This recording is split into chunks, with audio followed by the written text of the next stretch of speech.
Gotta publish all these videos that I've been bad about publishing.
Hey everybody. So we're gonna finish up this Strixhaven draft from last night. This is the green blacklist. Oh, Rev asked for a picture.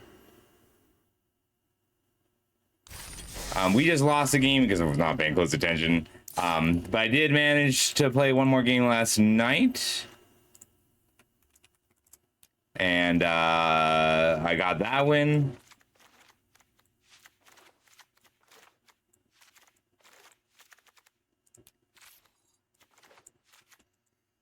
So wild and cold, I just wanna be alone.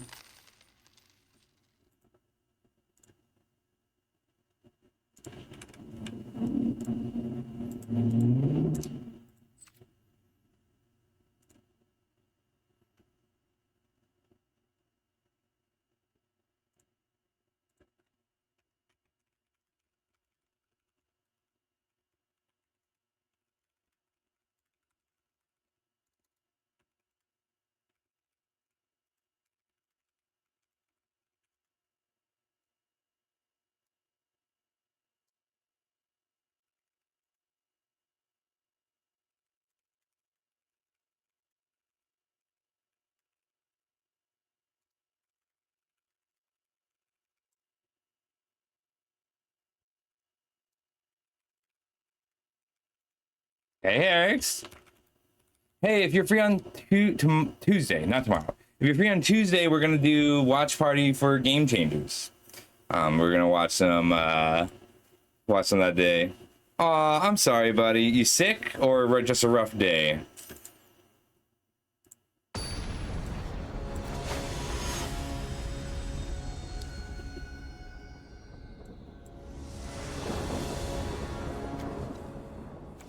It's a solid hand.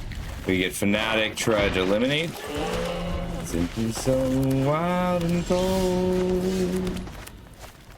Aw, I'm sorry. You want to talk about it in DMs or here?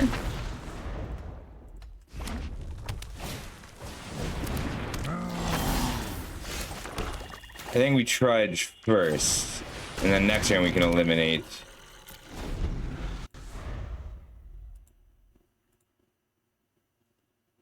You're always... I'm never gonna make people talk about things, but it can help to share.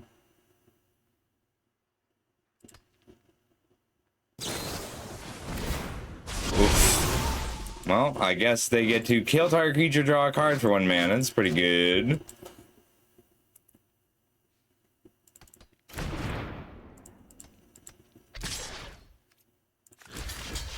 Must be blocked.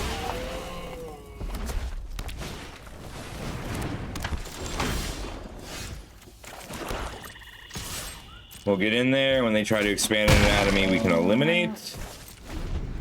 And then Blood Researcher next turn. Expanded Anatomy.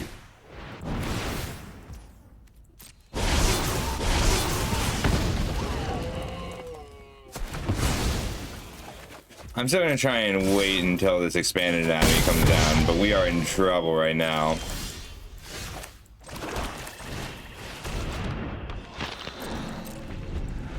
City's so wild and cold. I just want to be on my own.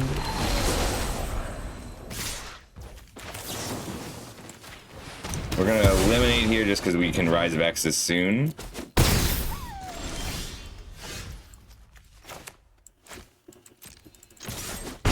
So they hit back for 7-9, but then we get to gain a bunch of life. That also lets us pick up the Trudge. Sure thing. Thanks, buddy. Oh.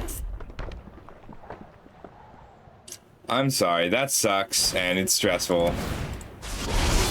But that is something that can have good outcomes. So hang in there a bit. Alright, they didn't have the Igneous Inspiration. That's rough here.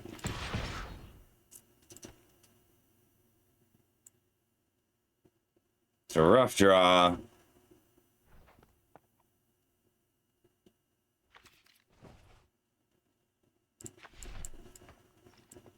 We just have to sacrifice this Leech Fanatic to put a counter here so that we can kind of double block.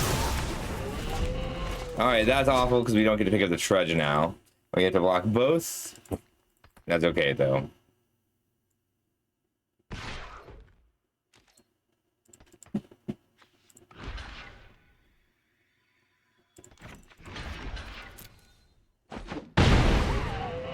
They didn't have a spell to get lethal. That's interesting.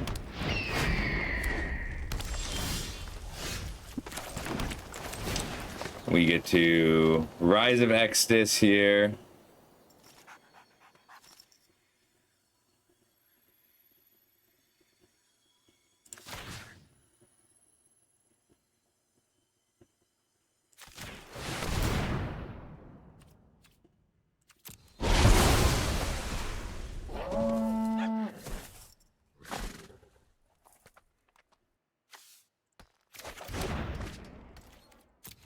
We block here, take 2. Good game. The god is good. Oof.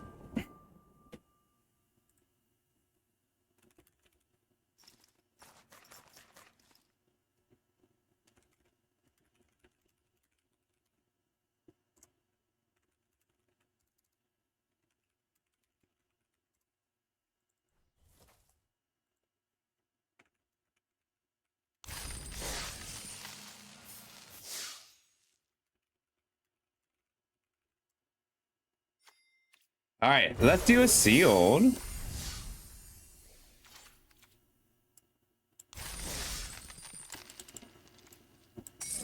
Invited to Game Changer on Tuesday.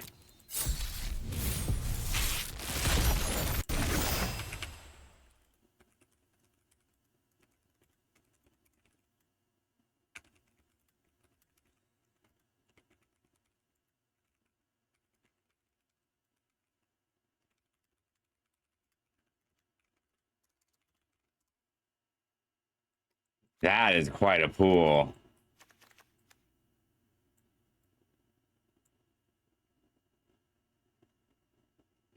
That's 11 rares. That's a record for this direct. I love the capstone. I love Aziza. I love the Emeritus of Woe and Lorehold both. We also have like a life gain deck available. We have options. Double Interceptor, double Dromedary, John's Response. So we have good supporting white, but nothing crazy. Blue's got Conductor, Mage, Channeler, Deduce. Same deal. Supporting blue, nothing crazy. Black, 2 Poets, 7 in the Past, Last Gasp. Ral, Apprentice is a nice combo. Emeritus. All right, our black's very good. Burst Lightning, a Braid, double Glassrite. Capstone. So our red's really like fine. It's support. We might like it's mixed, right? Because we have these cards. I want it to be main red. Yeah, Ranger. But you know, I've also only had 2 runs out of 14 where with more than 6 rares, 6 real rares. So it's kind of exciting for me. All right, healer, comforting counsel. We'll check our life gain for real. Snarl Song is usually worth a splash. 2 Form of Amity. Our black-white is good. Our blue-red is average. Cauldron, Essence Knit, Lewin, Witherbloom Charm. I'll take a look at green, black, blue. Wow, that red, white, black, though. So we need to build Sultai and Mardu. Oh boy, our 3rd Potioner's Trove in 14 runs. So we have a Potioner's Trove for the 3rd time. So we need to build Mardu and Sultai, and I don't think we didn't get the fixing to be a 5-color pile.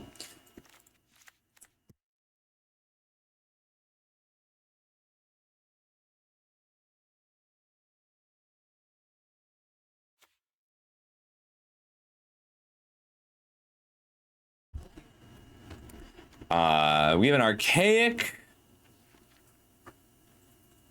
Mardu. All right, we're gonna build Mardu first because I think it's just an easier build. We'll check on Helping Hand, but usually if you have Helping Hand and Ral together, you can make something work. Ennis, I think, needs these Elite Interceptors, but we have them, which is great news. And we have the ability to do tokens. 2 Poets and a Last Gasp. Poisoner's Apprentice. We'll check our life gain. I should check our life gain separately, though. Pests.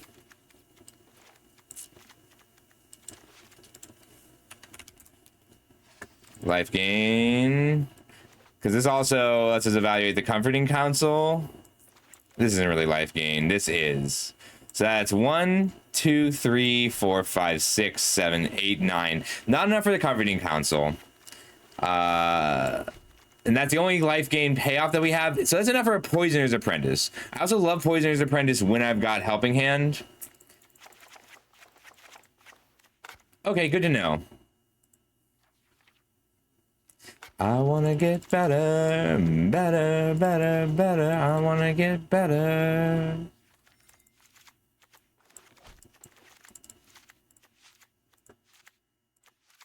Emeritus of Woe is a bit of a house. We are not good at splashing green. Burst Lightning, a Braid, Glassrite. So with the Glassrites, we want to be base red anyway. So base red white with a black splash. 2 Strife Knights and a Tackle Artist and a Strife Scholar and a Capstone. So having a big spell like this at the top end that gives you the win eventually is really valuable. Do we have the tokens for Nita? Not really. but we can get value out of her over time. That might be enough. Phew.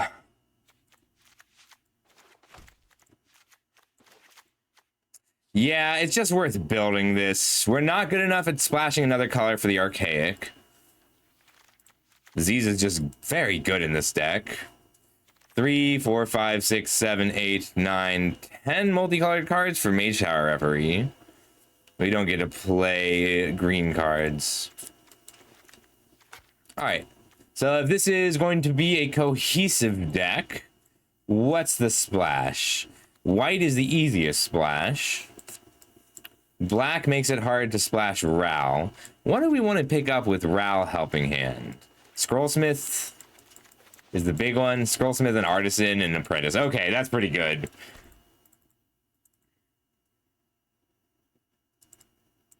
All right, what affects the graveyard for Spirit Mascot? We've got Scrollsmith,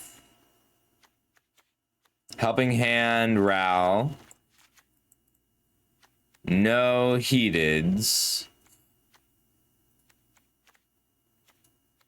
No heated debates, I mean.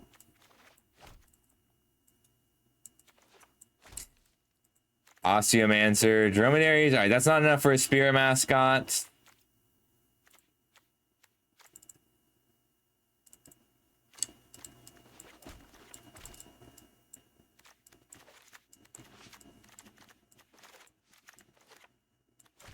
Like, this is solidly mid-range, but it's good mid-range. Who wants multiple bodies? Is these, and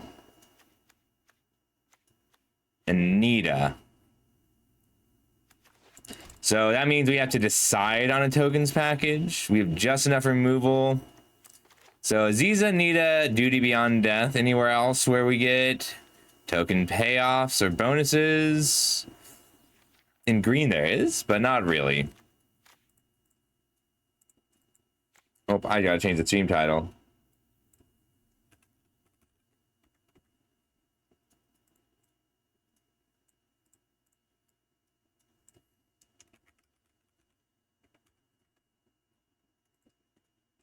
In my head, there's a Greyhound station. I kind of want to listen to the new Death Cab at some point. All right, we are not good at repartee. Like, the poets are still fine. Administrator's still pretty good. You only need to trigger this once to be happy. But a repartee is 1, 2, 3, 4, 5, 6, 7, 8. So that's enough for the page. It's enough that the administrator is a little bit weaker. What are we blinking with Ennis? We have Poisoner's Apprentice. That one's really good. Maelstrom Artist, Ink Mage, Scrollsmith. Okay, Ennis is great in this deck. It's looking more and more. I mean, black and white are both reasonable splashes here. If red's our splash, we lose glass rights.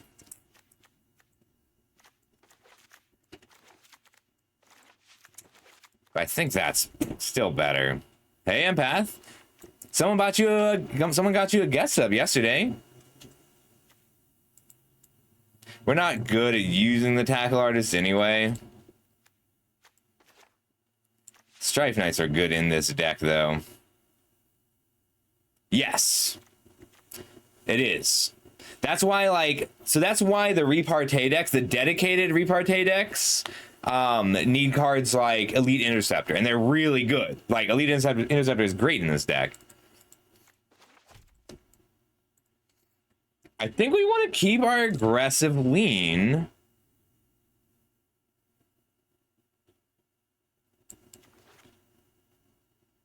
Make 16 cuts. So, like, let's say we cut most of the black. Let's see what it looks like. We'll keep the apprentices.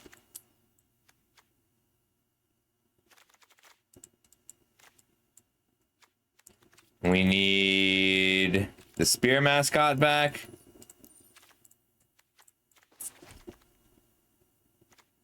Got Ink Mage. I think Page is better than Nita, but it's close.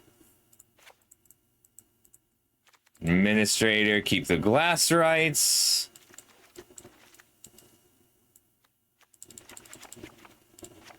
Keeping Wander Off and Last Gasp.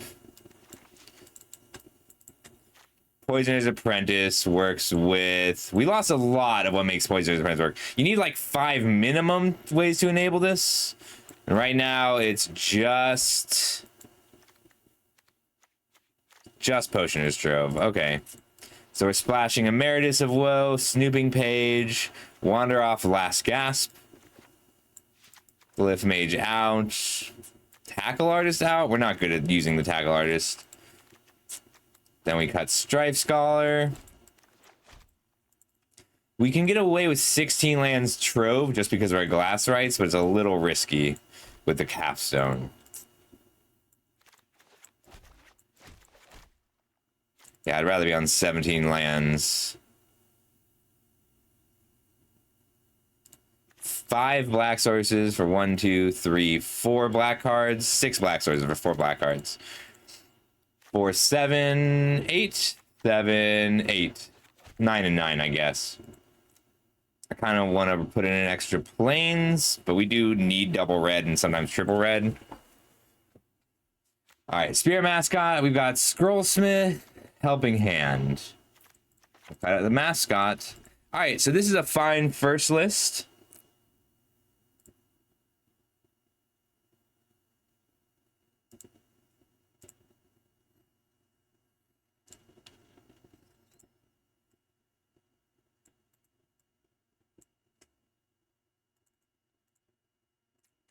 I'm gonna hit done on this, and then we're gonna see what we can do with even more, with even more greed. Let's be greedier. Start with green. Cauldron of Essence, Lewin, Essence Knit Scholar. With blue, we get Applied Geometry. I'm gonna look at Abzan too. Our man is just so bad here. I don't think we get to play 3 colors if these are not our colors. At least nothing more than a very light splash. I want to put Snarl Song into our Mardu deck.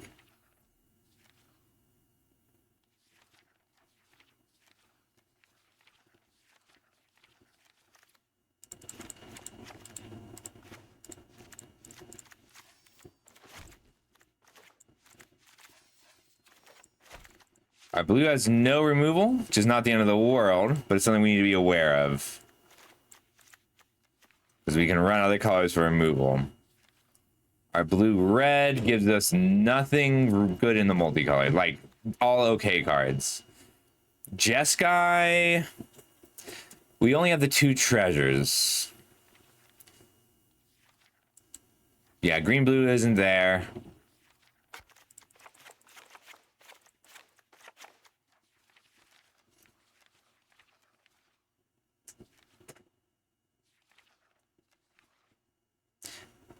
Green, black, white. Abzan. Let's try Abzan.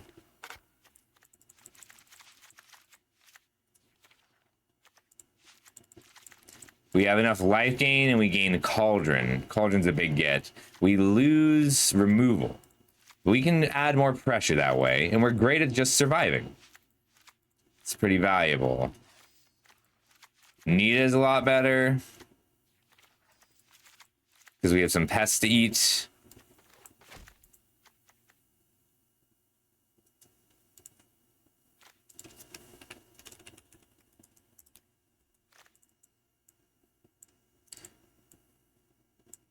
Weirdly, on this build, green's the splash. We splash Scholar, Cauldron, Lewin.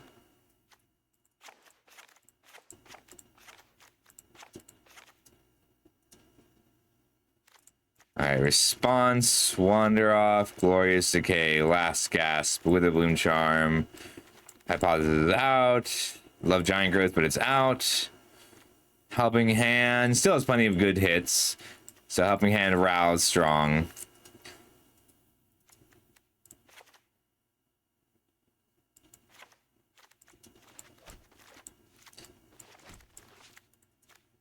It's actually fairly good aggro too. Snarl Song. We have a 3-color deck with a little bit of red and a Potioner's Trove and no treasures. I think that's a cut.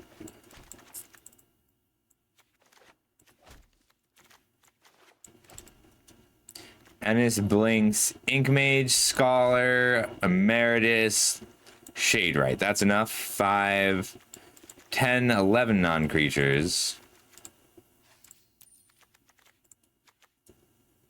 We don't need the Fields of Strife.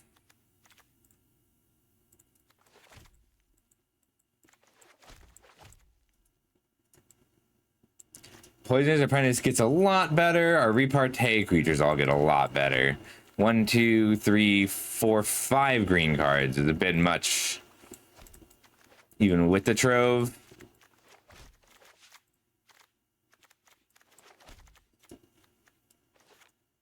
Could cut the Glorious Decay. I think I like it enough to splash it, but it is also kind of on the fence. We can come down 1 Dromedary. We're not the best at having time to actually pick it up.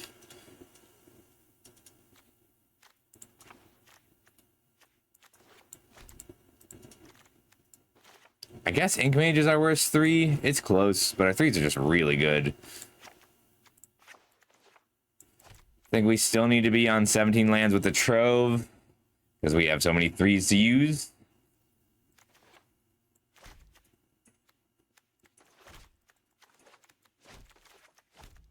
The lack of removal is the real problem here. We can come down 1 Poet. What cares about life gain? Just the Apprentice? Yeah, just the Apprentice.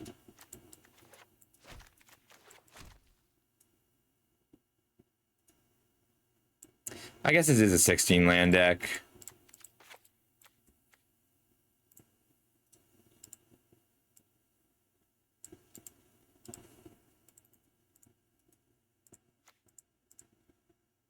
I think I still like the red one more.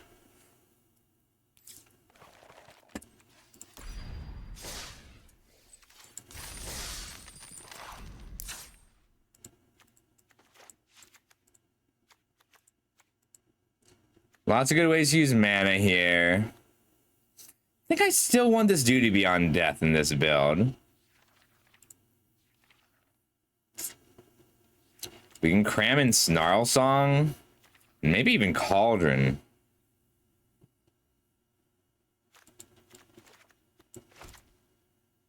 With 1, we need a forest to play the Cauldron. We only make 2 treasures, so 1, 2, 3, 4, 5 green sources. 1, 2, 3, 4. I kind of like splashing Cauldron here. Oh boy.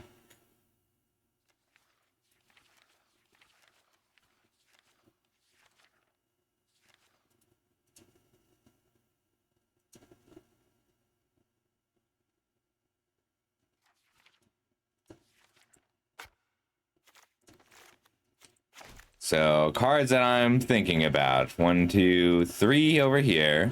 Even if Capstone's bad with Snarl Song, it's the only bad hit with Capstone. And we kind of want this game to last, even with all the pressure we're applying.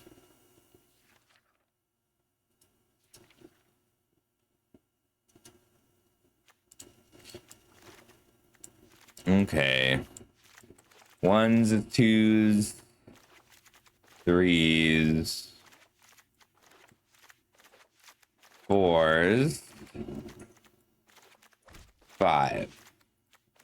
Removal. Lots. Card advantage. Not too much. Helping Hand. Great targets. Burst Lightning, good card.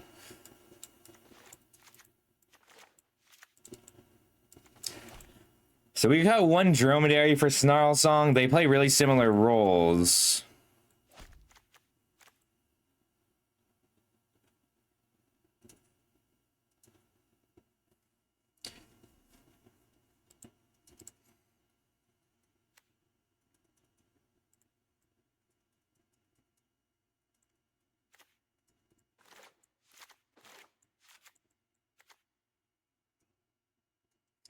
We're so bad at using Cauldron the turn it comes down.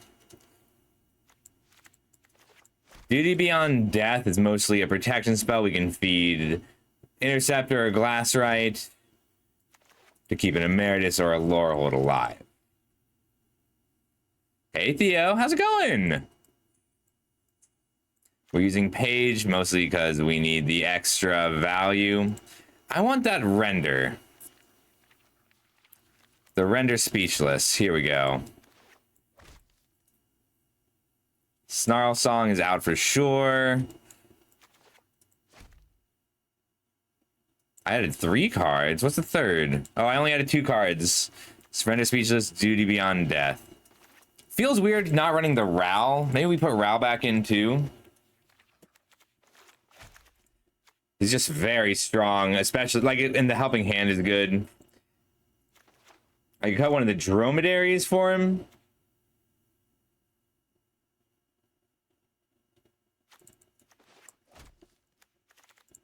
We'll need to add 1 swamp back in. So 2, 6, 7, 8 white sources and a half.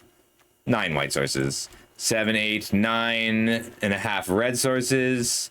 3, 4, 5, 6, 7 black sources. 6 black sources might just be enough with the treasures. So they're not running like it's Ral or right. I didn't know that. Hey Jobin. I didn't know that today I learned. Thank you. We're kind of a late game deck. 2, 3, 4, 5, 6, 7, 8, 9, 10, 11, 12 non-creatures. It's a little much though. But so is 15 creatures with 2 Visas of Recursion. So I can cut 1 creature. I think it's going to be a Strife Knight. Maybe a Dromedary too, because the Ral is very similar to a 4-drop in this deck.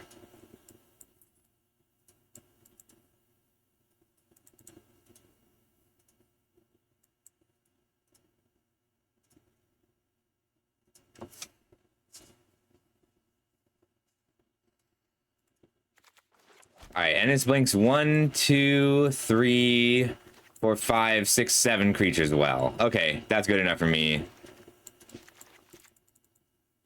We're not the best at exiling things from our own graveyard. Or can we exile things from our own graveyard? We cannot exile anything from our graveyard at all. Yeah, and this is the cut then. I kind of want a 13th creature again, but we got 2 pieces of recursion, and that's going to have to get us there.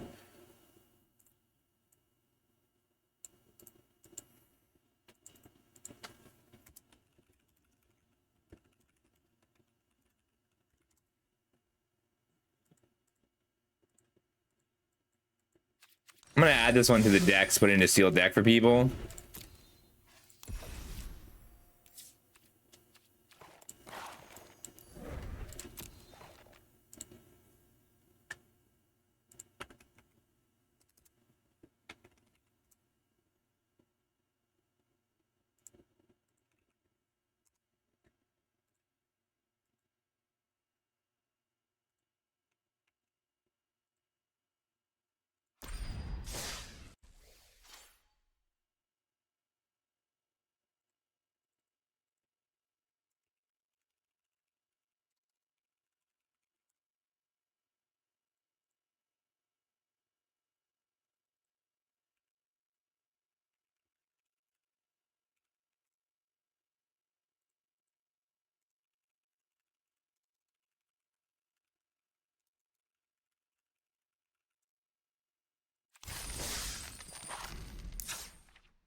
If white's the splash, what happens? We lose these cards. We go red black, so we gain 2 poets, Send in the Pest, Poisoner's Apprentice.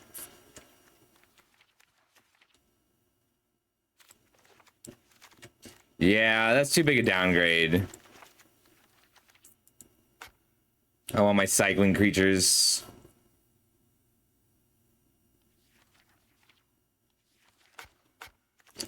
I want another dromedary. Like, if I can put the dromedary and the Strife Knight back in, I've got a pretty good engine for card advantage. Reb, hey, thank you for the raid. How'd the rest of the standard testing go? Hey, don't stress. A raid is about the thought, not the number. So I'm pretty happy to see you every time, okay? Hi everyone, I'm Scuffle. I do mostly educational competitive stuff. I love the Strife Knight Dromedary package, and I've got 1 and 1, but I don't have the extra discard to really pun it, like really push it. My black is solid. My blue has Conductor and Matterbender Mage. My red is really good. My green has not enough. I could splash the Snarl Song in this build, but it's not quite there. I could be running Nita. Nita's a nice chunk of late game value, but I'm hoping to use Capstone and Lorehold in that role. I think we might just not have enough bodies for this dude to be on death now. So I think that's going to be our last cut. Thanks for the raise. Really sweet of you.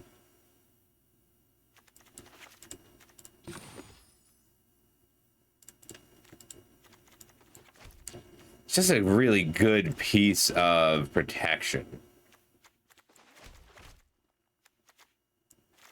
We're going to cram it in for now. It needs a big finishing spell. Like, it really does. I think aggro is something that not, like, so many people miss an aggro Izzet deck. Because, like, things like Deluge Virtuoso and the Expressive Painter Mage and Tentacle Artist is just such a good line. Nope. Keepable. Put back a land. Run out, turn 2 Aziza, then fetch a Swamp.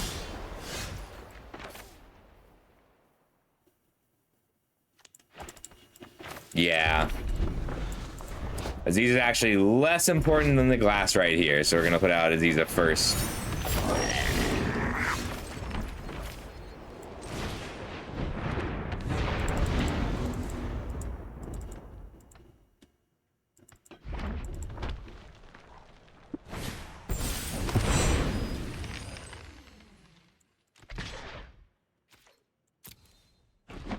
Agreed, Rab. Like, because, and they're just so likely to have the,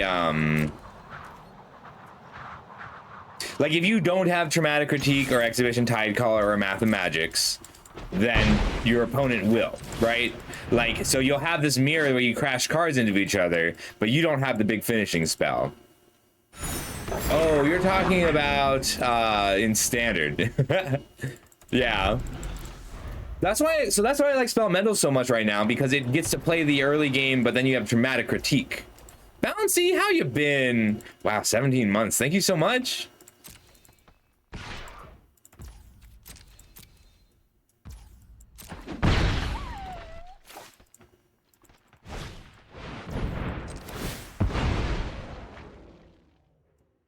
Get a Swamp. All right. Let's see if they have a response to a Craft with Pride. I don't think they've got a spell. It's a little risky because a 1-mana spell is so devastating. Okay, great. But we lucked out there. So we can run out Lorehold into Ral. Pretty good lineup. A land, if it's a swamp, with a Snooping Page into Ral on the same turn.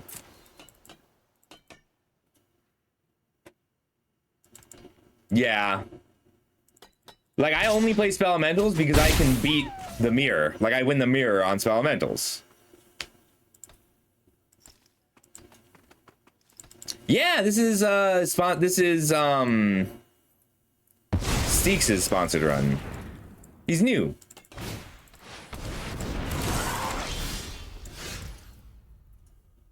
I was gonna Ral.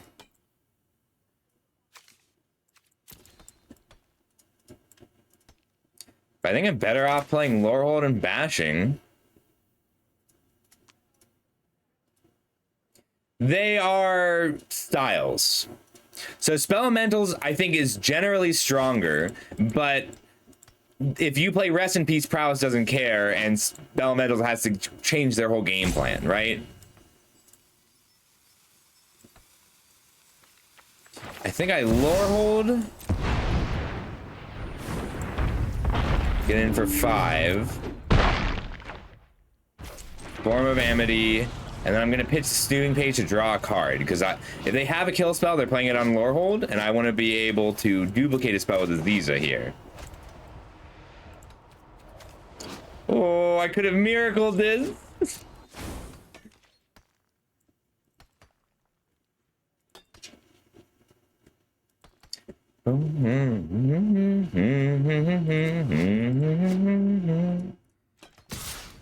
I'll take 6. Don't feel comfortable about that.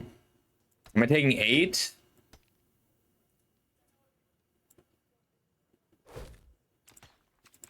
Yeah.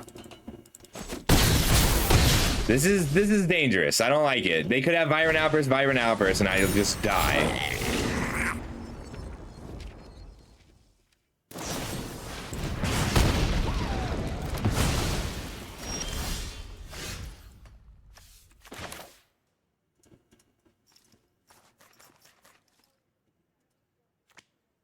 If I pick up Aziza, not much happens.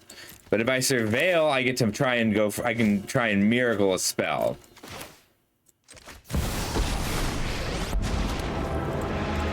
Happy to answer any opportunities are everywhere.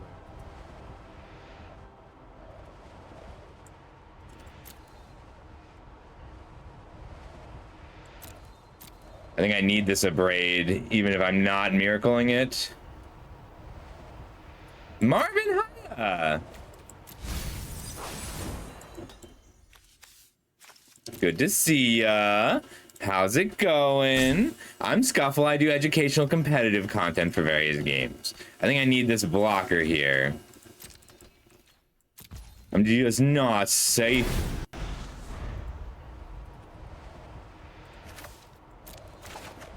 And then I decline. Oh no, I missed. I whiffed. Everybody check out Marvin. They used to stream a lot of Eternal. I'm sure you still stream Eternal. How's Eternal been? Yes. Can you not have it once? I just want my opponent to not have it once. To just not have the perfect set of spells one time would be amazing. But they have it every game, every single time. I even threw away 3 lands that game. Oh. Yeah, but they always have it.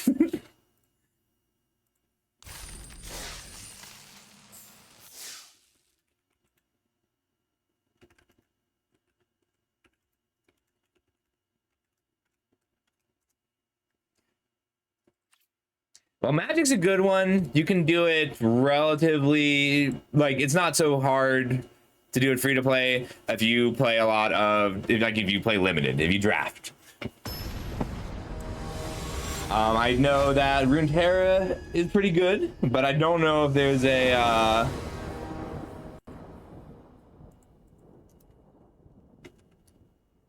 I don't know if there's an online client for Runeterra. I would like to stop mulliganing. This one I'll keep. And then we put back the Artisan and just try to ramp the capstone here.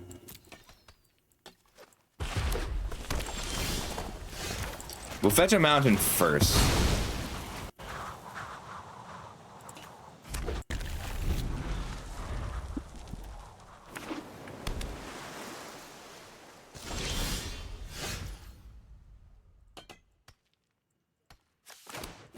Tap land. Yeah, Eternal is a much better free-to-play game.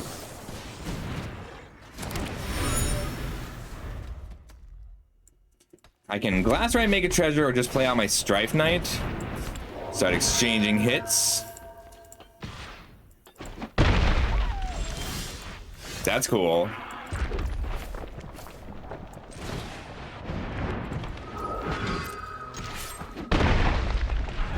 So now I can either Glassrite and Last Gasp, or tap land Glassrite and make a treasure.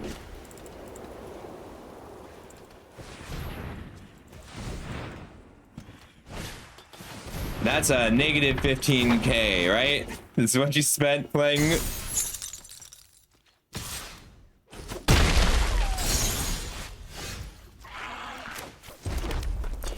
with that, I think I go for the Aziza Glassrite, even if it means I take 6-ish here.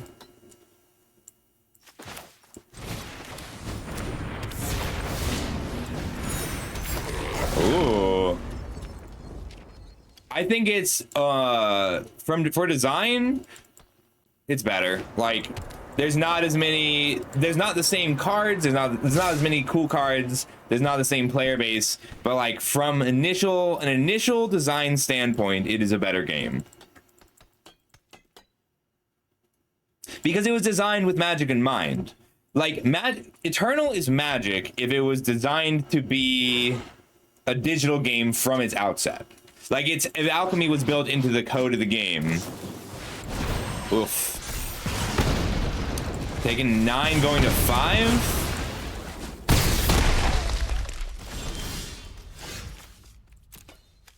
We have to gasp this turn. Here. Craft with Pride. 3, 4, 5, 6.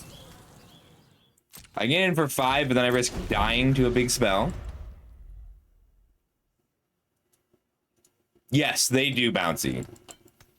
And the draft is like better for the digital Eternal draft is better than the digital Magic draft.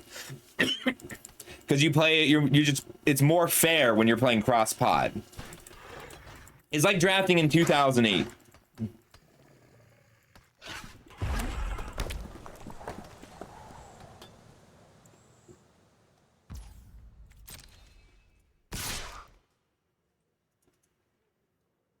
I'm gonna go ahead and double block here. It's not like I can just take it. I'm not gonna double block. I'm just gonna block with the Strife Knight.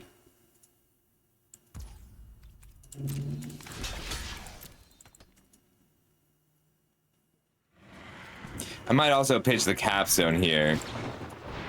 Alright, going to 3. I'm not gonna discard anything then. If they have a Vibrant Outburst, I'll just die.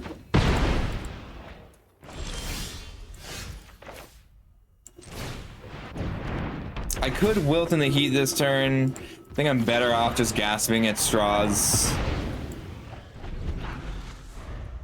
Yes. No, the game Eternal is really good, Reb. The only reason I don't stream Eternal is because of Grundle. If Grundle didn't stream Eternal, I would stream Eternal more. Or, not anymore, but yeah. Like, the whole last year, I would be streaming older Eternal formats, except Grundle. Once! I just want them to not have it once! 0-2. How do they always have it? Yeah.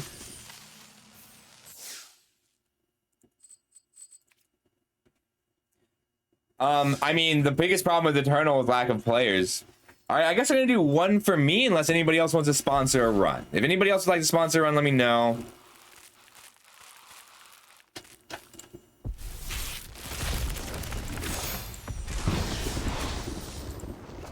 Yeah, they don't make the game anymore. You can tell kind of how much I played each set, except the older ones.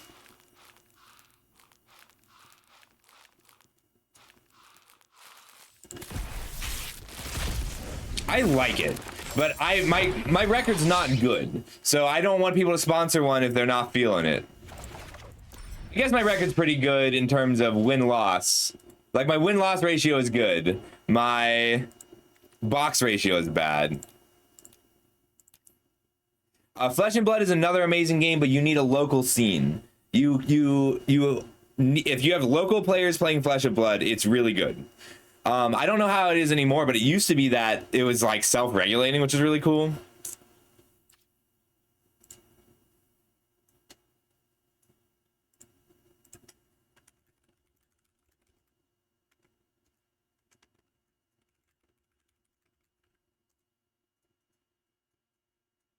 Yeah. I can't believe they had the, like, I'm like, they just had 2 burn spells. There's no way they have the 3rd burn spell here. Hell yeah, Reb. All right, let's do one more, and then we'll probably just draft for a bit.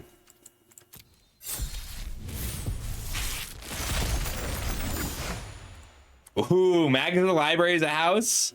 That last pool was really good. That's one of the better pools we've had. Dawning Archaic, Magus of the Library, Wild Growth Archaic. Engineering and Artisan are nice. And Flashback's cool. Let's see, in white, we've got Daydream Raid. It's a good aggro white pool.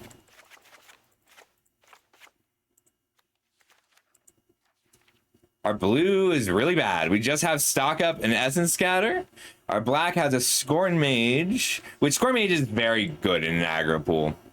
But we are not. We've got a Last Gasp and a Stargaze. Red, we've got Rage and Practical Joke, Tome Blast, Artisan, Flashback. That's really strong. Our red's good. Okay, great red. Solid white.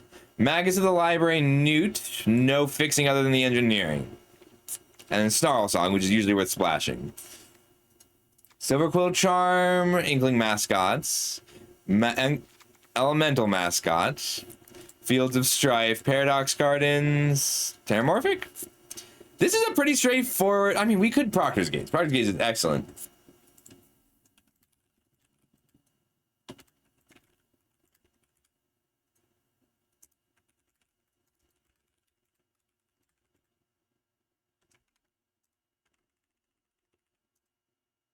Okay.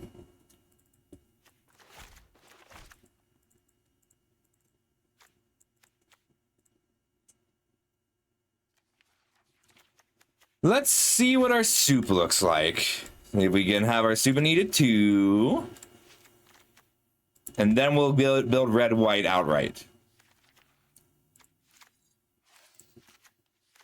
How do we win on a soup deck? Like, our fixing is 4 mana.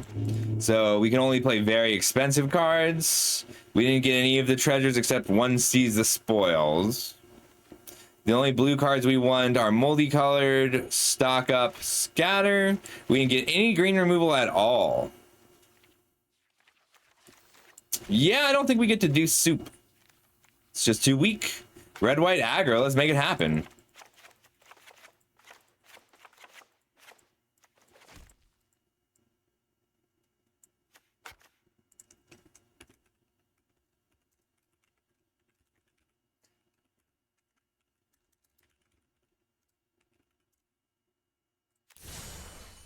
Let's try changing our stuff.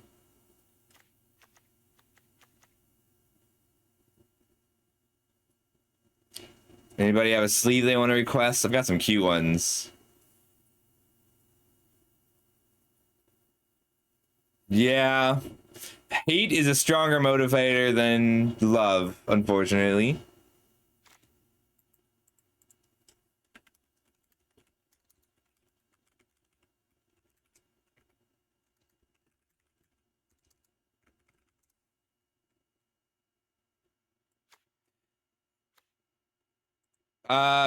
Let's see. So Runeterra is great if you're rich. That game is ridiculously expensive and very hard to follow. Flesh and Blood is incredibly high skill, a ton of fun, but you need a local scene. The Pokemon card game, actually the best budget option. Like if you're playing on a budget, against all odds, Pokemon trading card game is the cheapest one. And it's by a wide margin. Like by... No, not Runeterra. The new one, the Riot game. Is it not Runeterra? What is it?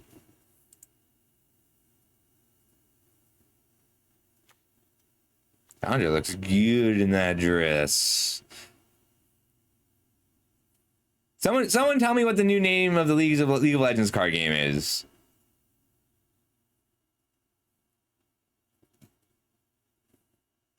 Is it not Legends of Runeterra? Riftbound, thank you. Riftbound. Riftbound is expensive to a frankly ridiculous degree. Like, the cheapest competitive viable standard deck is like 900 right now, and that's going to change hopefully once they print more cards. But like, if you want to play competitive Runeterra, then it's going to cost you like $900 for the deck, and then $1,000 because they only have tournaments in major cities to fly there and find a hotel. So like if you've got $2,000 to spare, it's good. One Piece card game is excellent. Like, it's interesting and it plays on a really different axis. It's very different from Magic and it's really cool. It's still very difficult. Flesh and Blood is harder than Magic and it's fascinating. It's a great game. Pokemon is if you like combo. If you're a combo player in Magic, you'll love Pokemon. And Pokemon is on average the tier 1 competitive, most competitive, like top of tier 1, like $20. Everything else is like $8.50 for a competitive Pokemon deck. If you want to play Pokemon online and you get the Pokemon TCG Live app, then for signing up, it's like Magic Arena on your phone, right? You get it for your phone, and then they give you 10 tier 1 decks. Well, they're not all tier 1. It's 3 tier 1 decks, 7 tiered playable decks. There is no limited for Pokemon. There's no way to draft Pokemon at all. Riftbound is really cool. They have a really cool and unique limited format that costs twice as much to play, and you have to get special packs to play it at pre-release style events. I'm feeling mean. Let's be Shelly. Which is awful. Like, the game's so good and it's impossible to find and they just won't produce enough of it. If you see it, ooh. One sec.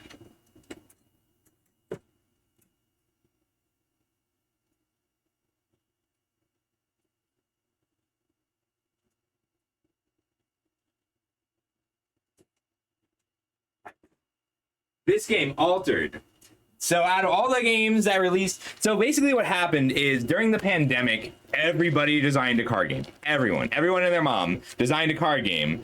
And it kind of sucks because like Star Wars, Star Wars, new Pokemon TCG Live, Riftbound, One Piece, Altered, Sorcerer, that silly fighting game, Sorcery, different games. The one that looks like Neopets, which I didn't like, Lorcana, all released. So like the good games didn't really stand a chance because like, so this game, this was the best one. Altered was the best release, by a wide margin. And it, like, if this was a 10 in gameplay, then, Riftbound was an 8, One Piece was a 7, Star Wars was a 7 or 8. Like, it's about there. This was a 10, but it got a lot of NFT allegations. It was distributed very poorly, and it 10 for gameplay, 3 for distribution, 3 for coverage, 4 for how they handled it. Anyway, this game just died. They discontinued it. So you can pick up boxes of it for like $10. If your local game store has a box of this, offer them 10 or $20 on it. It's a great game to just have and play like a board game. Yeah, but the cards, I don't like it on Board Game Arena. I don't like it on tabletop. I love this game, Altered. So you have like a set of 4, you have like 4 planes, right? Like 4 fields. And you start on, it's 6 fields total. And you start one of your pieces on either end, on the right side and the left side. And then when you win a battle, you move your piece in the direction. And all the cards have different effects based on the location. And then different effects. And all the cards default have flashback. Cards will cast twice for once from the graveyard by default. So like the really strong cards won't. And then you have like a commander who sets things and is strongest on one of the arenas. And it's really good. It's a great game, great board game. Highly recommend it. If you see Altered, grab a box. In terms of like complexity, Star Wars is excellent. I play all the games. Like I learn them all because it's good for playing Magic. Especially Pokemon. If you're trying to play combo and you need to work on your sequencing and playing around what's in your deck, play Pokemon. Pokemon also gets old. I don't know that one. I don't know that one Empath. Netrunner is good. Is Jintaki who makes Netrunner? We have to be aggro. And this is a good aggro pool. Like, look at this removal in red. Reasonable late game. Yeah, Naruto was good. Yeah, but so like Pokemon gets a bad rap because it looks expensive. But the way that Pokemon is designed is kind of what Magic tried to do and failed.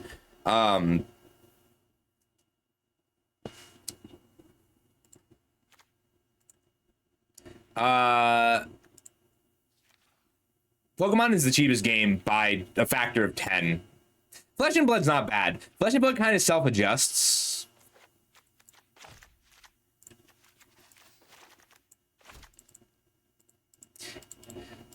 I don't know that. I didn't play a ton of Netrunner. I play games that give me a chance to win clout and money, right? I like winning clout and money.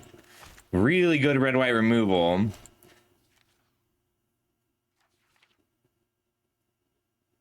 Right. Well, but that's intentional. So Pokemon. So those of you who don't know, if you look at Pokemon cards, like here, hang on. Let's do this. This is worth looking at. Let's go to TCG Player.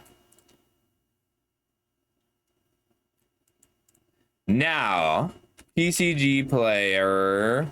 So they did a great. They intentionally divorced how expensive a card. Like Pokemon think Magic is not allowed to acknowledge the secondary market. They're not allowed to look at what cards cost. Wizards of the Coast promised that they don't do that. They do that, and they took the promise off the website very quietly 8 years ago. 11 years ago now. 2016. 10 years ago. Yeah, so they took it off their website,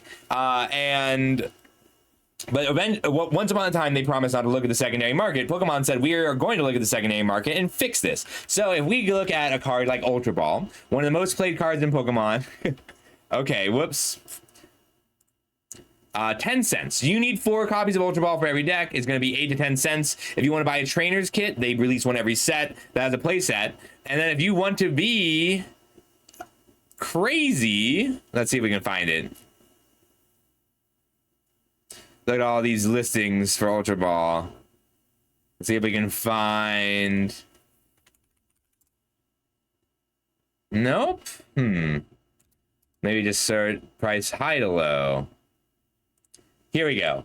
This golden plasma freeze Ultra Ball is market priced $345 for damaged or $1,200 for a near mint. So it plays exactly the same as the 8-cent Ultra Ball. So if you want to play competitive Pokemon, it's dirt cheap all the time, unless you don't want it to be. They did fuck up one time, so they do this thing where you can win cards for doing well. And so you have cards like, so I have a bunch of these first place victory cups. So Victory Cup is kind of expensive, but it's trash. So it's $500 for first place, $70 for fourth place, and it just says flip a coin. If heads, go get a Pokemon. That's the same thing as the card Pokeball. But then this card I got for going to Worlds, Tropical Beach, is $1,000, and you get a sheet of 9 of them in 9 different languages. For qualifying for Worlds, and that's because they just once managed to make this card a playable card. One time, I've told this story before, one time I lost at Nationals because Laura, I designed a deck called Nunergy that was unbeatable. Like, it was so good in testing. I cleared every tournament we played with it, and I had a 92% win rate across 200 games during testing. But I needed 4 tropical beaches, and this girl Laura promised me that I could borrow tropical beaches. So I go to Nationals, and I was going to play the 4 tropical beaches in Nunergy. I was ready to win Nationals. I was all ready. And I get there, and Laura's like, oh, sorry, I don't actually want someone I don't know that well using them. I thought Sam was using them. So I went ahead and gave them to somebody else. And I didn't get to play Nationals that year. I was really mad. My friend Adam Rempel said, hey, I'll buy you tropical beaches. Go around to the vendors. So we went around to all the vendors, and in the 9 vendors there were only 2 tropical beaches. So... So fuck you, Laura. Yeah, I have, from my competitive Pokemon career, I have 3 lifelong enemies. I've probably more than that, but I have 3 lifelong enemies who, 2 of them just hate me, and then Laura is my enemy. But one guy was Mike, and he kept shit talking my trans friend. So I entered the tournament. I entered the Nationals qualifier, which I already could not. I was already qualified for Nationals. No, they're just younger. They're kids. Like, so Pokemon is age divided, junior, senior, and masters, and there is an expectation that masters are going to take care of the juniors and seniors, but you do end up with more juvenile people because they play with kids a lot. But you also end up with a lot of fatherly people or motherly people, and they're great. I ran Pokemon League like for 5 years for the whole tri-state area. I'm kind of absent-mindedly building as we go. Might be fast enough for this.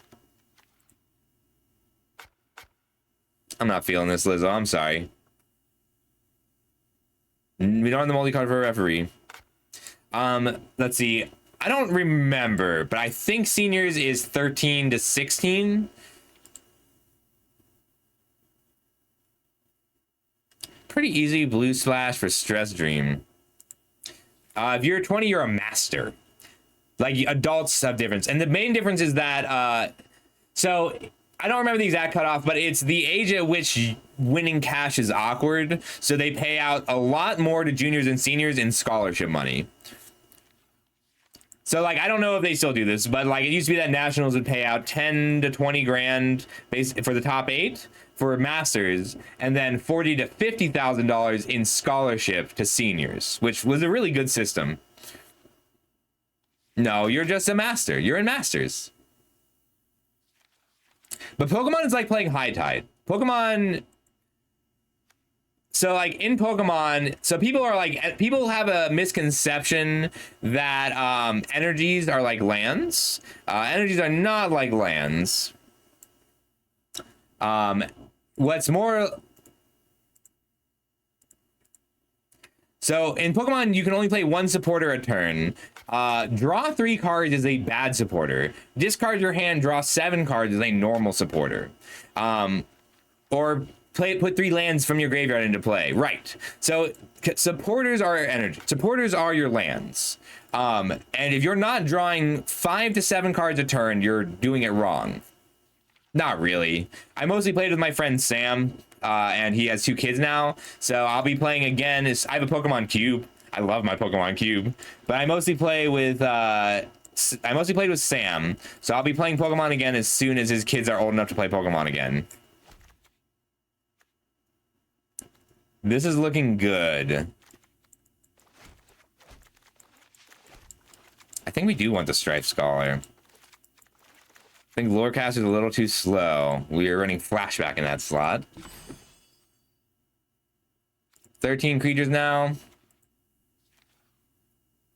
I used to stream Pokemon. Nobody ever watched. And I don't have the time. I'm not gonna be like I'm rolling back. I know I just streamed the last 4 days, but this is kind of my last hurrah as a streamer. Is today. Although I'll do the LCQs next weekend. But I love Pokemon. I'm a very good Pokemon player. I'm a good Pokemon player because there's a whole generation of Pokemon players who hate me more than anyone else. No, I'm cutting back of 60 to 80%. I just can't afford it anymore. I'm too poor. Like streaming is a cost because I'm not, applying to 12 jobs a day. But yeah, the Arena Championship was kind of my last hurrah. I'm still gonna be streaming, but I'm streaming casually, right? Like I don't want people to think I'm quitting. I'm pretty sad about it. I would much rather be streaming full time or like all the time. All right, so we got Flashback Rage here. This is gonna be a creature more than a removal spell. Just sorting these a bit.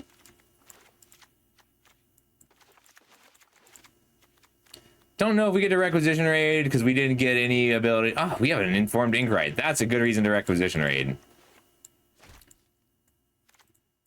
Oh, it's okay, Bouncy. Like, I just streamed 5 days in a row. Like, I'm still looking. I got another job from an organization another offer from an organization that then stopped existing, which is always really sad right now. That's just, I've got too much experience in nonprofits and event management and raising donations. And that's a really bad place to have experience right now.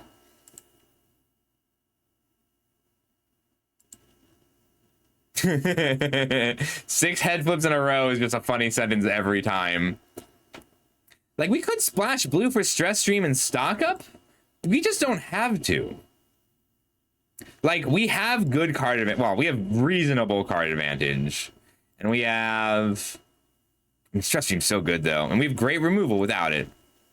All right, let's see what our splash looks like. So if we splash blue, we get Tidal Mage, Mascot, Prismari Charm. We probably don't even run the Prismari Charm. Stock up, Scatter. If we splash black, we get Last Gas. We don't need to be splashing for removal. Like, it's not going to be better than Impractical Joke. Silver Quill Charm. Nope. If we splash green, we get an easier Archaic. Yeah, I get offered a lot of jobs for grifting. I had a 6-figure job in 2016.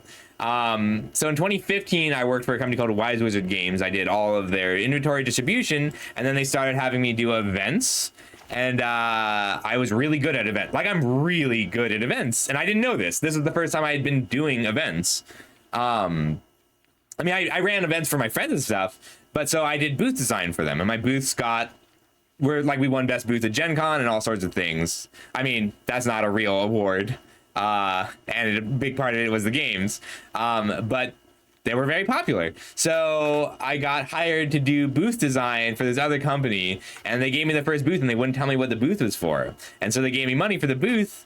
And then it turns out it was for a pyramid scheme that signed people up for credit cards, which gave better interest rates if you signed your friends and family up for credit cards with worse interest rates. And I quit. And it's like, I could have just done that for a year.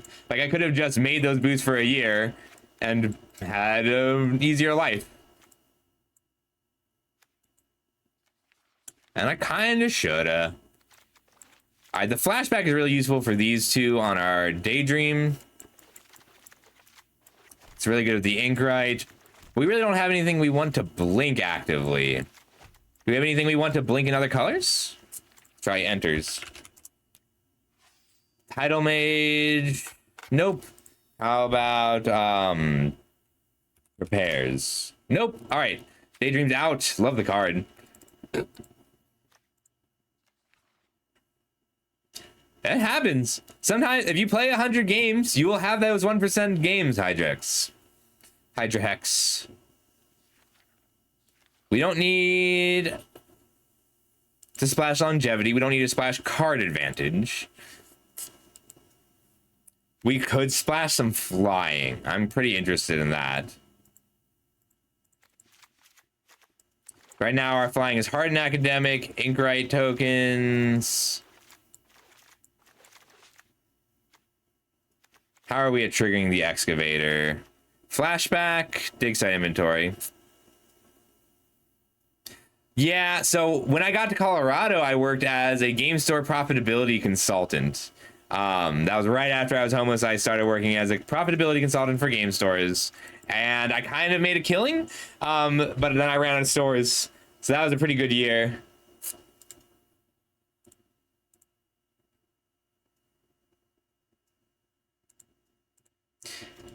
People who love game stores and run it kindly often don't have a good head for business.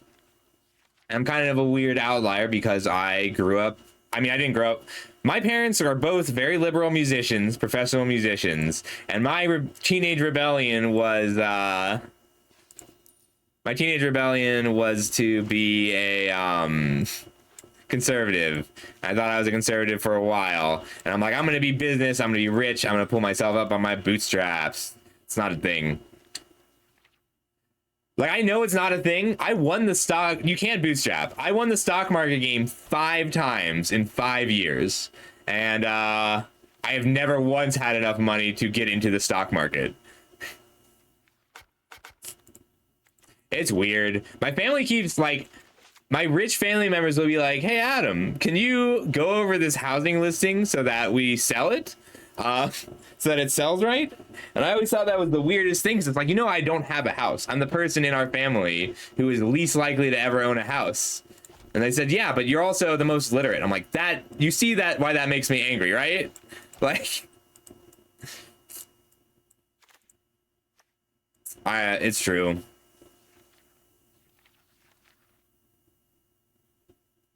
Like, what boomers really did, despite, like, it's the rich's fault, but the hand that boomers had in it was the theft of hope.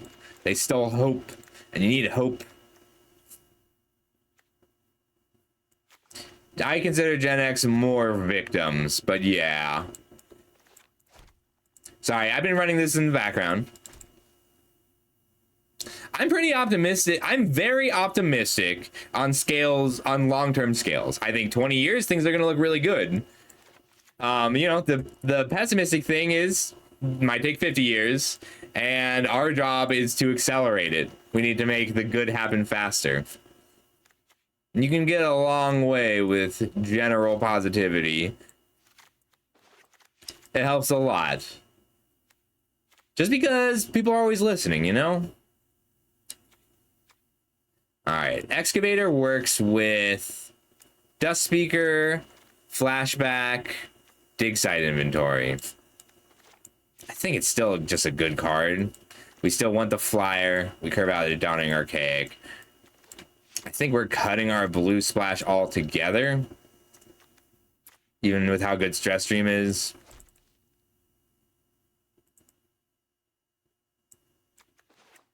Yeah, and it hurts.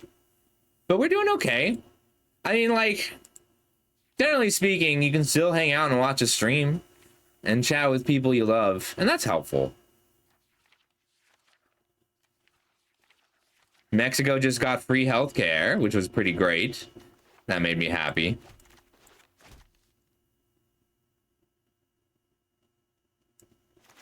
I think the Stress Stream is worth splashing. Tidal Mage is really good here. Anything else that matters to the graveyard? Not really.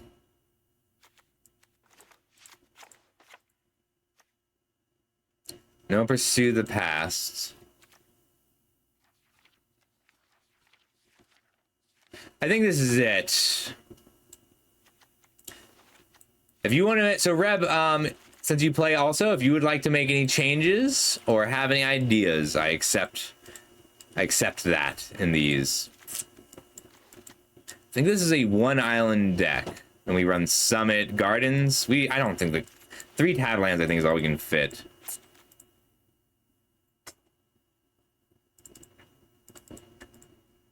Yeah.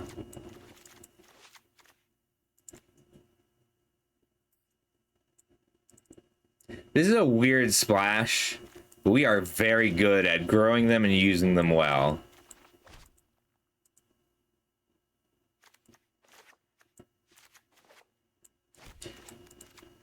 We can, let's see, we have too much removal right now. 1, 2.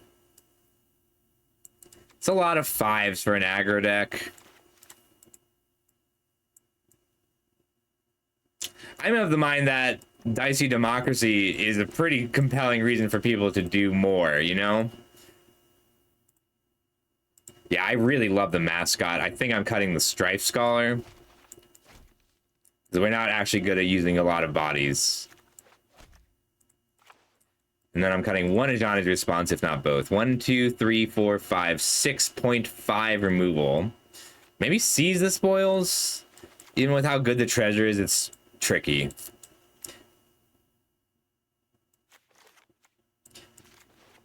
Seize the spoils is good in this deck, but we really want to have a creature on turn 3. We can't fit more than 1 island, so I think that means we have to come down something.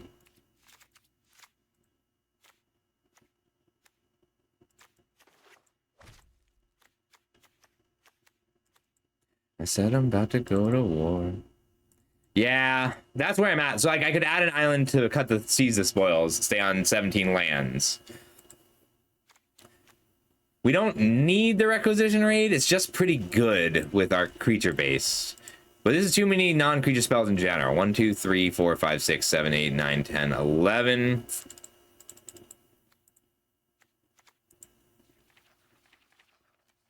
I mean, the pandemic destroyed me personally, but I don't think it destroyed grassroots. I think if anything, it showed that change was possible.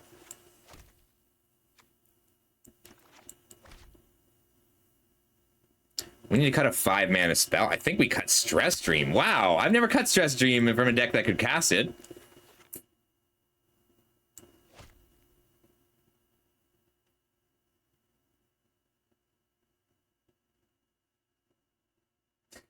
Can you make it last forever? 1, 2, 3, 4, 5, 6.5. I mean, it's 6 no matter what. It might just be the Dust Speaker. Just for curve, because then we curve into the Dust Speaker, use the mascot to keep cards flowing.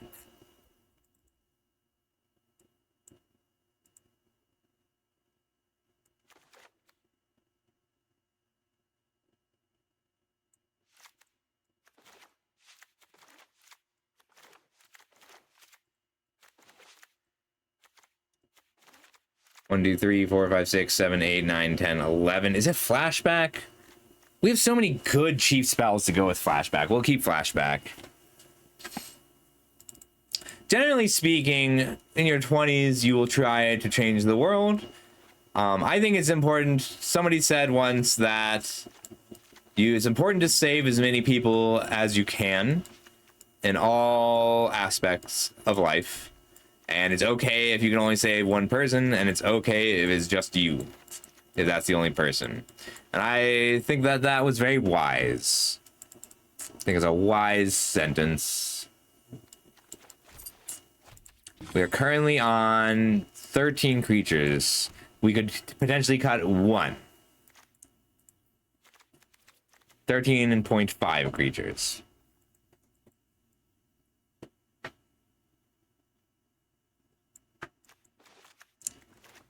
Raid. I think the dig site inventory is too good with Inkwright and our flyers.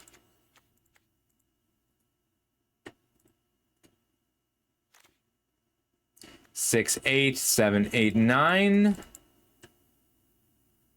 6, 8, 9, 7, 8, 9. 9 and 9. We can cut 1 white source for an island. And then we can cut seize the spoils. Which I don't really want to do, but I think that is the cut. Correct. I feel the same way, Mr. Trivia.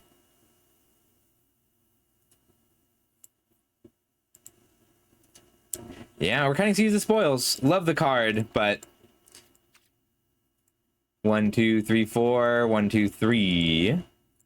No treasures. That's okay. Let's run it. Oh, let me send this to Reb. So I always try to send a screenshot. I cannot believe. Look at this list. Look at this list. This list was 02.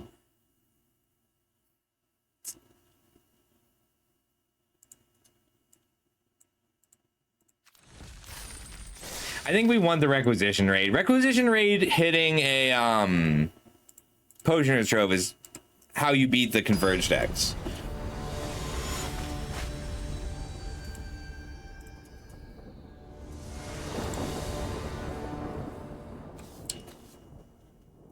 We can keep this.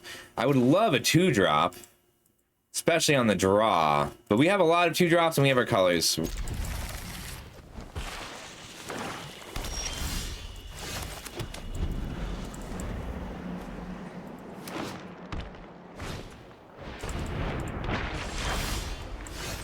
I believe in our ability to draw a non-land card. I think we want the debater down first.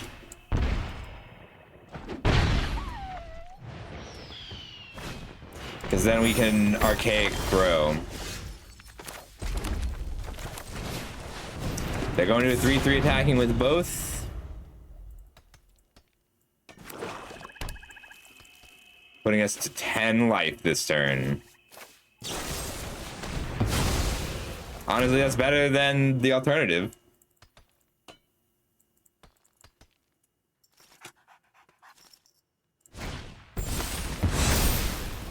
I have a ton of interaction. I just need to draw some of it.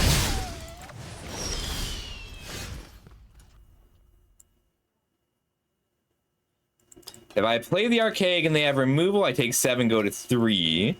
Then I get the Elemental Mascot Tome Blast here. And if they don't have a kill spell, we get to turn the game around all the way immediately.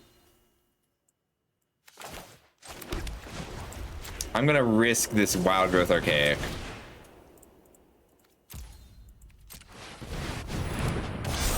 I just have to hope that they don't have another kill spell for the perfect curve out. No blocks, go to 6. Okay, we're in it.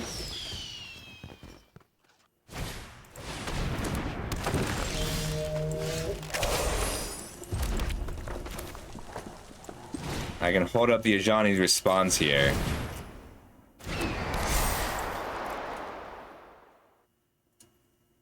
Instead of Tome Blasting.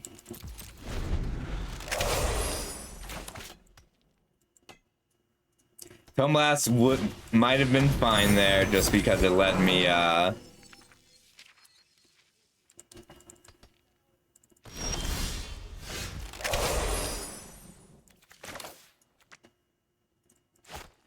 I want to wait?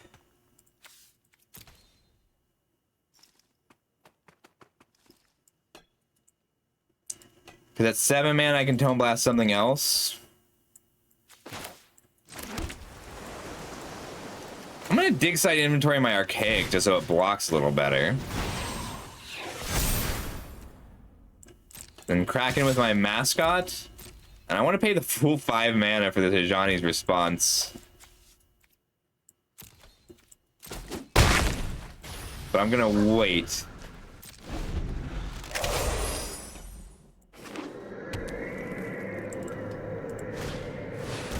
Well, you are a problem. Hello, Shade, right?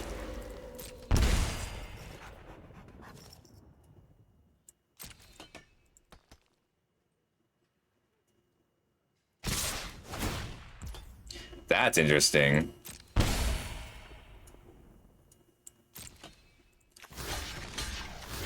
Blocking here and here. I actually wanted to pay all 5 mana for this, but I didn't think they'd swing out into open mana like this either. Hey, Comet. It's okay. I just had to beat everybody having exactly what beats me every time. I can do it.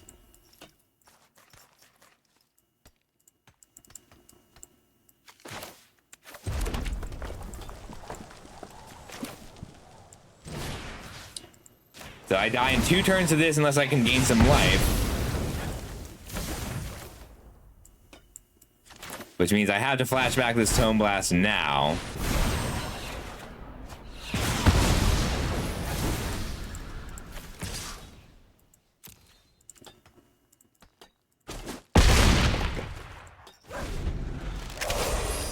Yeah. It really was just a perfect curve out. They fucked up. They don't have any more instant sorceries in their graveyard.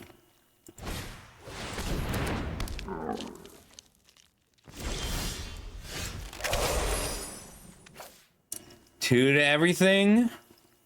Do I have lethal? So I flash back to dig site inventory targeting the Archaic. It gains vigilance. Not great Gunge, but it's not like I just keep winning gems.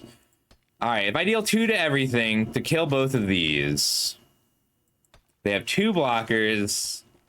I will have 5, 10, 11 that I'm hitting. If I use the artistic process to make a token. All right, we're gonna deal 2 damage to each creature I don't control.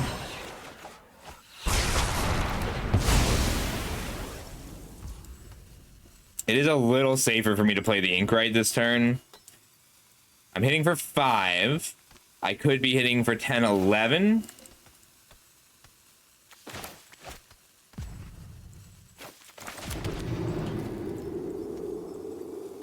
I have to be able to present lethal next turn. Like, full stop. Which means attacking for 11 this turn.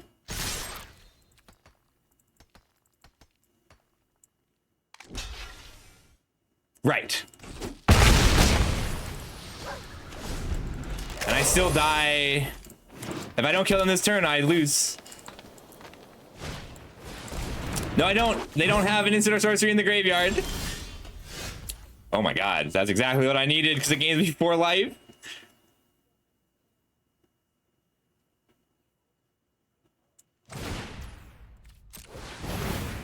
Also, it kills them.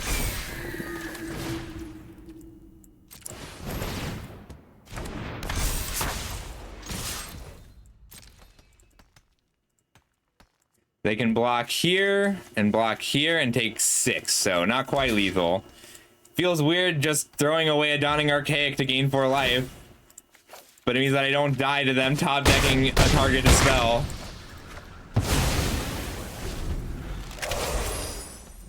Any instant or sorcery killed me here.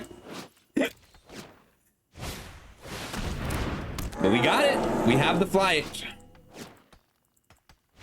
Good game. Oh, tough one.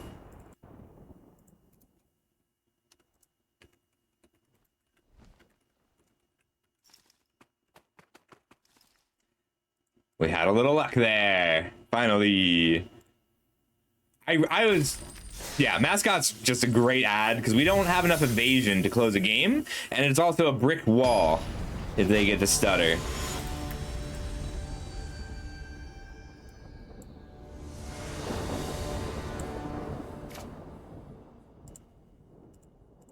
And thank you. I love the card. We're splashing 2 elemental mascots in an otherwise red-white deck. We'll keep this. Hell yeah. So we get to Acolyte, Inkwrite, and Inventory.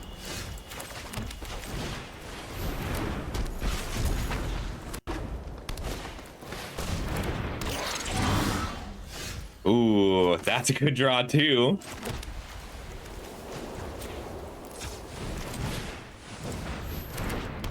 Inkwrite, Dig Site. 3 in. Then I get to Academic Flash it back. That's scary.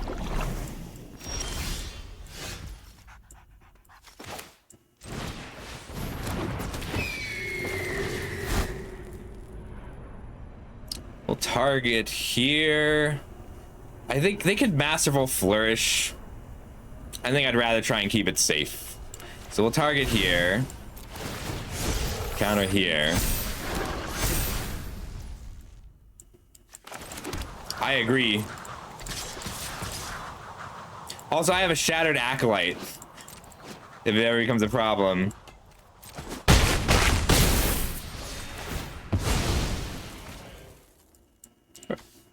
Might have been better to get a blue source there. I've got 3, sit for 5. Once! I just want them to not have it once. One time, please. Could you not have it?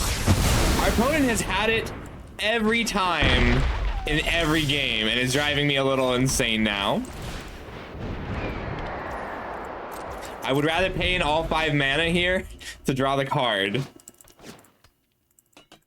Every day, every game, every matchup, every time, they have had exactly what they needed to stop whatever I'm doing. And playing like that has actually given me a lot of wins.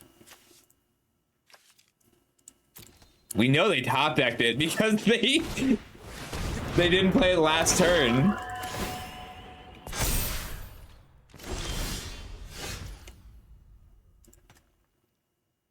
I run... That's right.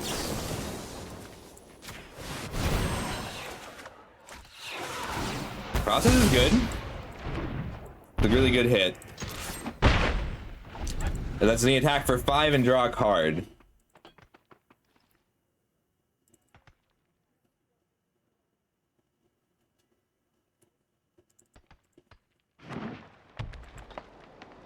All right, if they have a kill spell that hits this, I'm in trouble. But Last Gasp doesn't. And I think if they had a kill spell that hit this, they would have played it on the Inkwright or the Academic. Ooh, a Flashback's a good draw, too. We are going to go ahead and just make our 3-3.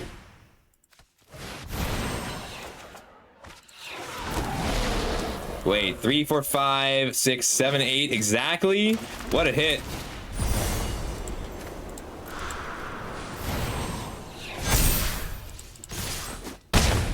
Good game. That was a really lucky hit.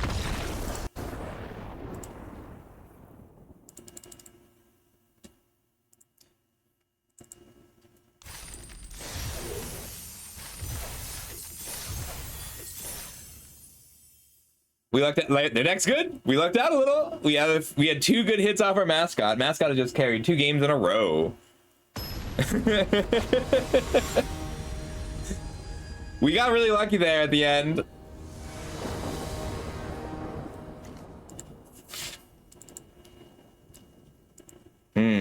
We are keeping this, but the sequencing is tricky. I think it's just Fields of Strife first, and we're hoping to draw a mountain or a plains for Academic, Mascot, and then Mascot plus Terramorphic. And if we don't, it's not the end of the world. I don't remember if we need a plains or a mountain more. Let me check. No double white. 1 double red. We're gonna get the mountain. Yeah, I mean it's a good feeling. The Arcane Omens is what really got to me. I'd rather have the Debater down first. It hits harder.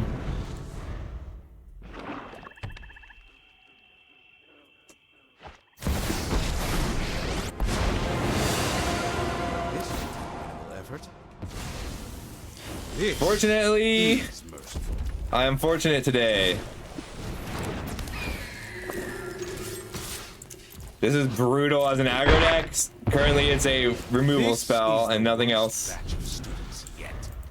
Harsh, Delian. You're a bad professor.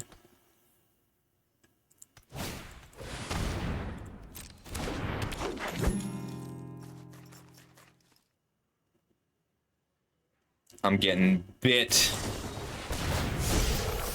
They value the newt more than the poet. That means that I should kill it if given the opportunity. That's an opportunity. We're gonna mascot. Because I want to draw a card next turn. He's kind of mean. Was he in the original Strixhaven? I don't remember him.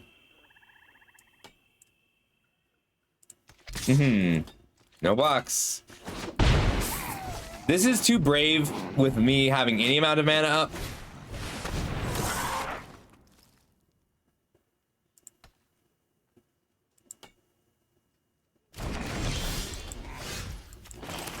I think I want to mascot and then hit this while it's tapped. Be a little greedy here and go for 2 cards.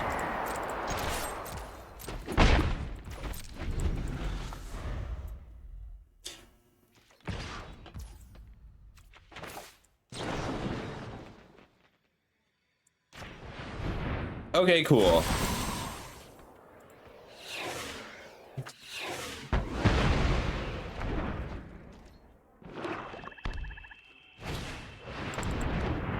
Oh, you are a problem. I think I'd rather kill this than wipe the board. Even if it's a 2-for-1. Deal 6 here. Pay the ward. Mascot trigger. Mascot trigger. It's pretty good mascot triggers. Right. It's a 3-for-2. 8 in the air. Big Sight Inventory would be my best draw, I think. Makes a token. But really, any spell that costs 5 mana is good.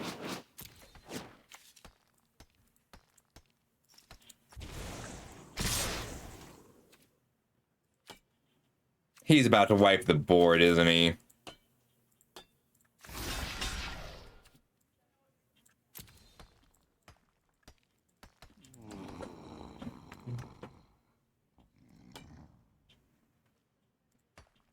We've just fought 3 Witherbloom decks in a row.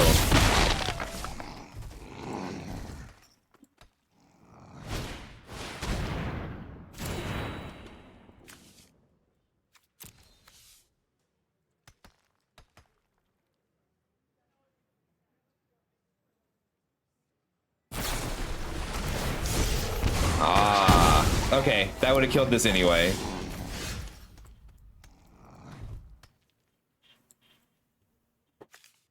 I really want to kill this, but I think it's better to wait and draw first.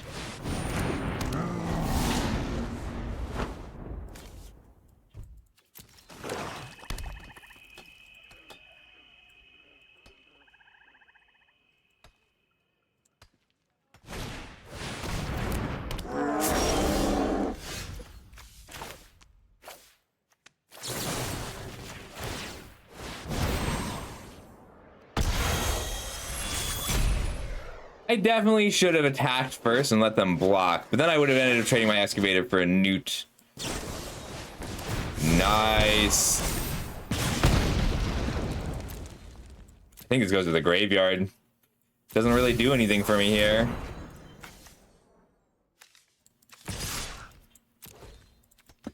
I'm okay trading an excavator for a scribe here.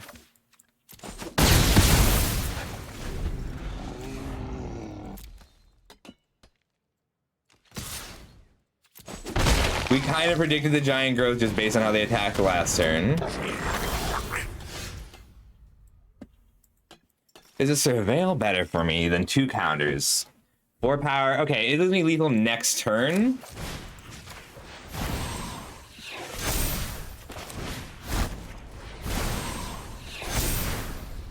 Six in the air. If they draw a kill spell here, we'll lose. If they draw anything that doesn't block the mascot, we are likely to win this game.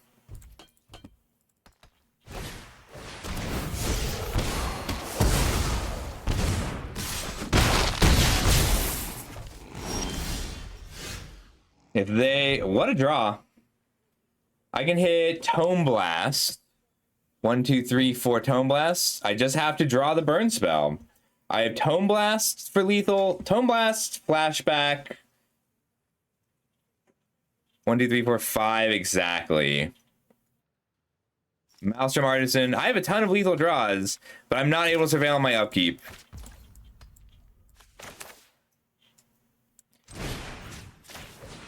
That's not the worst, because it lets me also surveil.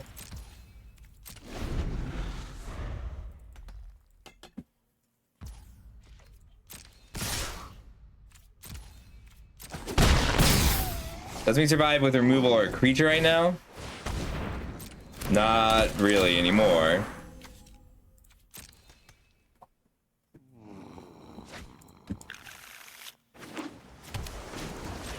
Come on, Tome Blast. Acolyte lets me live. I block a scientist, take 3, but it doesn't let me surveil. So it puts me in kind of the same boat of them, me needing them to miss a play.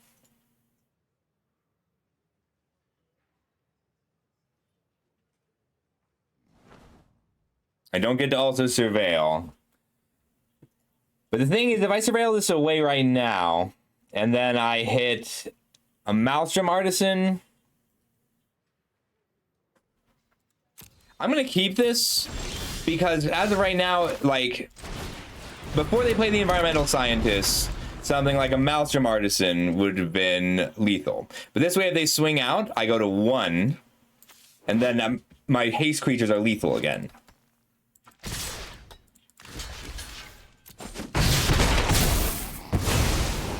I don't get to surveil? Come on, deck. Yeah, we needed them to not top deck exactly removal spell when I went all in on my mascot.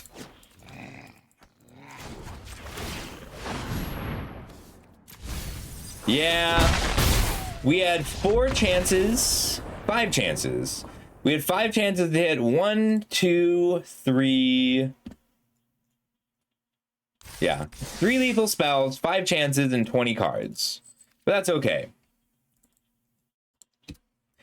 I mean, this is also, this is my first aggro pool in a while, and we have fought 3 life gain decks consecutively. So, we're doing pretty good considering. This is a good keep. We have fought 3 life gain decks on the draw. And we've been on the draw 4 times. I would love to be on the play in one of these games. This is our first time on the play, and potentially our first time playing against something that isn't explicitly anti-aggro.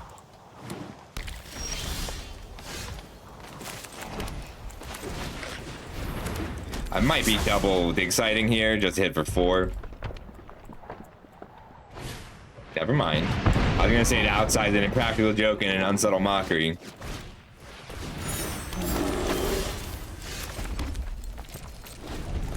Yeah, that's rough. We have to hand all 3 of our pump spells.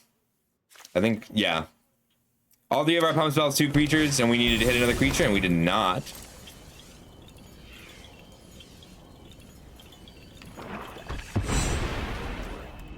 We did have 1 game where we got lucky. That was cool. Let's see if we can make that happen again. Ooh, Inkright's a great draw. Rosemary, hiya! How you doing? Thank you so much for the raid. Hi, everybody. I'm Scuffle. I do mostly educational, competitive stuff.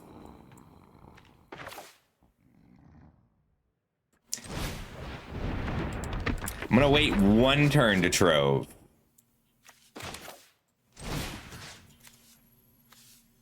Or to requisition raid the Trove.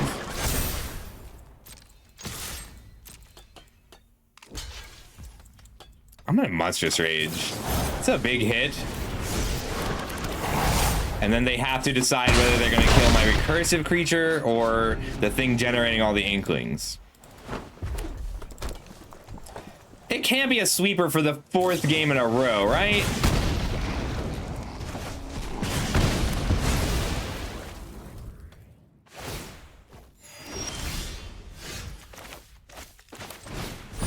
Destroy. Where's that enchantment? Oh, I have an enchantment. Target artifact and counters. Target an artifact, target a player. Alright, that's 10, 11 to put them to 4. Alright, it's worth it.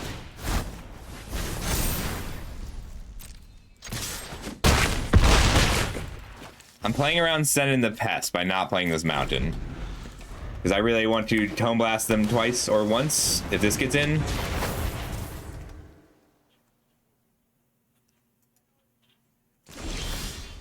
It's a great draw. Joker Tester. Hey, this is what we want to play against all day is Converge decks. Converge decks, no sweeper. Now we beat it. What were you up to, Rosemary? Doing directs today or doing just they had regular Strixhaven draft, which made me really happy. I was enjoying that. I did 1 more game last night after I lost 800 games for that ranks for that game to get back in the top 1200.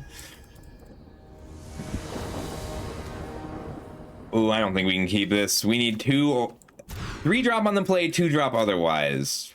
I think we keep this out of necessity and have to play the aggro or the control plan. We joke their first thing and then try and get there with a dromedary. But this deck is not good enough at mulligans to go to 5.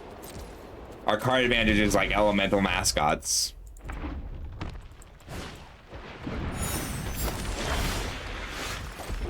I'll just joke this now.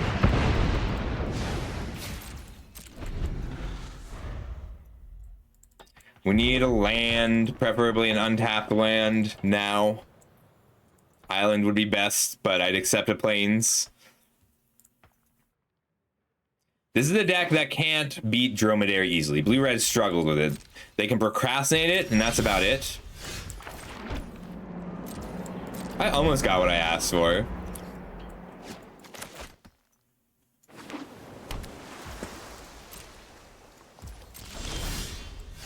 Do it. Scatter my dromedary.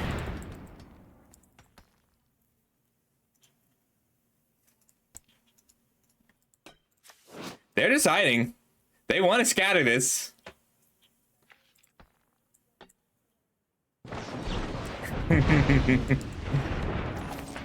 Feels good every time they scatter a dromedary. I love this card.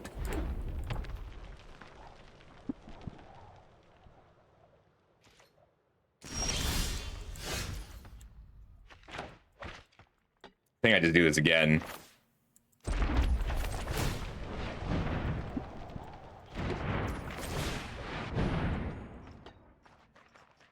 Outside of flood.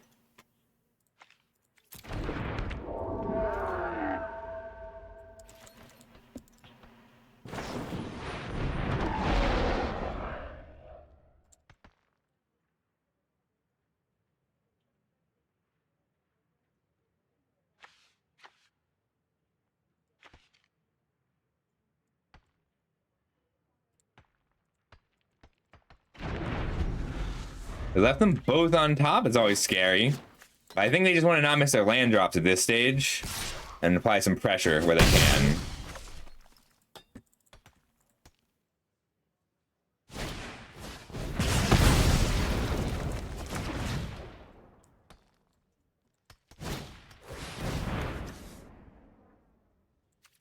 And they've removed this twice and drawn 2.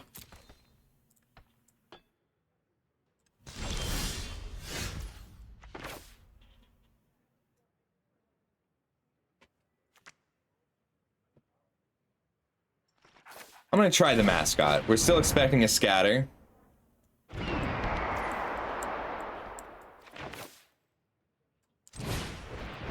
Play both mascots. And pass. Then next I can pick up and cast a dromedary or a dromedary flashback and practical joke. I'm willing to block here and let them potentially burn it the rest of the way. Well, hello, Tide Caller.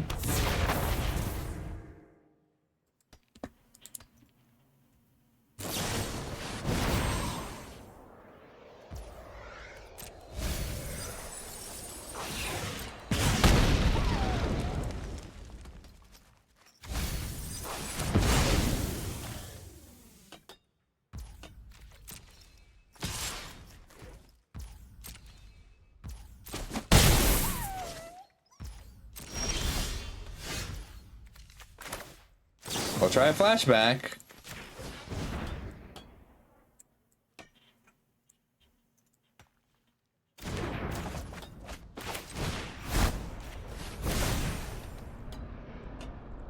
I'm so scared of this card. There's very little I can do about it, though.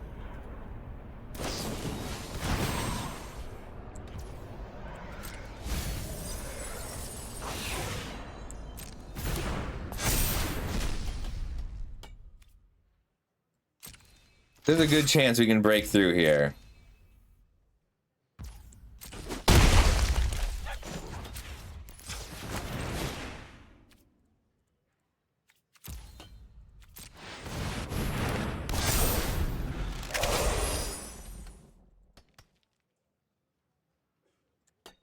So they need to cast 3 more spells to kill me with the Tide Caller.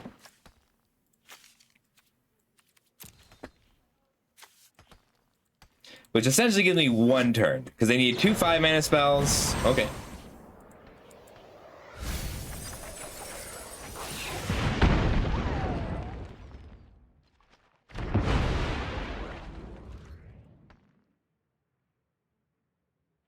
Try and kill it again.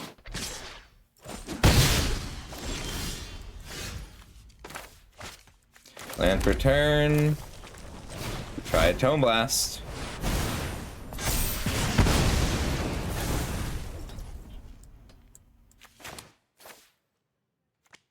There's a response here. Because they didn't counter it or try to save this creature. The only thing they could have is a Daze or a Disdainful Stroke.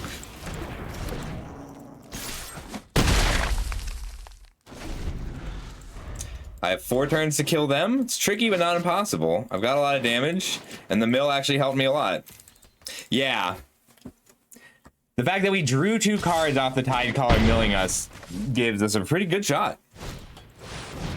Well, there's another problem card. They probably get another flyer here. And for sealed, yes. It is much more likely that you have good cards across 5 colors plus some fixing than a huge amount of aggressive staples. I don't have enough white to play this and dig site inventory. I think I have to hit, though. I can Maelstrom Artisan, dig site inventory the Artisan. I actually like that line.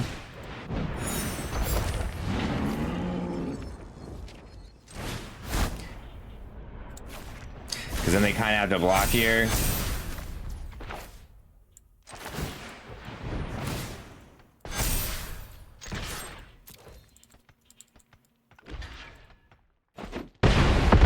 Need them to not have it. I'm hoping that they don't have the burn kill because they're trying to win with Tide Caller Chase Inspiration badly enough. But you know, they could just have Dramatic Critique, and if it's in their deck, they're likely to hit it because it's their second flow state with Kicker. These are both bottom cards. So 18.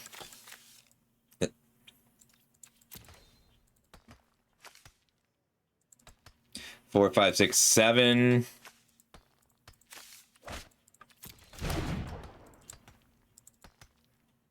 Unfortunately, a removal spell is pretty likely here. Oh, or not.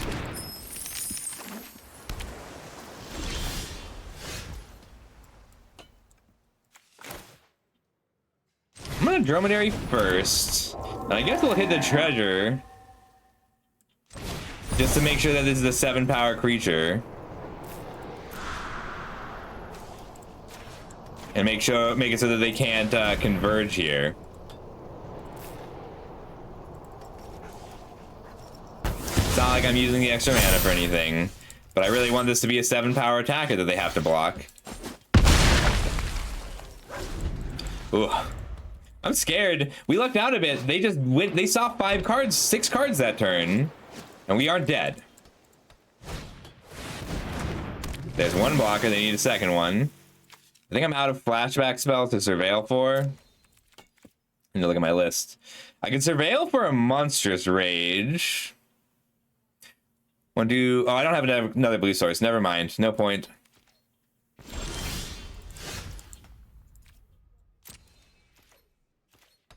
Swing 12.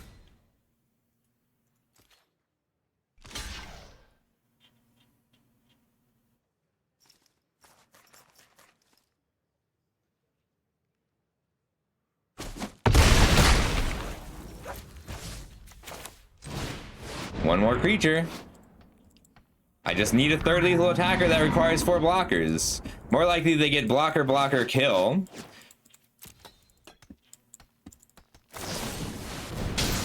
That's good news. They could have hit me for 7 damage on their turn. That's 8 mana. If they played a land, they have 9 and they could shoot me for 7. So unless they have land, second Traumatic Critique, we got it. Oh, they have land.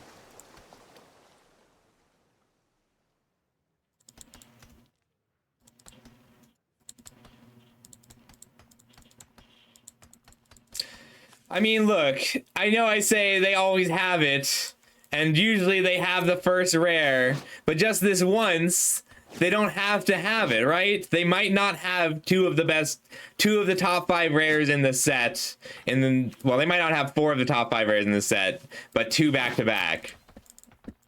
There's no way they would slow roll it. I have no cards in hand.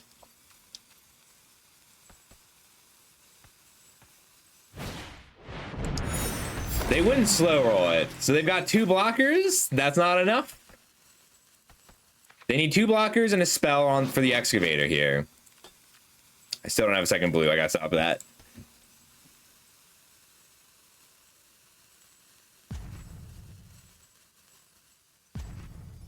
Even if they have 2 blockers and a removal spell, I still have lethal spell from there. Good game. That was scary.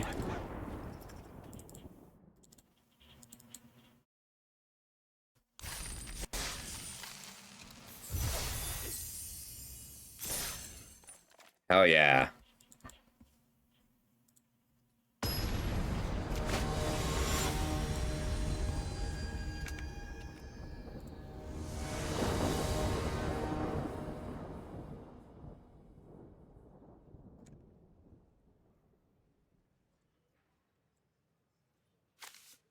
We can keep this. Like, we only get to cast 2 of the spells in our hand, but they're doozies. It's good practice. Empath, if you're just doing, I would recommend setting a 30 or 25-minute timer and seeing what you can build in that time. Because that's what you have at a competitive event.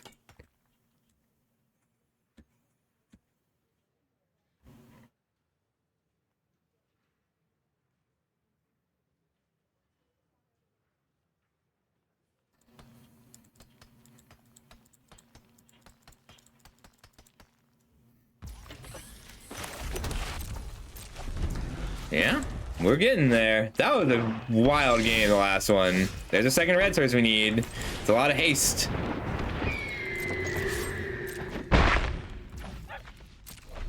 I like this card because, like, either they have non-basic lands you want to hit, or you don't have to worry so much about them. Oh, I'd rather have the mascot down this turn. No, I got Artisan this turn. Whoops.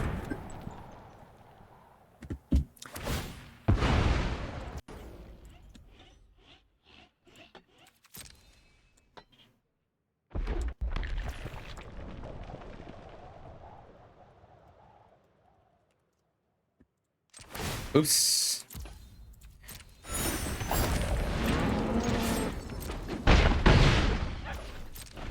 All right, so then I get to mascot and joke.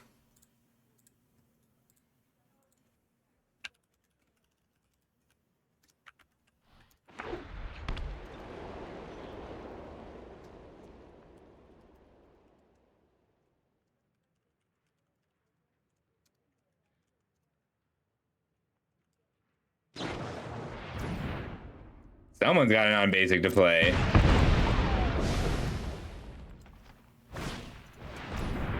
That one we're gonna joke.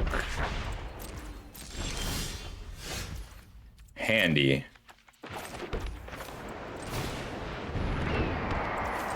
Because it also lets us grow a creature with the academic. I just don't want them gaining the life.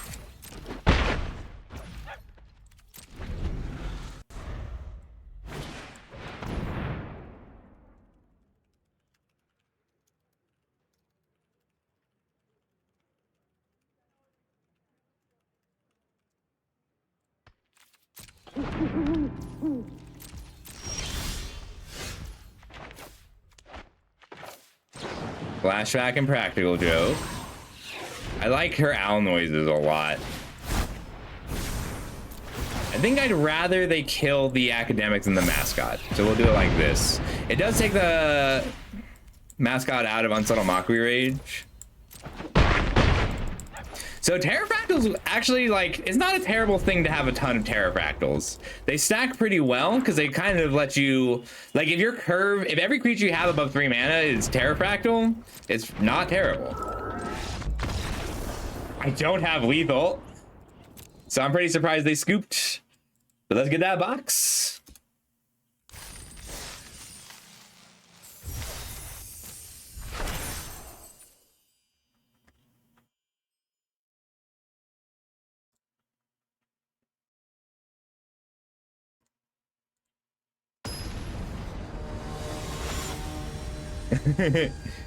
No, but it can happen. It's not insane.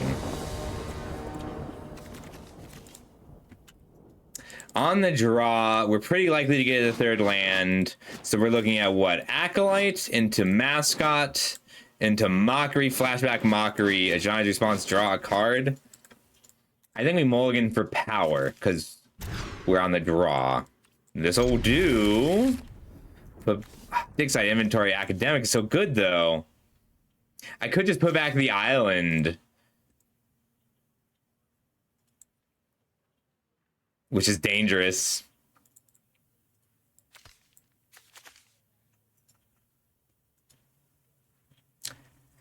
But Acolyte academic hit is really good. The deck's fast. The first 3 games are all struggles because they were all Witherbloom, which for some reason is everywhere now. Hey, there's our other island. Yeah, this is a great card. This is an incredibly strong card. It's just, it usually requires you to play some of the weaker cards, right? I'm gonna lay out the Acolyte first just because the Academic is a much more valuable card. Yeah, Witherbloom has a really low floor, really high ceiling.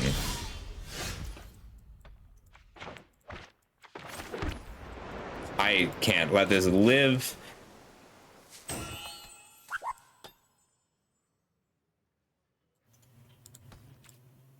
gonna attack first. Blocking it is a little bit crazy. We'll mock this Inkray while they're tapped out. Hey, that's a great card to surveil away.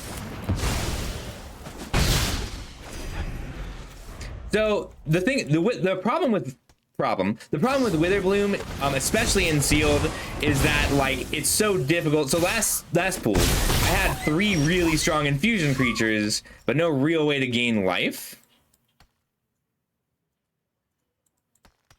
This is just not a problem for the Academic. Academic getting in.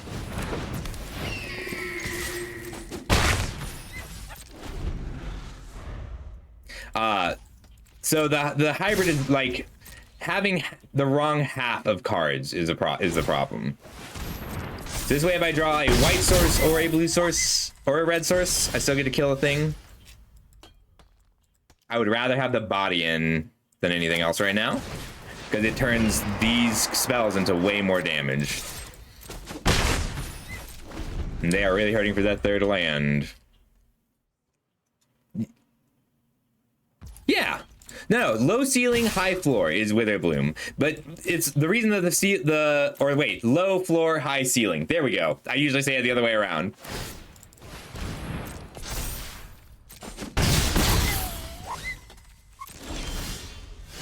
Ooh, Inkray was a great draw here. I think I joked the poet. Yeah.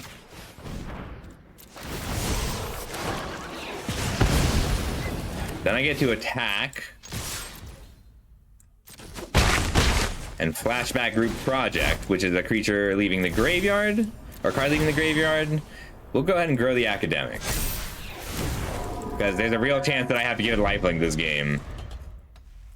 Inkray was a great draw though, because Inkray joke flashback is so strong.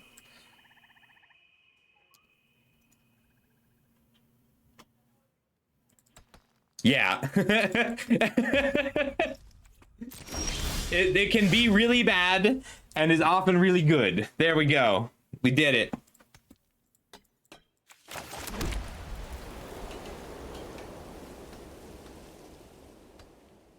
I'm gonna discard dig site inventory first, because then that's 3, 4, 5, 6, 7, 8, 9. So they block the biggest thing, which will be, they block the ink, right?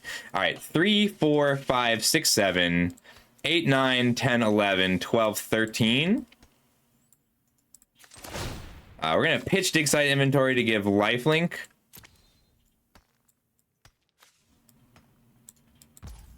Then flashback dig site inventory here. And put the counter here. Then requisition raid. Put a counter on each creature I control.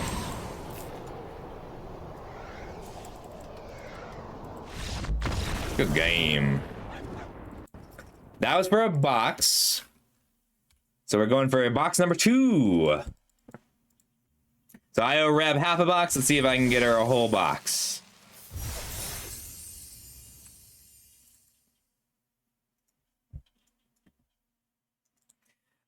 that's one of those thanks. So that's one of those games like that looked very one-sided, but it was really close. Like it was not really close. It was closer than it looked. There we go. It was closer than it looked because our opponent was ooh. We've got Joke into Artisan on the draw. I think we keep this. Right. But they just hit their third and fourth land in the last 2 turns. So like once they had mana, they had more of a shot. Because you don't keep a hand like that. Right. You don't keep a hand like that if your deck... You don't risk it unless the payoff is very high. So like I might risk this hand because hitting a plains is just so amazing. Not hitting a plains for a while, we're still okay. But I'm going to keep this. Because if we hit a plains, we have a really amazing start. On the draw, I keep it fairly often. On the play, I mulligan a 2-lander all the time. I mulligan a lot more than most people, though. Plains. It could be a lot worse.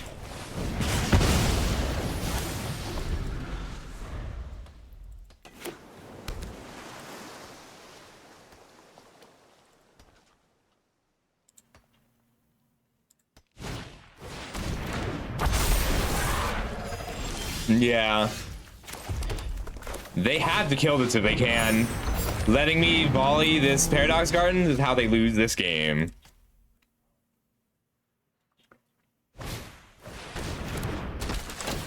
Damn, they managed to get a green source first. Alright, never mind. They'll be fine.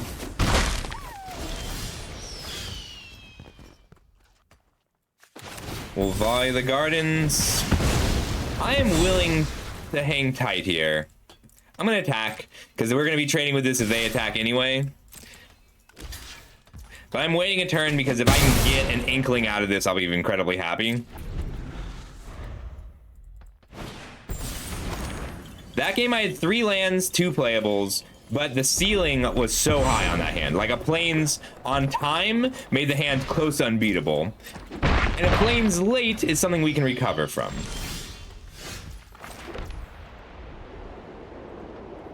It looks like they've got a scatter, but I still risk the Inkrite. Joke this fractal, make a 1/1. The next turn, I get to play 1 or more of these. Hardened Academic, Flashback, and Practical Joke is good.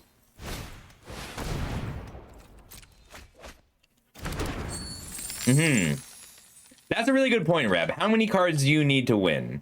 Reb, she said you just got to know how many cards you need to win.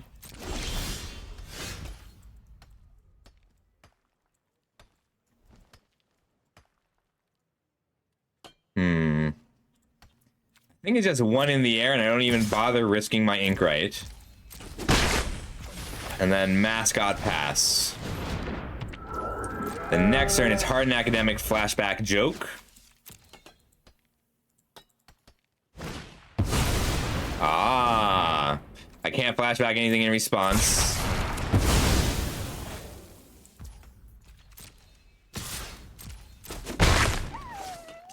I'm not sick, but I'm not well, and it's a sin to live so well.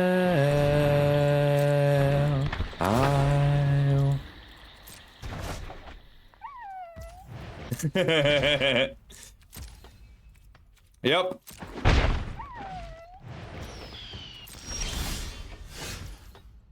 We're just gonna do it again? Like, we can answer threats, but the fact is that they haven't played one yet. Like, Terrafractal was the biggest threat we've seen, and we're going to have... We don't have card advantage. We don't really... Like, I was Home Blast behind me. We don't really have the ability to sustain this. So our best bet is going to be to kill everything that is a threat. Even if it's stupid hard to do.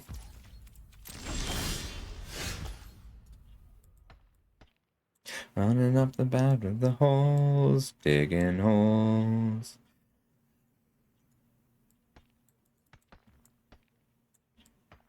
I need to just mock here. Can mock, flashback, mock.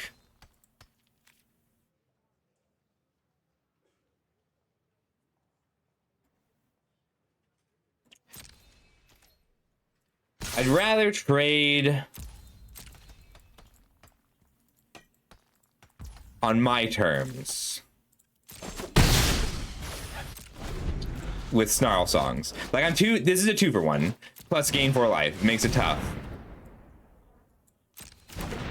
Damn. Stunning. We're taking 7 this turn.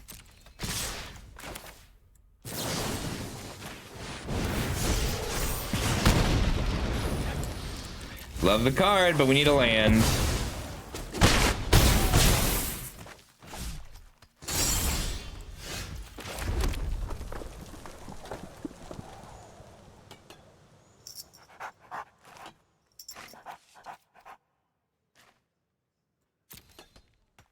I can flash back the mockery, but then they still hit me for 5 and I die. I can respond, same problem. I can architect, flashback.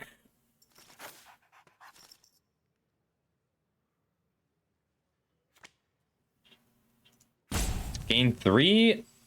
Take 7, go to 9. Yeah, it sucks, but I think that's the line. So hardened academic. Cast a flashback, targeting an impractical joke. Joke the virtuoso. Counter here.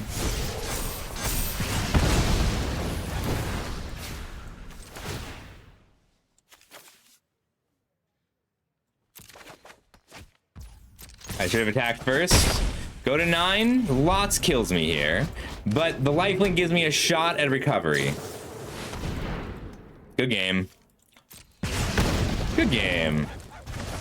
That was just rough. It took 6 draws to hit our second color. It took 9 draws to hit our 5th land.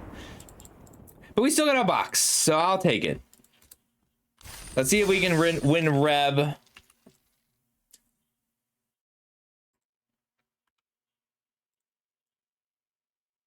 Let's see if we can get Reb another box.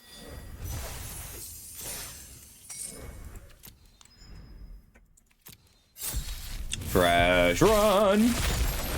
Ooh, I love seeing a big score in any pool. Oh, there's a win con. Yeah. Oh shit, I forgot to get its. No, I didn't. We didn't play the Dawning Archaic once. All right, I got a screenshot. I'm gonna go put it in trophies before I forget. Paste. I owe you 1/2 box. I think we did really well with the pool, considering like our only rares were Flashback, Hardened Academic, and Dawning Archaic, which we didn't cast once. Yeah, so like Mountain Crackle with Power is a legit win condition because it deals 5 times X. So if you get 9 mana, which is 6 into X, then it's X equals 2. So you deal 10 damage to 2 targets, which kills a thing, shoots your opponent for 10. And if you get to 11 mana, it's 15 damage to 3 targets, which if you lose the game after that, you weren't ever winning that game. But big score, Crackle with Power, Emeritus. I currently have a 100% box rate with Emeritus, the one time I've ever had it. But yeah, it's looking like we're big Prismari here, which is great. In white, we've got Interceptor, which isn't going to be worth splashing, and Primary Research, which is. Blue, we've got Professor Pierce Disdainful Stroke, and 2 Channelers, which is awesome, plus Emeritus. Think we are definitely playing blue. We got to find the rest of the removal, though. Black, Mozio is just a good body, plus End of the Hunt and Last Gasp, Wander Off. That's a nice set of removal spells. Necroscribe for the late game. I'd love Return the Favor. I love this card in general, and I love it even more in Sealed. Seize the Spoil, Strife Knight, Joke, Mockery, Return the Favor. Our red's great. Our red is great. Our blue is great. Let's see what else we got. 2 Dances, awesome. We might get to be Teamer. Let's see if our mana allows for it. Double Trove. Whew. It took 16 runs. 16 runs deep, we found our second Trove. We've had 5 Troves in 16 runs. All right, so we're definitely blue-red. What we need to figure out is if we're blue-red-green, if we're 5-color, or if we're Grixis. So let's start with our blue-red cards. We have Paradox Gardens, Field of Strife, and Archaics. It's a good start. This is a really good pool. Terramorphic. So I'm just going to keep track a little bit. Green gives us Tam, Berta, maybe Fractal Tender, but probably not. 2 Grapples if we want to do. So this is our 5-color pile. I don't usually like Dina's Guidance, but if we're getting an Emeritus, I like Dina's Guidance. All right, blue, green, red, white, black, white. Crackle with Power is our main win condition. Plus a big score and Seize the Spoils is beautiful. Removal wise, we have 2 Mockeries, Heated Argument. Strife Knight is better than Strife Scholar unless we're attacking a lot. Return the Favor is our counterspell. You need a counterspell in a deck that's trying to win this way, because otherwise your opponent is going to hit you with a Traumatic Critique or a Mathemagics. Take you back. Hey, buddy, I'm sorry about this morning. These things happen, but you take your shots, and you did great. I'm glad you went. Pierce, Stroke. We probably don't get to play all of these. We might get to play Fractal Anomaly. If this is making a 3/3 off Seize the Spoils or big score, it's excellent. Your deck was sick, but like that's just a deck that can always happen. I don't usually like Page, but we have a Crackle with Power, and we don't have any recursion. That's our biggest problem right now. Is it's hard to rely on our recursion and Sundering Archaic. Never mind. I was gonna say it's hard to rely on Crackle with Power if you don't have something like Sundering Archaic, but we do. All right. Our blue looks really good. Our red looks pretty good. We might end up on more of a splash, but I want to be able to play Return the Favor. Let's find out what we're missing. If we're just blue-red, nothing else, which is probably not going to happen, what are we missing? We have Emeritus, Archaic, Dances. This Rancorous Archaic doesn't make it. Good blockers, a little bit of ramp. Great fixing. We've got 2 Troves, 2 Channelers. Crackle with Power for a win con. I think 1 Pierce is probably the sweet spot. Pierce, Stroke, Return the Favor. Impractical Joke, Unsubtle Mockeries, Heated Argument, Run Behind. We could use a little bit, not a lot, just a little bit of real removal. 1, 2, 3, 4, 5, 6, 7, 8, 9. 1, 2, 3, 4. I think we still want to be on 17 lands just because of how high our curve is. But from here, we want this land and this land, but not the Forum. I love these testers. How much real draw is this? Emeritus Professor. Like, this is a good Fractal Anomaly deck. It's also not a bad Spell Seeker deck. Spellbook Seeker deck. Our Opus is just Tackle Artist, pretty much. I agree.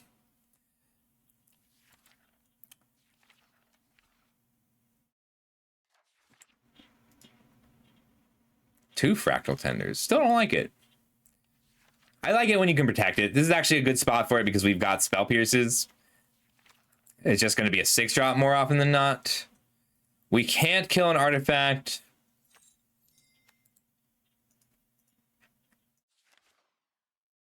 Black gives us End of the Hunt, Last Gasp, Wander Off. I don't think this is a Decorum Dissertation deck. We just need our life too much. It's a good Necroscribe deck.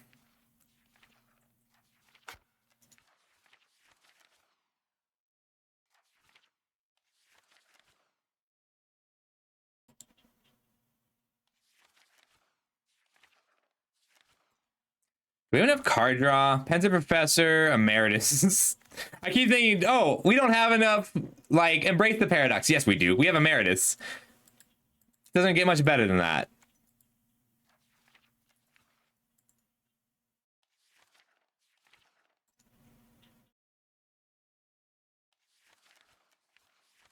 Opus cards are just Tackle Artists. Oh no, it's so sad.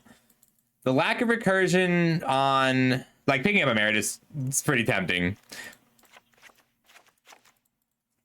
And I'm worried, like, we'll struggle if our opponent drops a 6/6, right? We just have to stop that from happening if we can.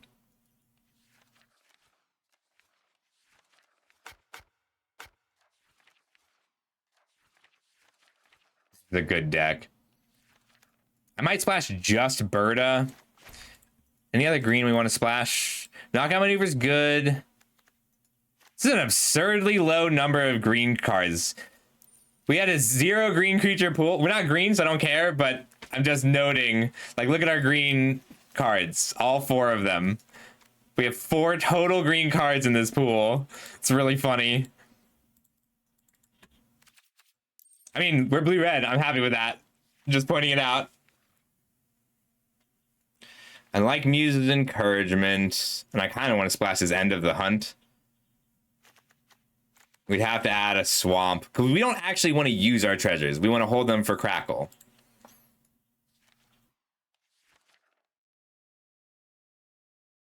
Well, we only have one way to bounce a 6/6 and one way to counter a 6/6, or I should say 7/7. But those decks, the ones that like rely on putting out a large creature fast, tend to struggle against this game plan. All right, 2 channelers, 2 troves for ramp. Great. 4, 5, 6, 7, 8, 9, 10. I count these together as 1 because I'll usually cast 1 and cycle 1. 11, 12, 13, 14, 15. It's only Archaic hits. 1 forest gives us 1, 2, 3, 4, 5, 6, 7 ways to cast Berta. Crackle can kill it, but Crackle, I will avoid using Crackle on a creature because I want Crackle to kill them. I want to crackle them to death. I want to be on 17 lands, even with 2 troves, 2 channelers, just because I'm going to be discarding lands, extra ones, often.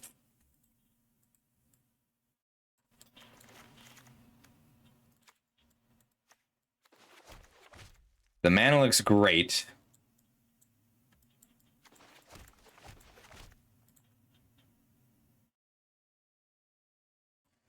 I want a cantrip. Do I have any cantrips anywhere?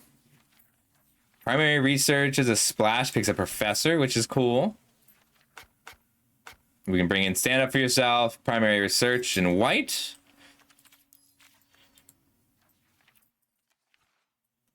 That's it. We really, like, we are a blue-red pool. We don't have any other options. Like, black is solid, but it's just okay.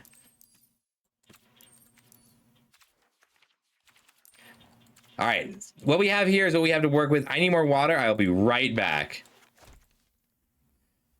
Red removal is generally more efficient. And it's balanced. Like red removal is really good, and it's balanced against the fact that it doesn't kill everything, right? Like you don't get a 1 black mana kill anything, but you get a 1 red mana kill most things. Yeah, exactly. It's about necessity, and I want to get the 6 cuts here before we should look at the Grixis too much. I'll be right back though.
I'm gonna do my best not to knock my computer over with my short apple cord.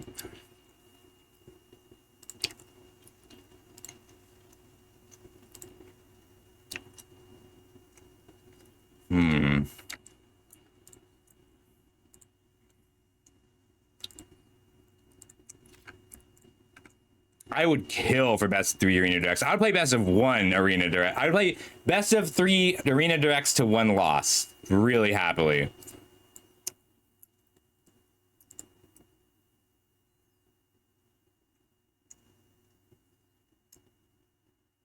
Well, looks like this is not going to work, so I just have to plug it in. If you want to use it, you can, but they gotta be plugged in.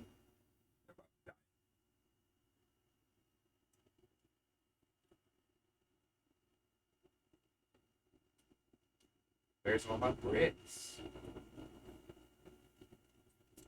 There it is.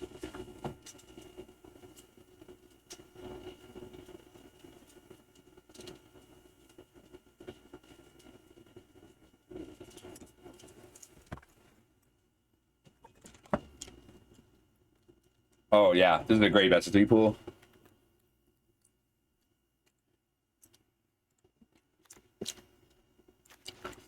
We just keep dropping threats. I don't think we need the tackle artist to win if we are using Berta to do it.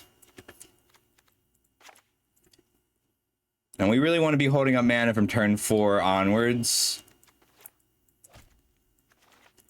We can come down 1 tabulator because Pen's Professor kind of does the job. And 1, I really like the tester though.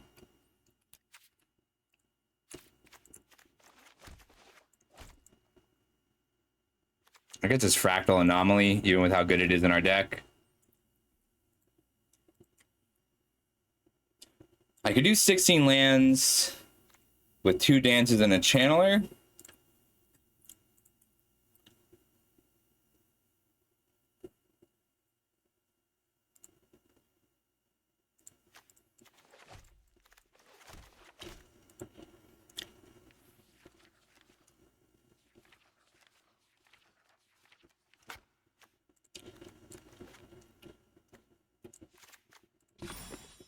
We can come down 1 more, maybe 2 more creatures.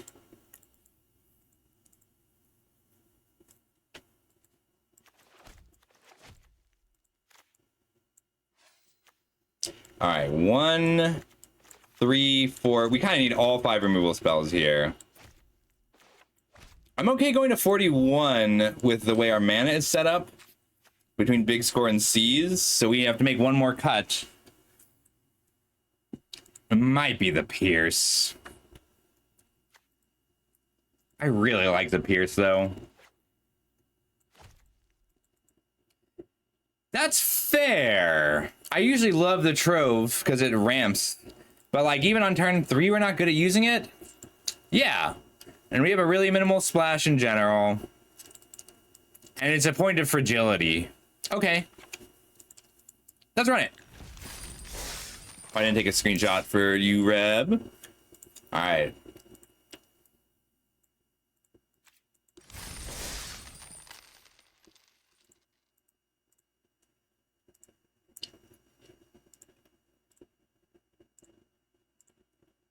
This can do it.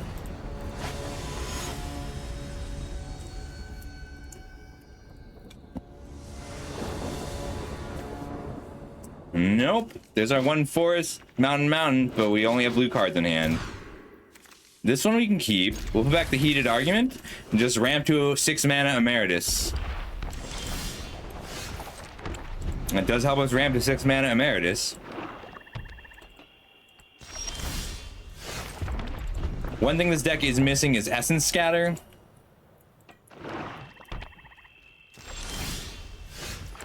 Oh, I'm not particularly scared of a counter spell. I think we need the Archaic in the long term.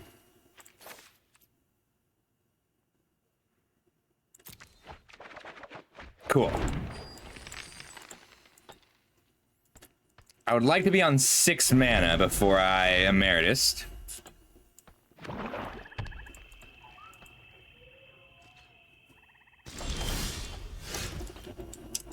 Mountain Pass. That lets me hold up the Mockery.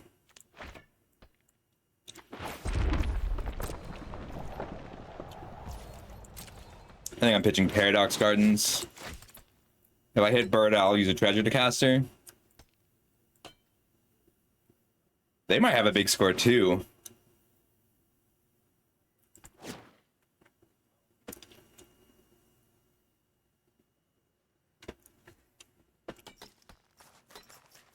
If they big score, I think I big score in response, just because I have a shot at hitting Disdainful Stroke. Yeah, we're gonna go in response. Nope, but that's okay. Like hitting a Disdainful Stroke or a Spell Pierce there was game over.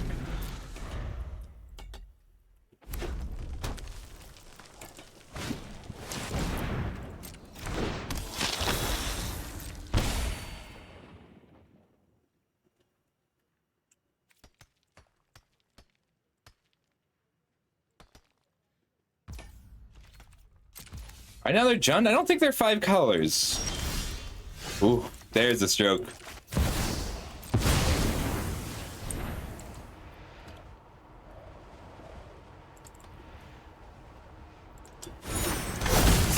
I'm not gonna recall yet. I would wait until my next turn to do it because the treasure's so valuable. Like I could recall to dig for a land to hold a Disdainful Stroke.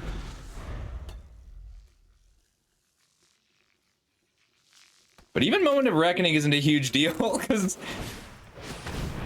Ooh. I'll draw 3 cards in response.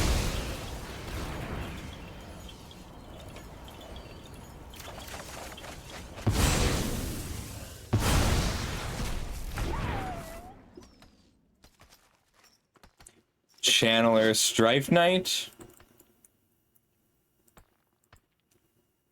Still a 3 for 1. Or 3 for 0, 4 for 1, something like that. I probably should have recalled on my turn just to try and hit a land drop.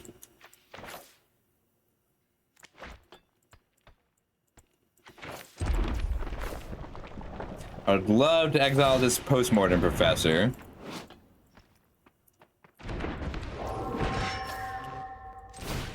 We're gonna have to take a little damage here.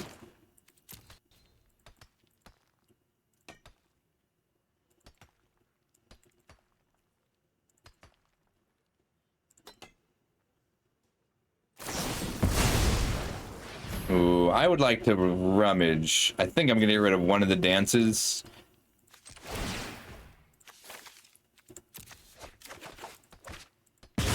Cool.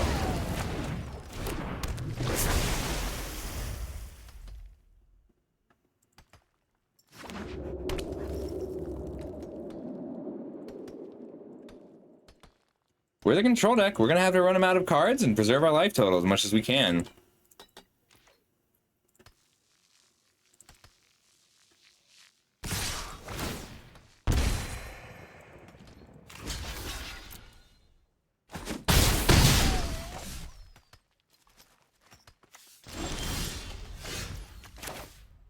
I can Trove, Mockery, Fields of Strife. Or I could just dance. I can Island Dance. If I Trove Island, I can hold up Disdainful Stroke and gain 2 life. I think I really want to be able to gain this 2 life.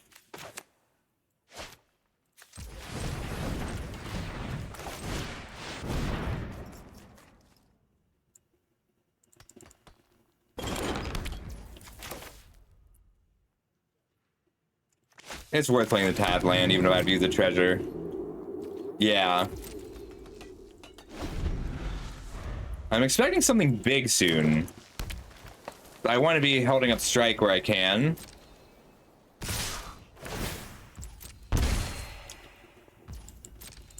Block here. Blue, red, blue. Mock.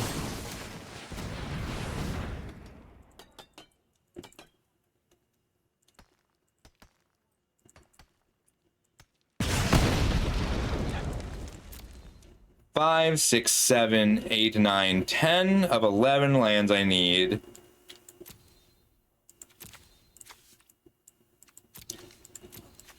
I'd rather draw something else. Then I can start tucking things with the archaic.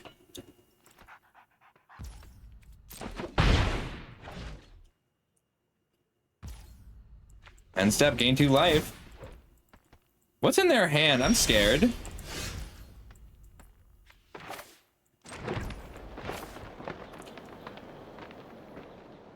It's trying to use all the colors. I would like to exile the Postmortem Professor.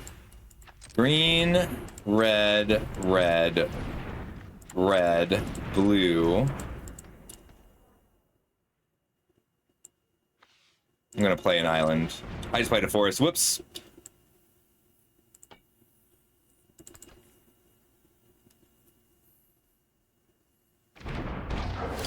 Exile your professor.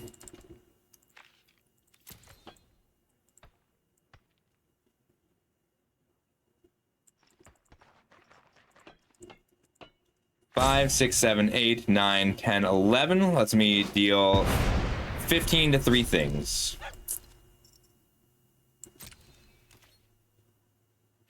It's time to start plinking.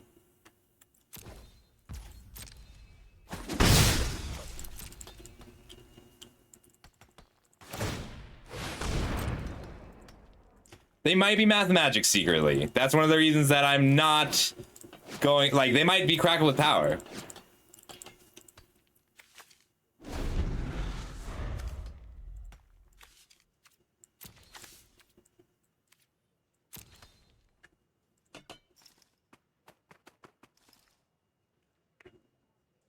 Agreed. I'm gonna tuck my Visionary's Dance in response. I'm not gonna worry about keeping this creature alive.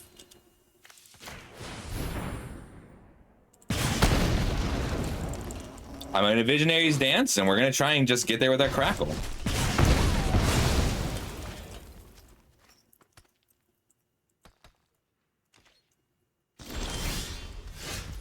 One, 2, 3, 4, 5, 6, 7, 8, 9, 10, 11 total mana available. As much as I would love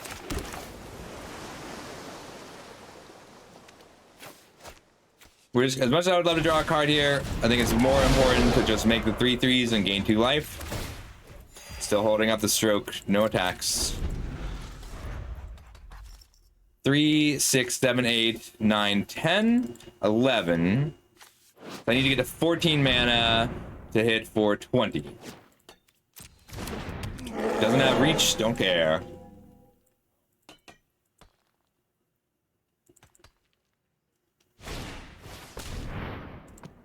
Okay.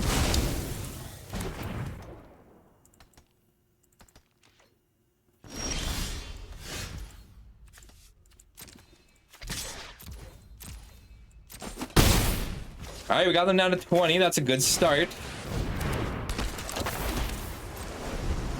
2, 3, 4, 5, 6, 7, 8, 9, 10, 11, 12. 2 more mana to hit for 20.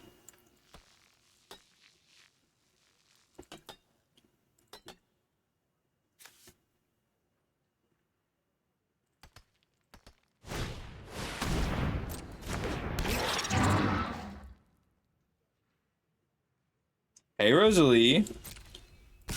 Yeah, that's just how this deck is. We gotta take the 4.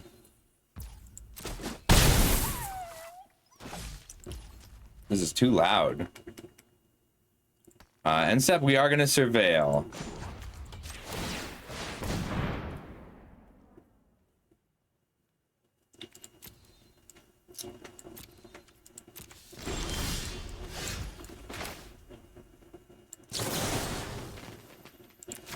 I would like to draw a card, please.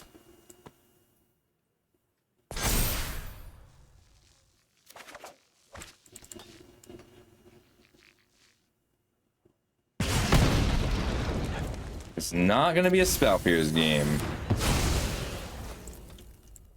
I'm going to gain 2, even though it means I don't get to surveil.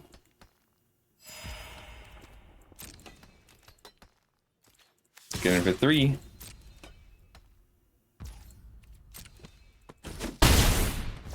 Mountain for turn. 4, 5, 6, 7, 8, 9, 10, 11, 12, 13. So 1 more mana lets me Crackle with Power for 20.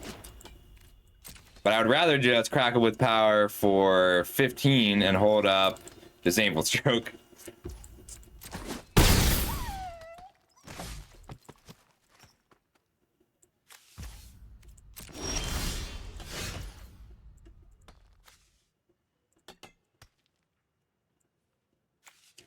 Do I go for it and risk Return the Favor?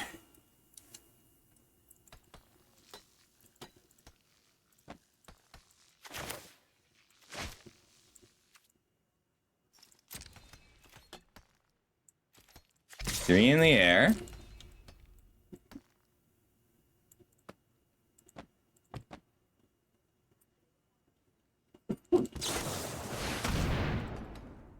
That'll put me to 4 life.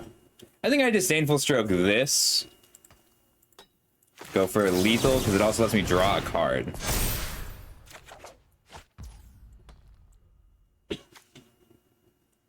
I could redirect the Disdainful Stroke and the Heated Argument, and then they wouldn't get to draw a card.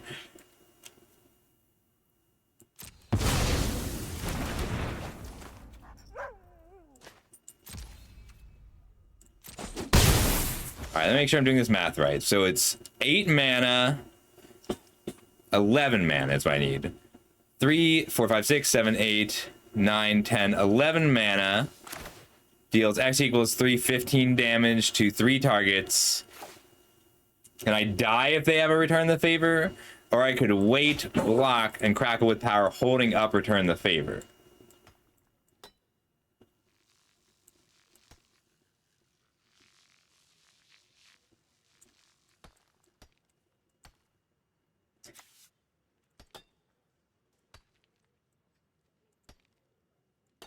I think it's safer to wait a turn.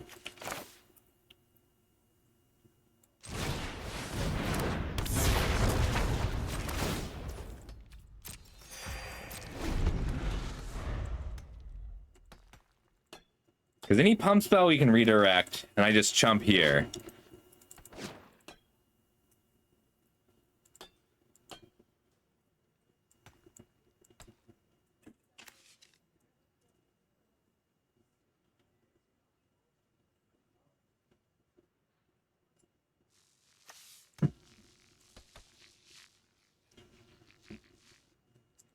I think I have to take the 4.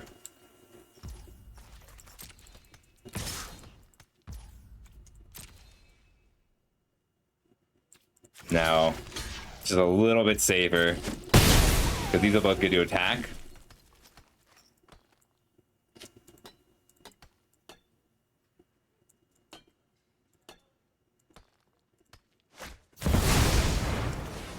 X is 8 or more. Create an 8/8 red lizard.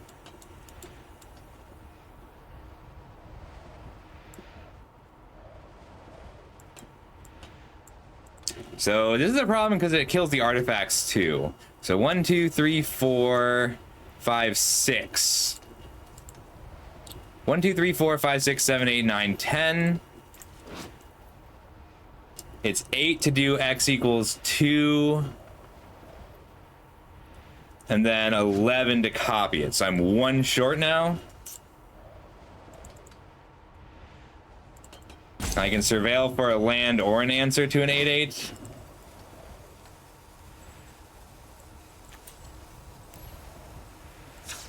One, 2, 3, 4, 5. 1, 2, 3. If I copy this, mine resolves first, unfortunately.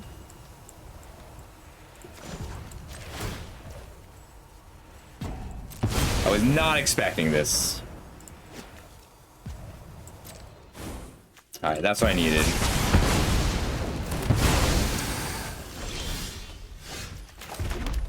Alright. So it's 3 additional mana to copy it. So X equals 2 is 10 damage. 1, 2, 3, 4, 5, 6, 7, 6, 7, 8. 4, 8. X equals 2. Full control. 10 to these two. 1, 2, 3, 4, 5, 6. And then copy target, instant, or sorcery spell.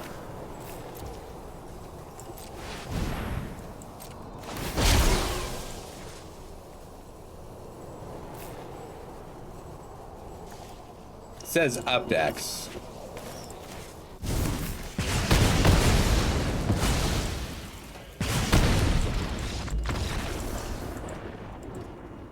We are one off without the land. I thought a sweeper might happen. I didn't expect the sweeper to kill my artifacts.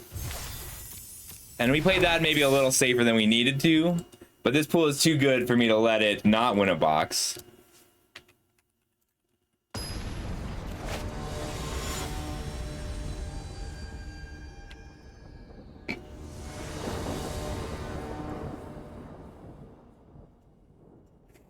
Thanks, Reb.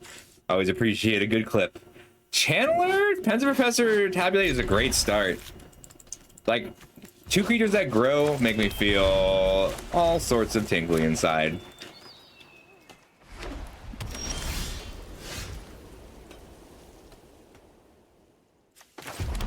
We'll Channeler first. I'm probably Tabulating next, just because these both attract removal.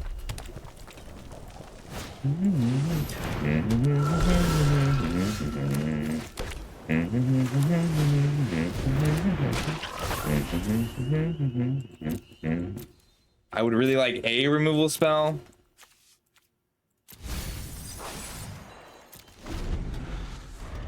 Because I'm going to kill the next thing they play to block the docent, ideally. Maybe run behind for the sake of a curve. Oh, they didn't want to trade here? I'm just gonna pass.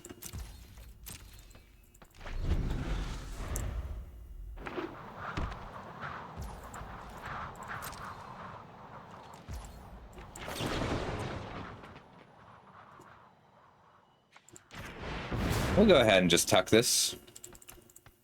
Let it start attacking a bit.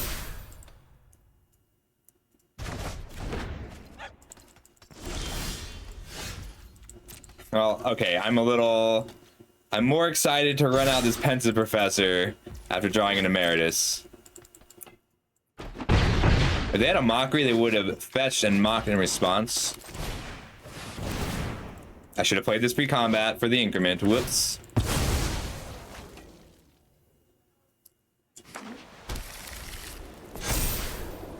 Well, my Tabulator is now outside of Mockery range. Once you're wise enough in the library, you can no longer be mocked.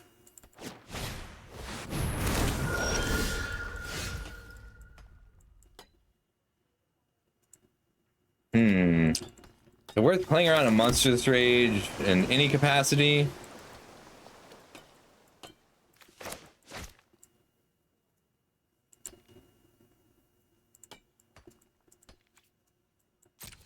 I'm okay just passing here. No, I should attack. I'm a good attacker. I get to double block and mock.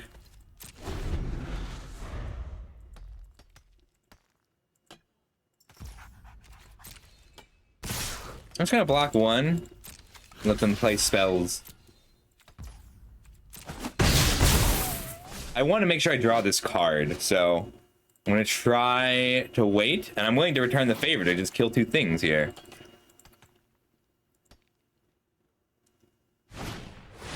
Ooh, an Archaic with 2 additional colors. I think I'd rather Heated Argument. No, I want to grow my Tabulator. Increment.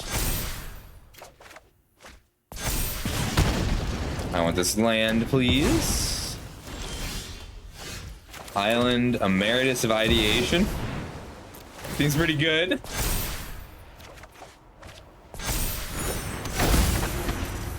Get in for 6. Card is so good. 5-mana 5/5 flyer is already great with Ward.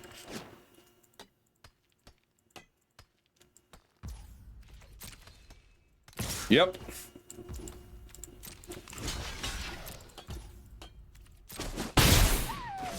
I agree. Gotta max out that value. I mean, we have lethal. They need something pretty amazing here. This is not a hand or set of cards you can stutter against in any capacity. I drew land. I'm not mad about it.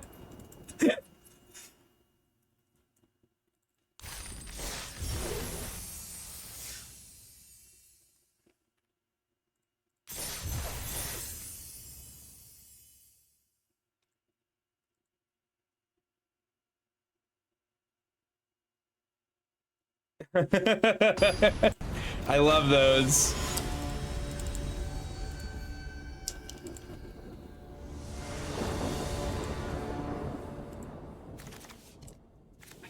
It's a little bit slow, but Tabulator Emeritus is so strong. I think it's worth a keep. The nice thing about starting on an island is Scatter is scary enough that people don't always run out their 2-drop. And I was about to, what I didn't get to finish saying was that we just have to hope that they're not on an aggro deck with a 1-drop. But we drew a Channeler, so it's all good. I love Channeler in an Emeritus deck just because being able to recall on turn 5 when you play it. Oh my god, I will be so happy if I get to do that. You don't get to block a 2/2 Death Touch. Ooh, that's good news for us. We'll tabulate first.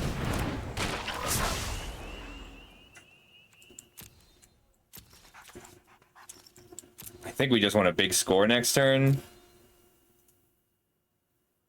And then hold on to our Crackle until way later in the game.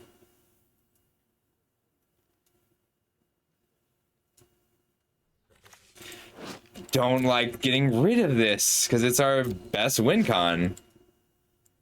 I think we keep it like that.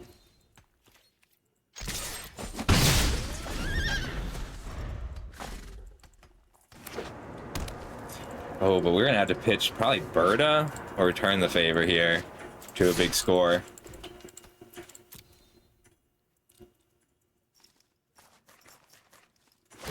No 2-drop, no 3-drop is kind of a crazy keep on their part. I can big score pitching a mountain, just only a little dangerous. I don't think I want to miss my land drop or even risk missing my land drop. Yeah, exactly. It's so good against black-white. I think I'm pitching Berta. She feels so weird. She's so strong.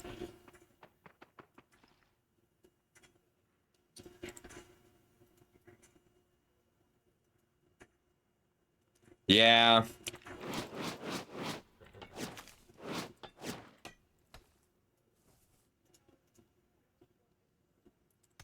Like, we're just trying to win. Like, Berta's a great win con, but we're trying to win with Crackle this game.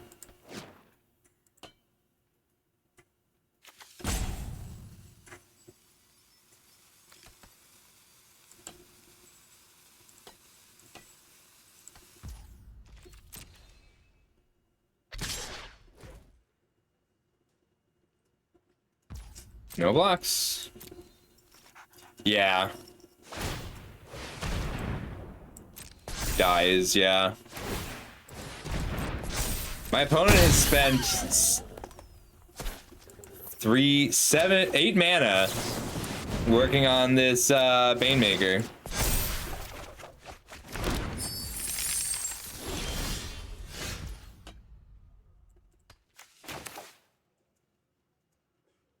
Yeah, I really just want to be able to Emeritus and Ancestral Recall. And I don't want to miss my land drop. So we're going to pay the blue to Ancestral Recall.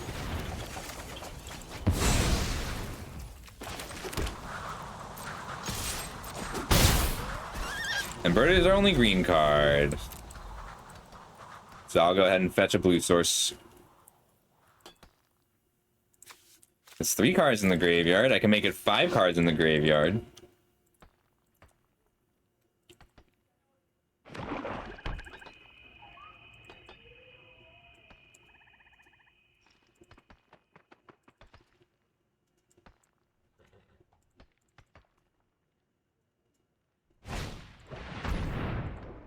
I would have been way more upset about that last turn. I think it's going to be the Impractical Joke. Because then my game plan is play Tester and Mockery. We're trying to get them down to 5 for a Lava Axe. But even getting them down to 10 is pretty good.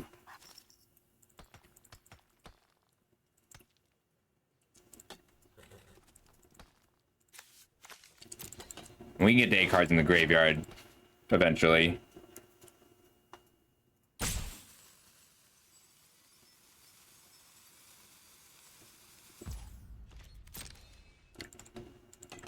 Frog Maker has dealt 7 damage so far.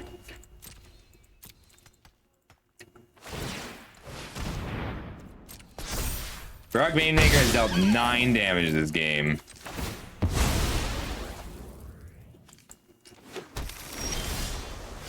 Cool, we hit our land drop.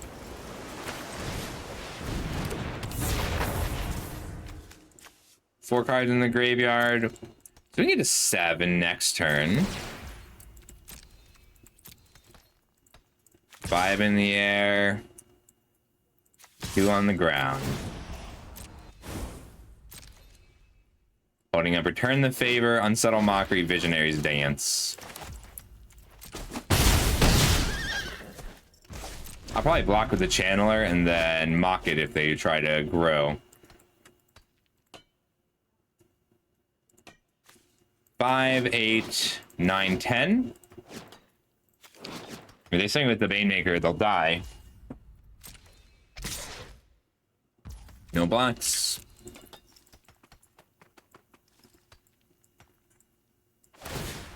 Banemaker has dealt 9, 10, 11 damage this game.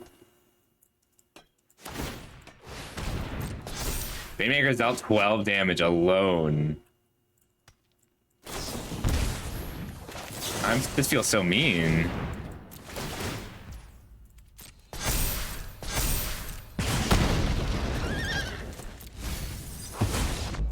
That's fair, but that's a lethal attack.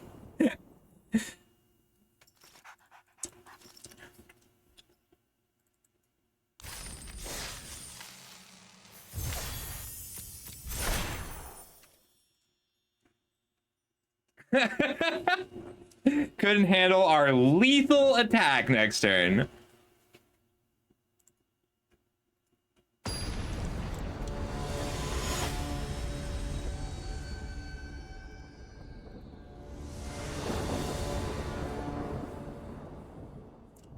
Huh.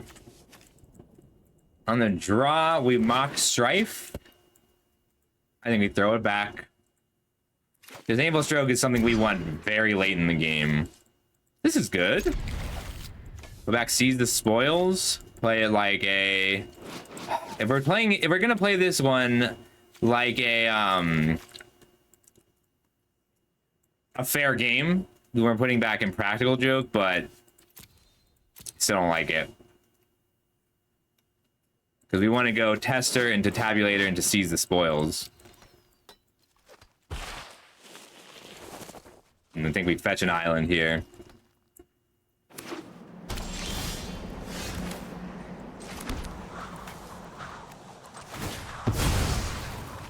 I think we need the island more than the mountain. Like, we return the Favor, Crackle with Power, but those are both very late game cards. And we can always draw Pensive Professor. This is how blue-green does aggro. Hey, came back.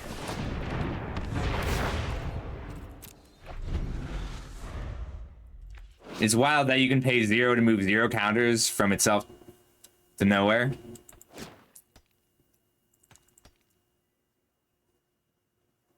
If I hit another land, I get to Impractical Joke and then Strife Knight in the same turn, which takes Tabulator to a 2/5 all at once. translation. Well, now I think it sees the spoils.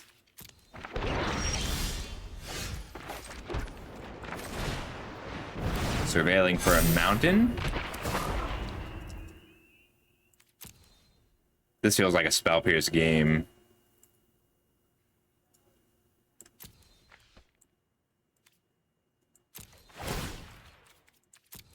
Like, we're the aggressor this game. Strange as that is.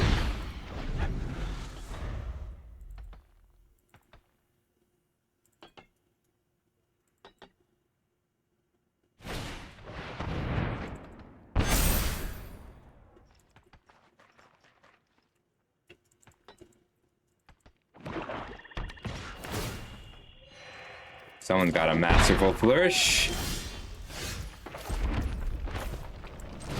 Practical joke.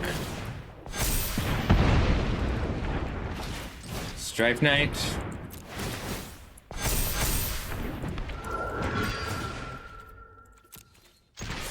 In for 8. This might have been a mistake.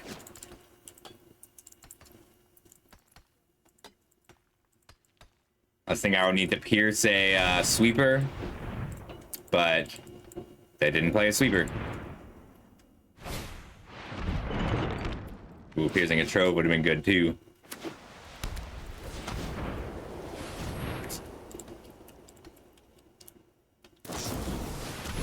That's crazy. They killed that instead of the tester.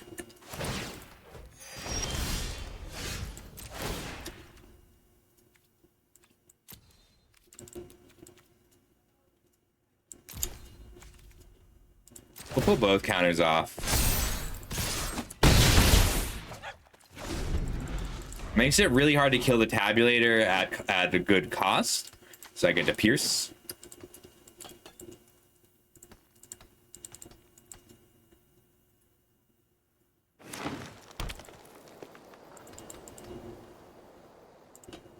Come on, Snarl Song.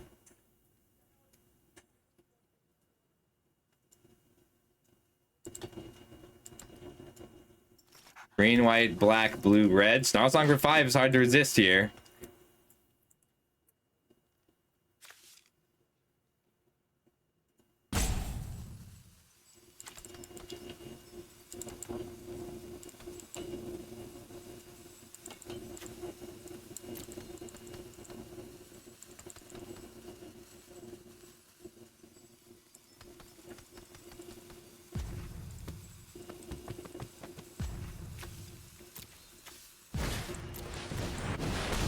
Cool.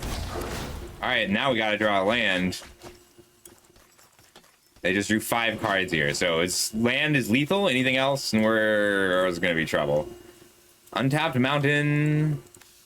Let's draw a mountain.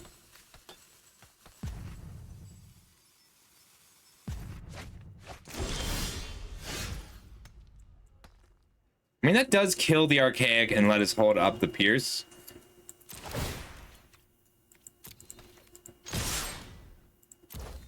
I'm okay sacrificing the tester here to put them to 2. Yeah, it's fine. We have to give up we are either giving up a tester or hitting them for 2.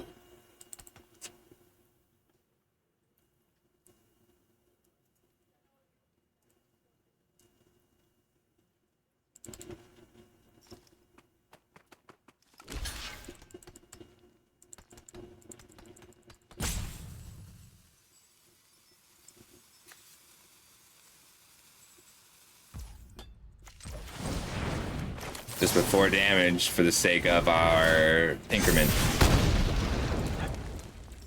You're not a land.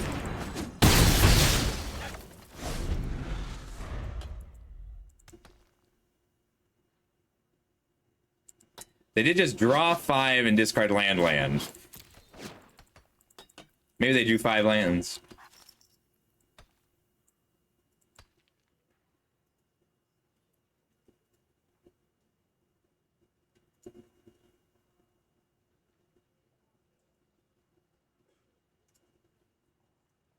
If they Snarl Song here, if they land Snarl Song, and I pierce it, and they don't get to gain the life. They gain 5, go to 9, and then this is still a lethal attack.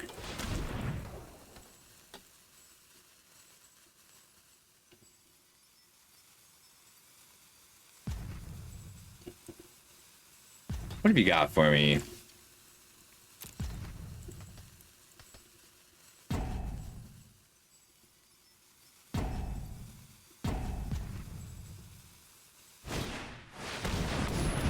Can't pierce that. Heated argument still gets me there, though. Mounted.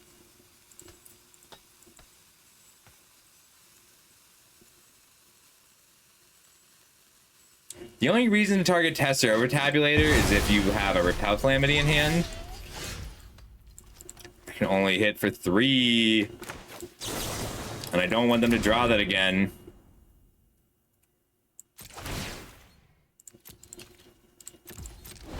Damn. We just missed 5 land drops. We missed our land draw 5 cards in a row. We surveilled.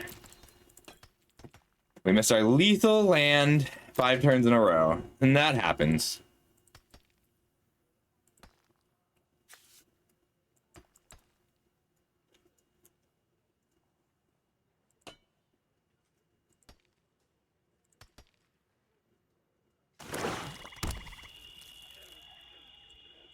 It's not lethal because of the trove. I mean, it could be. It depends on what else they've got. That is a better run behind target.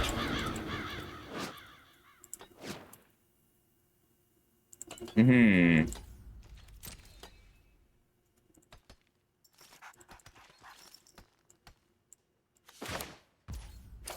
step, we will run behind this Witherbloom.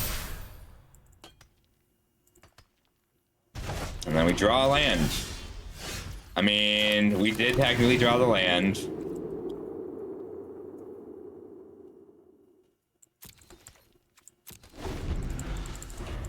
I am cursed, I know.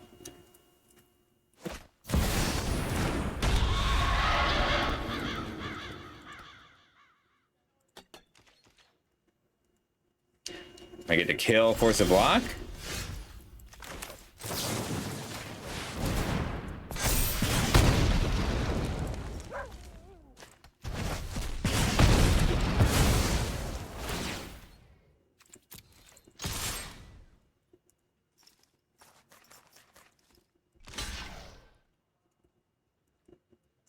What 1-mana spell could you have? There's no way you run interjection in this deck, is there?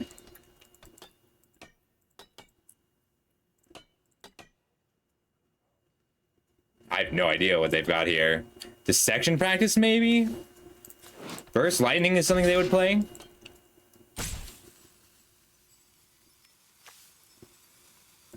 It could be burst. It's not a burst lightning.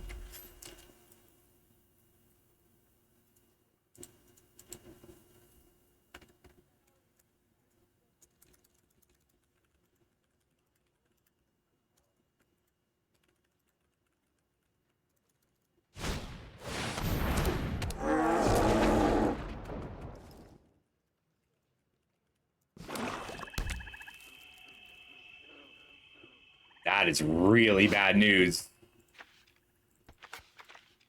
Because they've got great hits. But we still have lethal spells.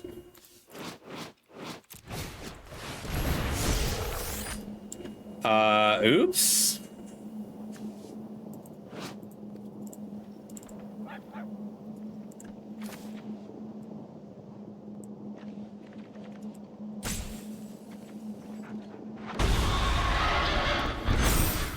They miscounted their mana. They thought they could gain 2 life. They thought that they could use it and then gain 2 life with it on the stack, but they miscounted. It happens. Magic's hard, and they've probably been grinding this for a while. That's also possible. I punch every once in a while. It's been known to happen. Yeah, I think this is still a keep. Even if it's a little bit weak, we're just looking to big score here. Like, the hand's a little bit weak, but the deck's a little bit strong. We'll set up to be able to return the favor turn 3. It's not that likely we get to. We want red, red, and green anyway. Ooh, that's a great draw. Whoops, I forgot to attack first. Or I forgot to tabulate first. It didn't matter.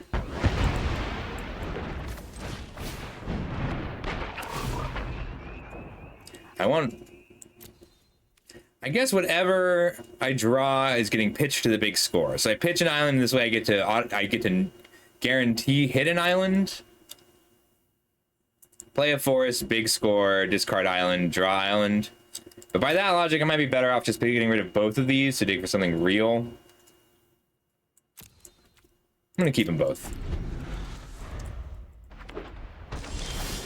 So I'm just not upset if I have to return the favor instead.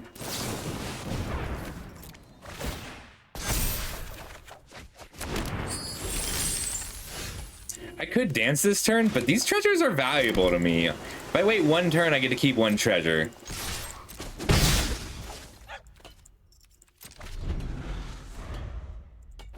That was an intense game, too. I'm gonna go ahead and stroke this for the counter. Like, we're the aggressor this game. Strangely enough. Oh, wrong card.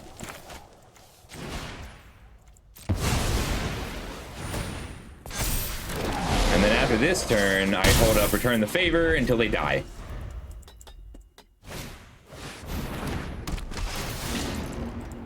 This might be able to punch through just out of fear of me playing a 4-mana spell after I trove.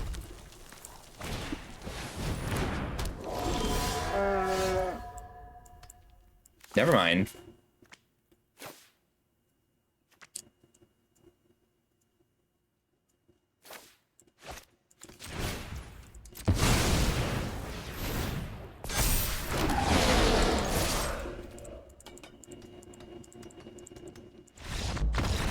That's fair. We hit for 6 this turn and 12 next turn. Yeah, I was thinking of, like, the sweepers aren't red here. All right, 5-0, let's do it again.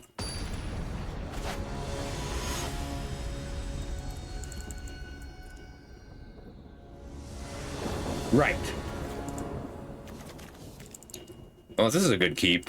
We might run out. If I draw a land, we definitely run out the channeler.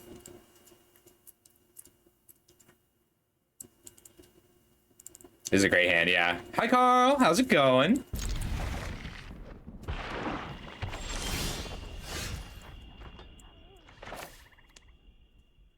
I think I get a forest, which feels weird.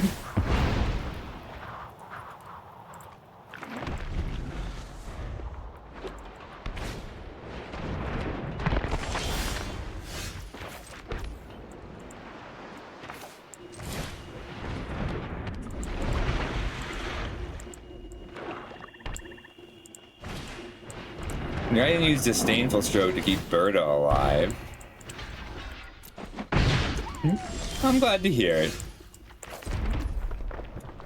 I really don't want to miss this land drop, though. And I can big score to make it so that I don't miss the land drop.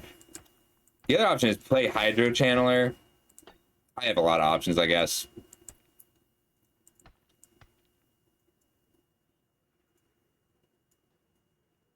I get to block here, big score, pitch a Hydro Channeler, probably. No, I want to play Tester of the Tangential and hold up Disdainful Stroke. There we go. Could have been bad. I almost just double-click that. And we're hoping that they go for a Render Speechless and not a Bitter Triumph.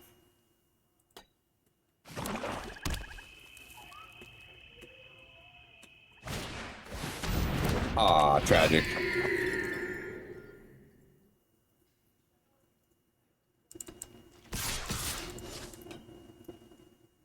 Not willing to trade off the mascot is very interesting.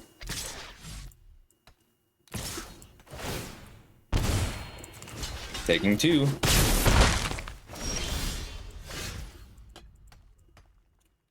Channeler, and then take Channeler up to a 2/4.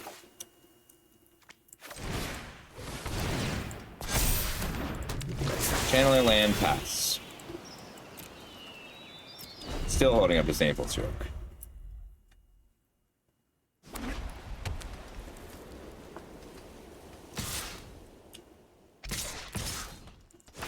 I think I'm okay risking 2 Channelers here.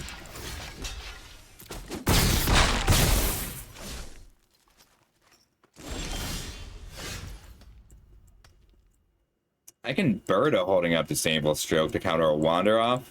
Then I've got a 3/3 and a 1/4. I think I like that.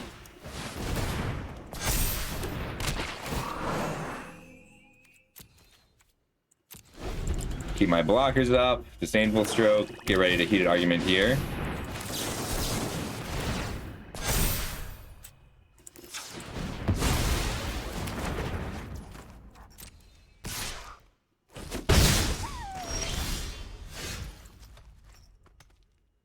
I can big score and use Berta here.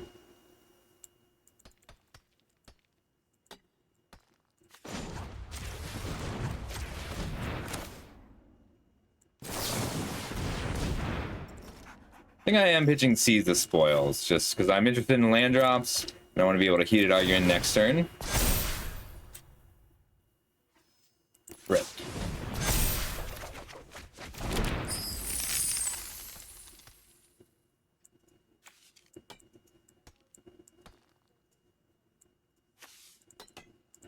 Gonna make a 3/3. Whoops.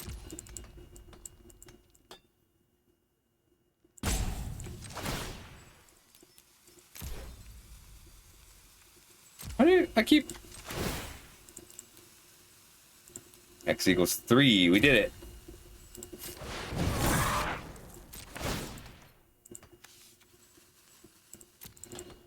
No attacks. Said Rob. Next turn we can heated argument here and just bash. Just not used to being alone. Robert, alright, 1, 2, 3, 4, 5. Make a mana here. I was really hoping for a land off this big score or in my top 3. Oh no, no, no, no, no.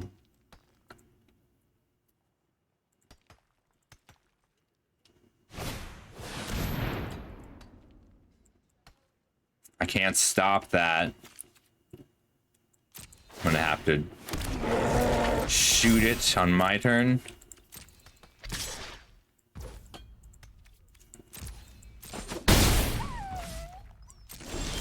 Stay with me. Just stay with me one night, said Robert. I'm so sorry, it means and haunted. You're just not used to being a gun. Alright, I can get in with these 2, or I can kill the Necroscribe. I think I just dance.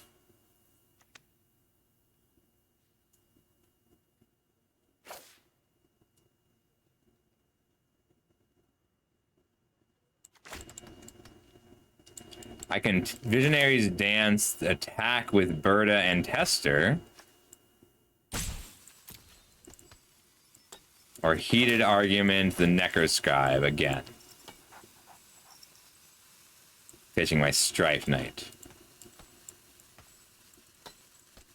I think what I really want to do is attack with my Tester and my Fractal and then pass. Yeah, but I can do that. If that's the line, I'm doing it at instant speed. Or I'd rather do it at instant speed.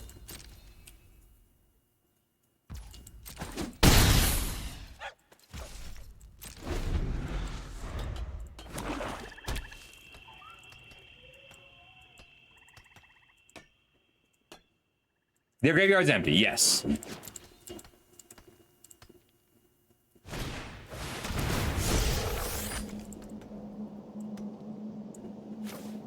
We're going to resolve the repartee first.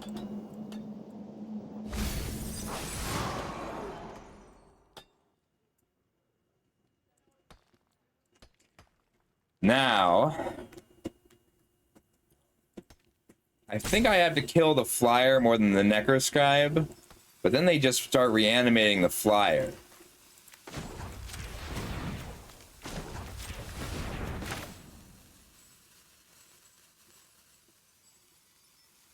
Do I have lethal? No, I need to take out this historian in response. I can't take this hit.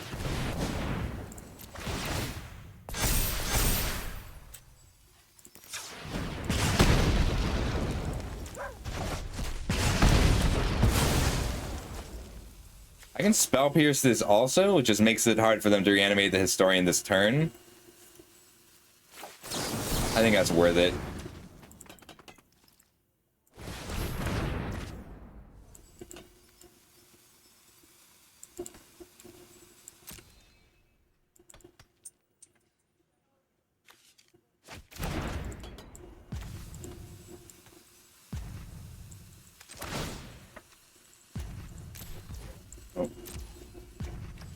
I'll let them go to combat. I'd rather be able to block here or here. Rigo, thank you so much for the follow. I really appreciate that. All right, math time. They block the biggest creature here. 1, 2, 4, 7, 10, 12. I hit 4. So I'm just gonna make a 1/1 because I'm not gonna worry about attacking here. Sarah.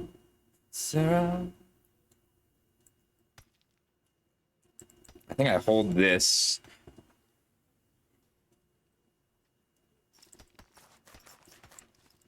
They get to eat a creature and I hit for 9 is the idea.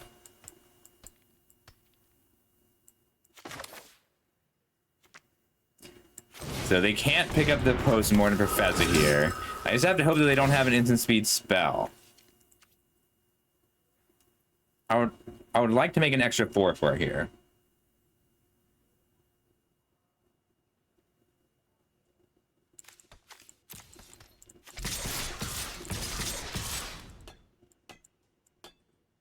I can leave back 1/1/1 as a bonus blocker.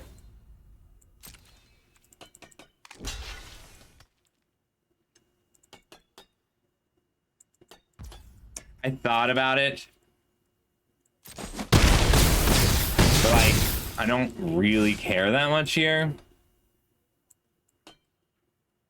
I hold this so I can take out the necroscribe if I have to. But then I make a 4/4. We didn't need the counter just because we don't... I mean, they would have blocked here. You might be right there. I wanted to make a 4/4 more. Oh, thank you. It's pretty good. But they don't get to attack this turn. Yeah, that's what I was afraid of too.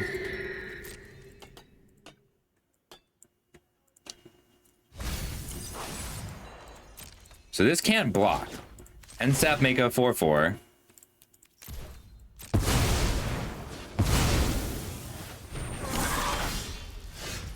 It's pretty good.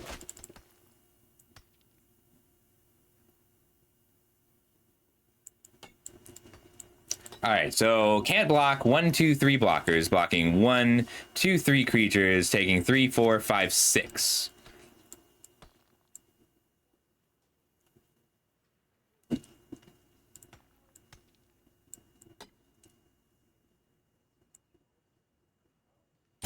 I don't have a way to move a counter off over here. Yeah, Verticast the Ancestral here. I think we just do it.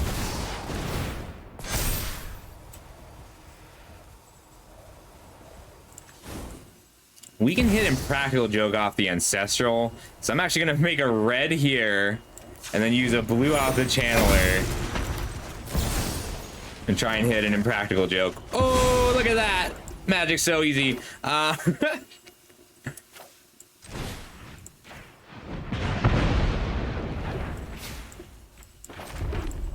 Then combat. X equals 1 over to here. 1, 2, 3, 4 attackers, leaving back 3 blockers out of fear. Good enough removal spell gets us.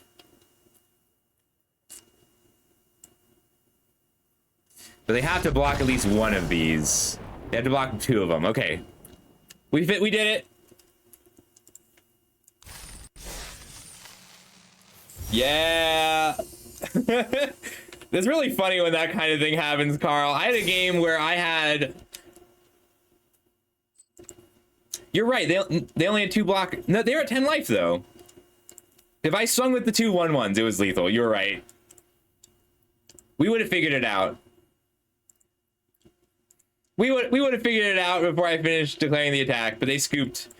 Yeah, Carl, I had a game at the I had a game go to my first unintentional draw in years at the Limited Championship qualifier because I had the Gazellus creature and applied geometry, so I was making 2 6/6s a turn with the 8 mana, but it took all 8 of my mana every turn. Yeah. And my opponent was looping the green Emeritus and Zombify and just blocking and had the Berta. And so like they were regrowing Zombify, making a 6 or 7/7 every turn. Oh, I don't think we can keep this. Yeah, so we owe Reb a whole box now. And let's see if we can get her a box and a half. I mean, Spell Pierce is not bad early. Throw it back. Better. We're gonna go ahead and bottom the Archaic. It's a great bottom card of the deck. Yeah, so I had an unintentional draw. And that's why I didn't top 32. I got 37th, I believe. And I would have fought harder, and that's my opponent conceded, except for it was my dad's retirement party, so I couldn't miss it. Channeler's good here. We really want to get to 6 mana as quick as possible. So like if I draw a land, I'll pitch a mountain. But we want to just cast Emeritus and then use the Channeler to draw 3 cards the turn it comes down.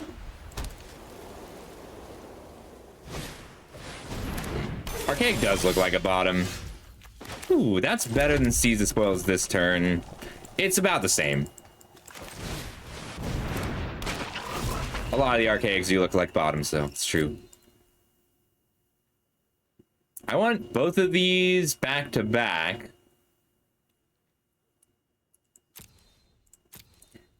Although, there's a chance I just end up... I'm keeping these, and I might pitch the Forest. So if they kill my Channeler, I will pitch the Run Behind. If they play a threat, I'm pitching the Forest.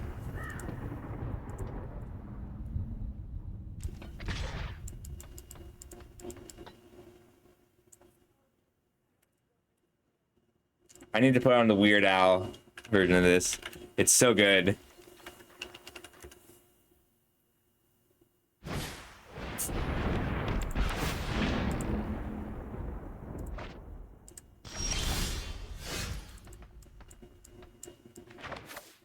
That is something that I'm willing to pitch a Forest for.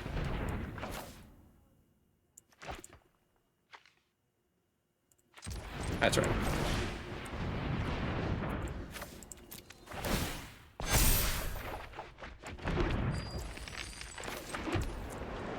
Oh, I'm gonna attack.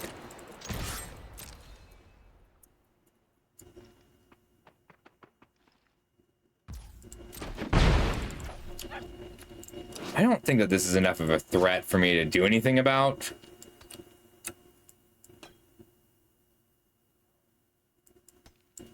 So I'll pass. If they'd blocked here, I would have joked, but I don't mind taking 2 damage to make that attack.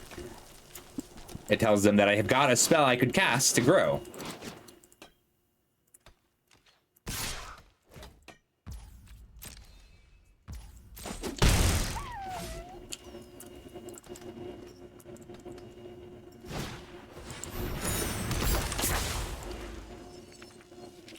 Ideally, we hit a land, but... Oh, that is a better joke target.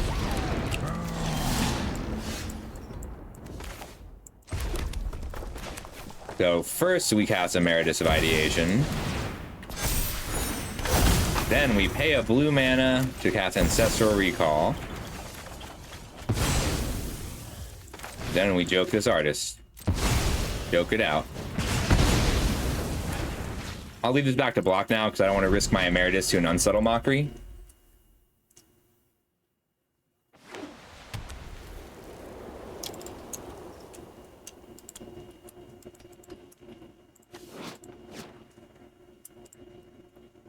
Oh, this is not the right one.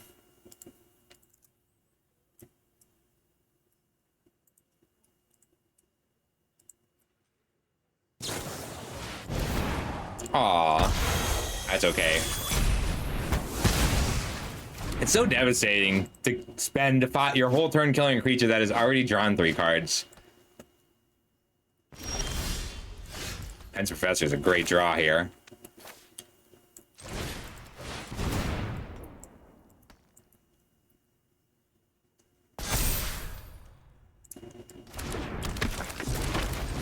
I guess I could have a Burst Lightning here, which would be bad news.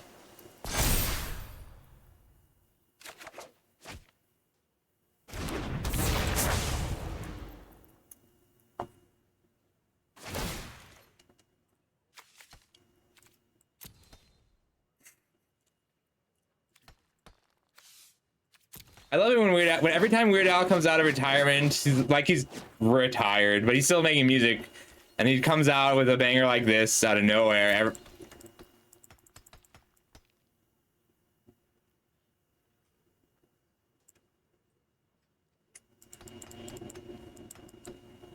Really good. We won a box on the last run and we're 6-0. So we've won a box on this run and we're playing for the second one. Our deck is really good. And every time I've ever had an Emeritus of Ideation, I've boxed. How you doing, buddy?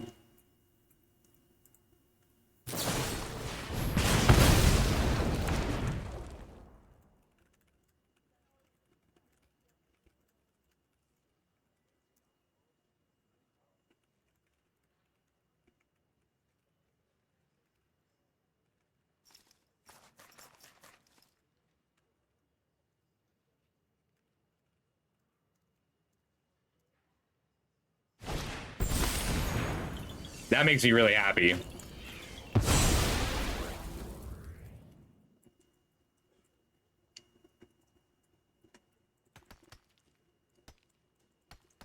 I kind of want to see where I would go out of my way for a Weird Al concert.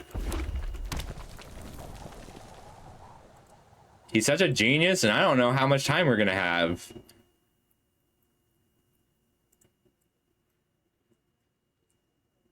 Lots of Georgia, Wisconsin, Kentucky. Wow, he's all over the place. He's in Louisville.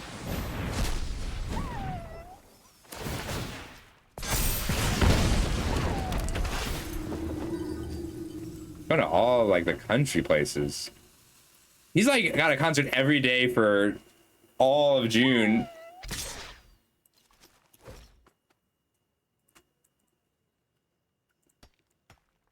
I'll take 3.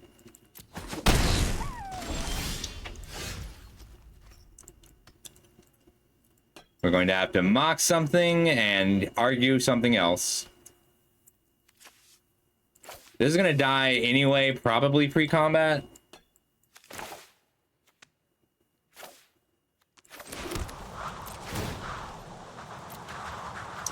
So we'll just get in with her.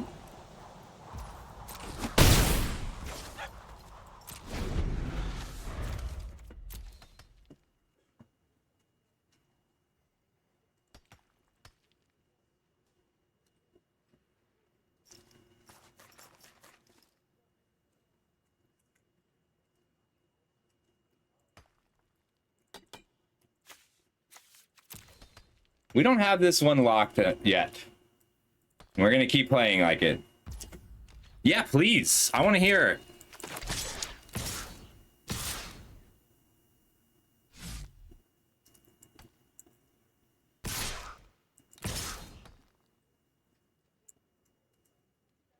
Then we just block here and here, and then mock.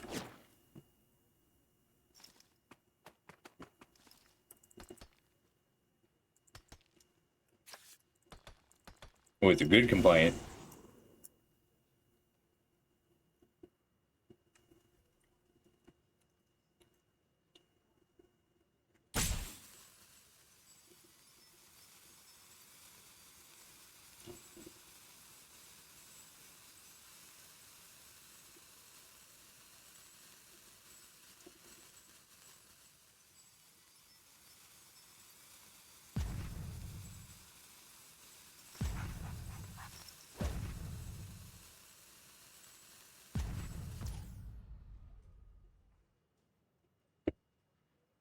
We'll go to blocks first.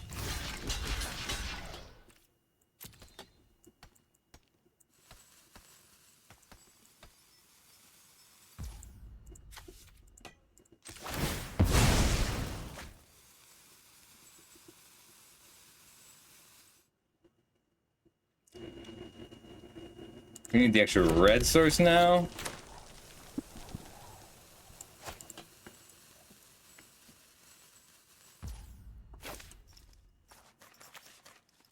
No! Oh my god, I'm so sorry, Gex. I feel your pain. It's the worst feeling. Mock here. I'm sorry, buddy.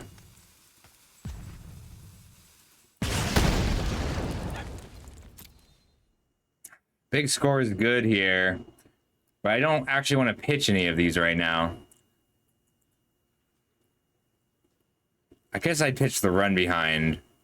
Then that puts me to 1, 2, 3, 4, 5, 6, 7, 8, 9, 10 mana for Crackle with power. Yeah, we gotta get rid of the big score. I want my removal here. Yeah, I'm sorry, buddy.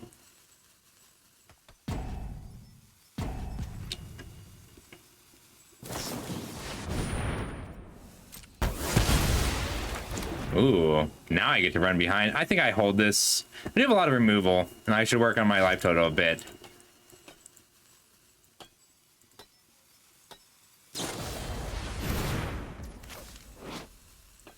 Humps the team. Resolve.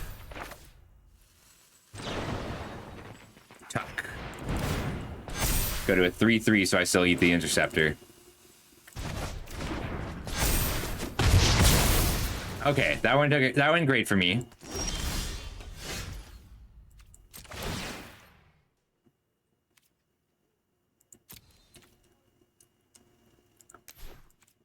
I'm not gonna move any counters. I want to be able to block at least a little bit.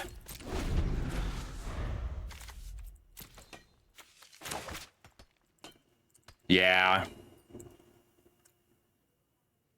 Yeah, but at least you get some tickets, right? You still get prizes for 42nd. Yeah. All right, after this one, I gotta take the pup.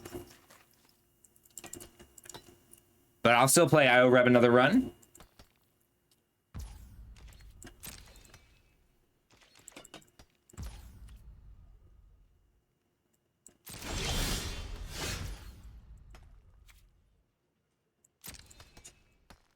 I'm gonna move a counter over. I think the counter is valuable enough to give up a combat here.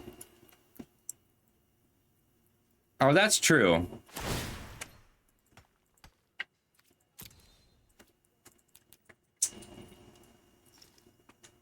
Just one counter.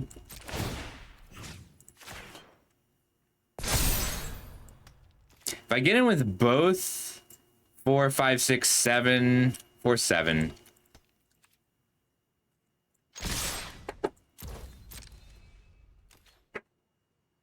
I feel it.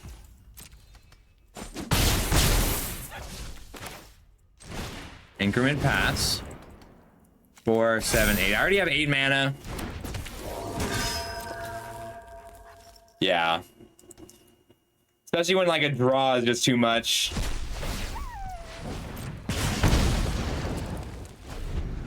I've been pinged.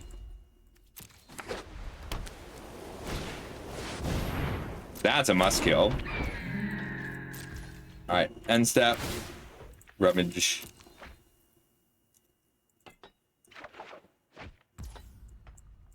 It's a good draw.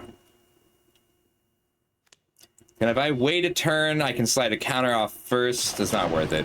We'll mockery. I can't cast you, Berta. 3, 6, 7, 8, 9, 10, 11, even.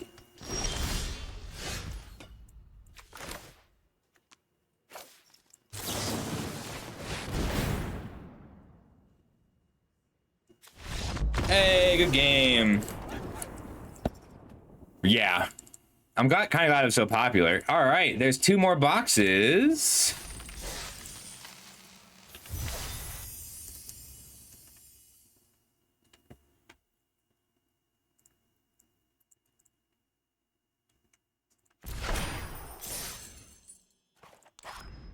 This one was our... Actually, I don't think this pool was actually better than our last pool that O2'd, that 14th run. Which is kind of hysterical to me.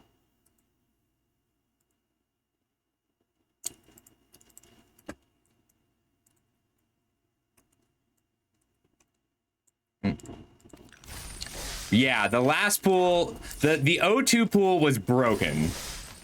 Although Emeritus is like just does so much work alone. All right, I gotta walk the dog and then we'll go again. We'll go ahead and open the third pool. Oh, I actually can't because I gotta put in gems. Let me pull up words on stream. It's only 5 boxes from this one. Still waiting on that Secrets of Strixhaven collector box. I only got to do 5 runs of that one, but I got 1 box, so I was happy. Not for me. I think I give it entirely to other people. All right, let me think for a sec. Words on stream is... over here. All right, we're doing words on stream. I'll be back in a few. I'm going to walk the dog, get a snack, and then do at least 1 more run, maybe more. Well, I don't want to do runs at this point if I'm not feeling at 100%. But here's words on stream, and I will return shortly. Yeah.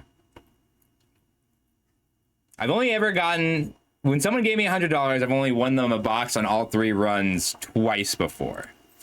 And they were both broken runs. I just lucked out a little. They were both formats that were just like MH3. Hell yeah. MH3 I did it. Somebody bought $100 and got 3 boxes for that, and I felt very grateful. All right, I'll be right back. We're gonna walk the dog. It's good for me to walk the dog. Still a free sealed for first, free draft for second.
Sorry about that, I'm back.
Sorry, fixing my headphones.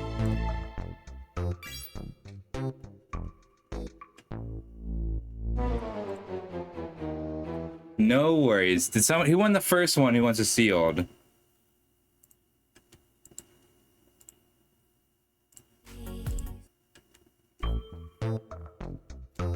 Most and Thylius, you get most you get a free sealed. Thylius, you get a free draft deck. And I'll go ahead and hold on to this for later. But well done. Hopefully everybody's having a good day.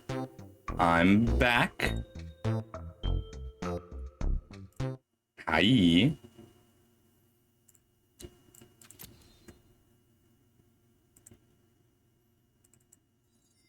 I need more gems. That's right. The problem with winning is it drains your gems fast.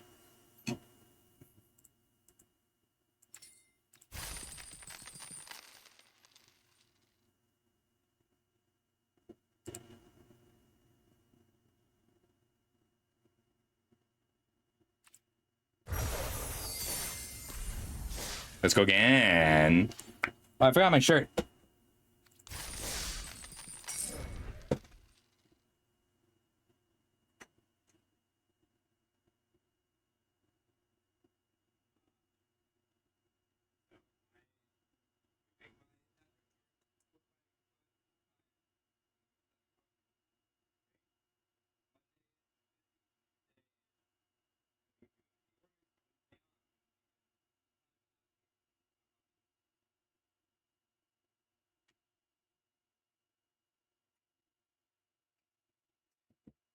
I'm back.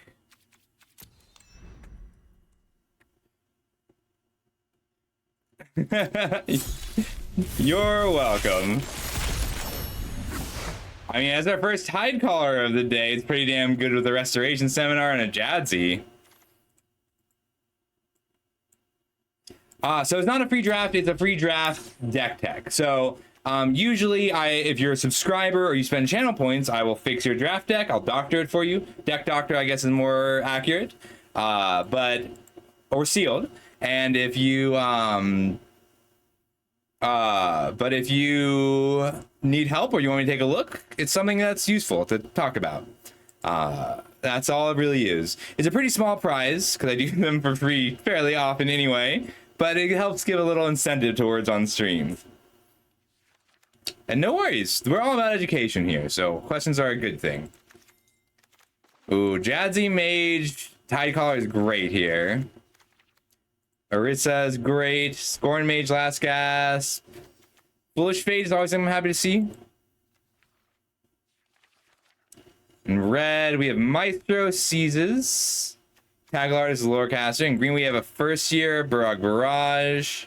Shared Roots, first year Shared Roots together are nice. And then an Archaic, not a ton of green, but enough that if we want a base green, thank you. Well, I want to take a look. All right, lands. Outburst Whale, Visionary Dance is great as a blue-red top end. We have a Grapple for removal, Fields of Strife, and a Colossus at the top end. Double Molten Note is a compelling reason to be Jeskai. Like, our blue-green's okay. Like, we could be 4-color Jeskai pretty easily, but at a glance, I think Jeskai is where we want to be. So let's work in that space for just a bit and see where we end up. We might be on a road. I actually really like a road targeting my own creatures fairly often. But our white, in general, is kind of terrible. Like, other than Restoration Seminar and removal, it doesn't do much. There's a Tidecaller, an amazing win condition. Deduce, Painter, some good ways to dig. If we want to be more aggressive, we can run the Virtuoso and still just jam the Tidecaller as another way to win the game. Orisa and Muse of Encouragement. Our black's really very good. Postmortem, Foolish Fate, Poet. Don't think it's better than our red, though, and it's hard to make red and black connect. If we are aggressive, we want dual tactics. Two Seizes. Two Seizes, Micah is close. There's some card advantage and some removal. I mean, our red-white removal is great. Our blue creatures are great. Not a lot of in-between. Lorecaster, Tackle Artist, Restoration Seminar, great. Top End. Sky Whale, Vibrant Outburst, Visionary's Dance. So few red creatures. Two green black lands. We have a pretty, if we go blue green, we have a pretty easy black splash.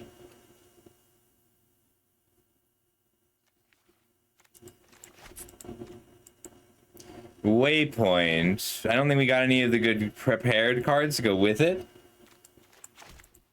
We did get a lot of non-basics. We got 3, 4, 5, 6 non-basic lands.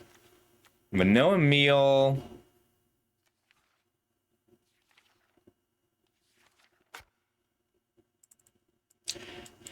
Alright, our red mostly gives us, if we're not aggressive, then our red is pretty much just removal and Maestro. So we are going to swap. Our Jeskai deck is full of, I mean, Restoration Seminar, Colossus is really good. We'll build this. Let's build this deck. We are solidly mid-range. Our mana is pretty bad in this particular build. Take out the Micah. And the Virtuosos. Spellbook Seeker. Versus not bad here. Like, not great, not bad. Okay. Archaics. If we were green, we'd have free Archaics, but we're not. And then we get to play this Wild Growth Archaic, regardless of our other cards. Play one Paradox Garden to aid it a bit. We want to just pursue the past. We didn't get the treasures for Micah. We don't have a way to make our bodies matter for hop to it.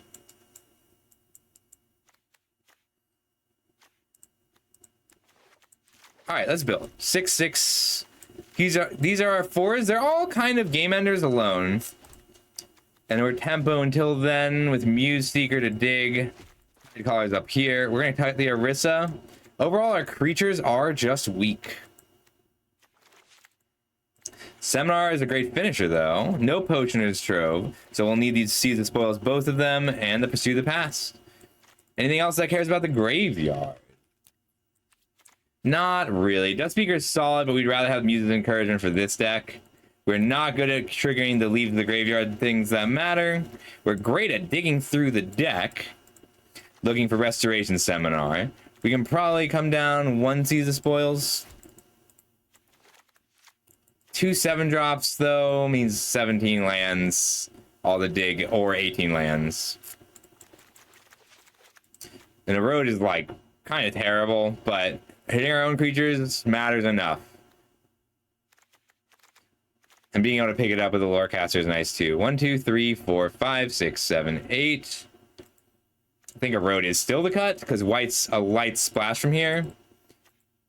1, 2, 3, 4, 5, 6 white cards. Pursue is next. Really strong, but it's hard for us to cast. And we're just trying to get to the late game with Restoration Seminar. This deck looks good. This is strong. Currently, we are in 14 creatures with a Dance and an Amuse's Encouragement. Lorecaster is great with Seminar because we'll have to pitch it pretty early often.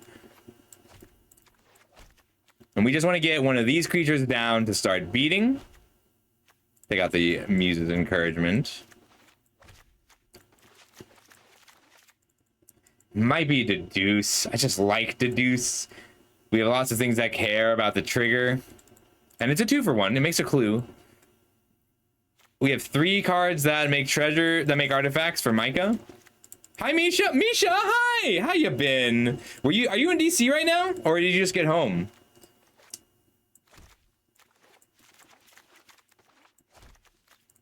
We are at 13 creatures right now, because Hide Caller and Visionary Dance only kind of count.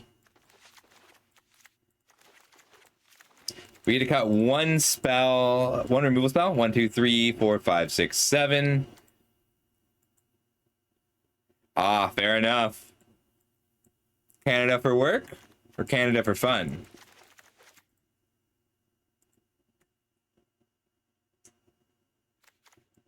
Might be the Tome Blast. I really like Tome Blast, and I'm sad to cut it. Oh, that's great.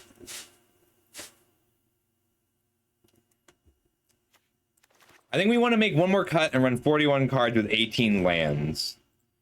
5 white sources with the 2 treasures for the Seminar is plenty. Plenty's relative. It's acceptable.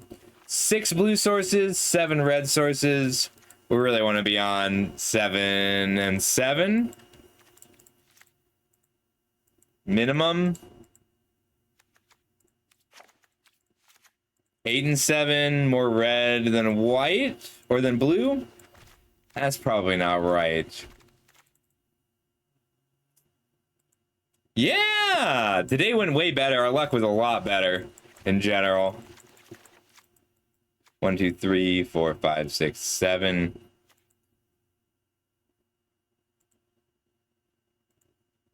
That's cool. I was looking at the Riftbound events. They are like, they're tough. They're tough to get to. It might be the Lorecaster. Most of the reason I like Lorecaster is for picking up Restoration Seminar later, and then with Restoration Seminar later. And we end up with a lot of looting, too. I mean, this is just a good deck. We have a lot of win conditions. Maybe stand up for yourself.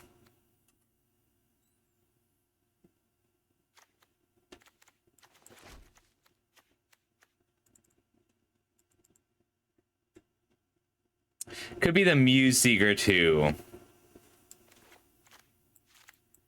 We have 1, 2, 3, 4, 5 triggers for Muse Seeker. Yeah, we'll cut the Muse Seeker. We'll deck with it.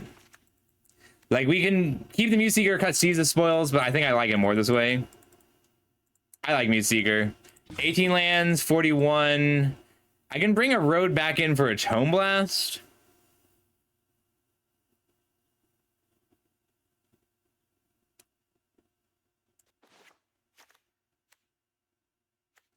It's tricky. A road is, like, such a weird card. You have to be really controlling. Doggy, why do you keep opening the door?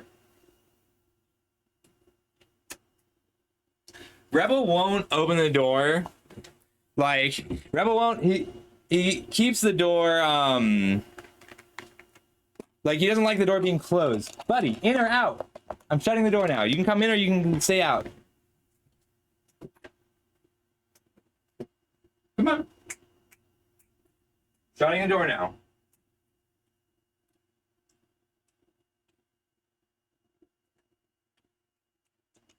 All right.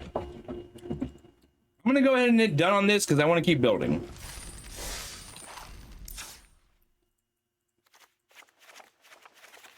Let's see what our green looks like, or rather, 5-color. Because we got a ton of lands. I don't think we got any reasonable prepared spells though. Yahtzee.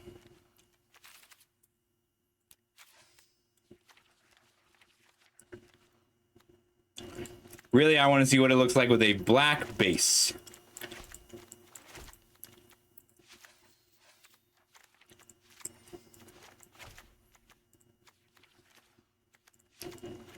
We get Pick Your Poison, Barrage Barrage, Glorious Decay, Shared Roots.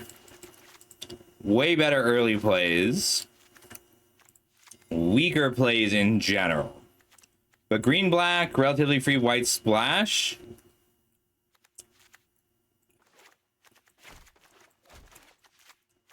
And we have the ability, importantly, to recover our Exhibition Tidecaller with a Pool from the Grave.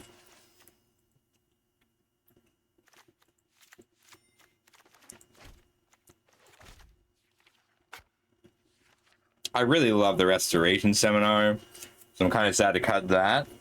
Because Orisa gets a lot better. Vocabulary is about the same.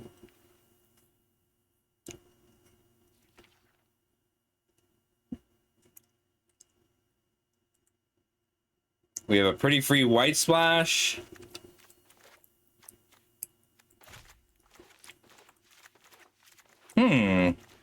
This is actually a great deck, but it's not notably better than our other deck. Like, we get better 2-drops by a lot, and we have a reasonable aggro game plan. And we have, but our mana is much better. We have much better mana. We get to play this Transcendent Archaic and a Reckless Archaic.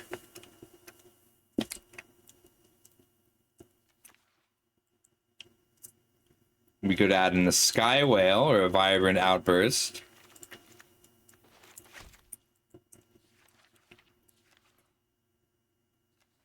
Place I'd like to go. Should have been worse than you would ever know. That is the magic think my land should be.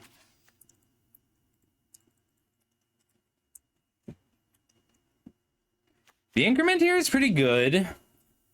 The card draw is not bad.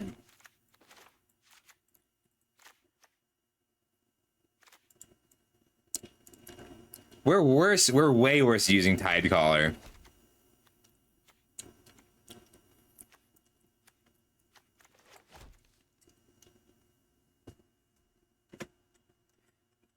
But we hit hard and we hit fast, and we never stop hitting.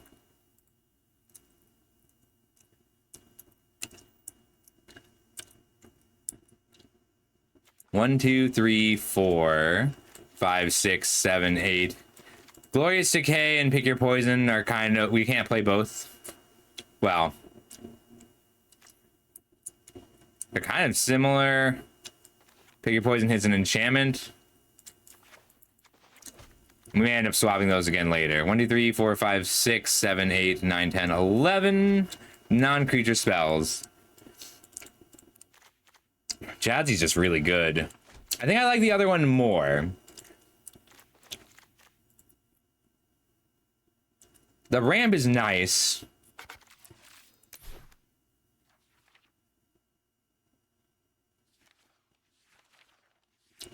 See, it wasn't quite as bad as I would have been, could have been worse than you would ever know.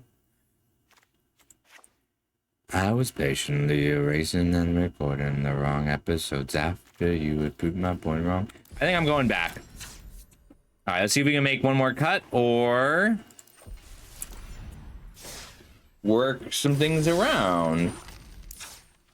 So we have a pretty free white splash, or black splash, if there's anything in black we want. There is a Foolish Fate. I mean, there's removal, but we don't need removal other than Foolish Fate. Foolish Fate is the one that's kind of the powerhouse, because we have these two forms of Amity.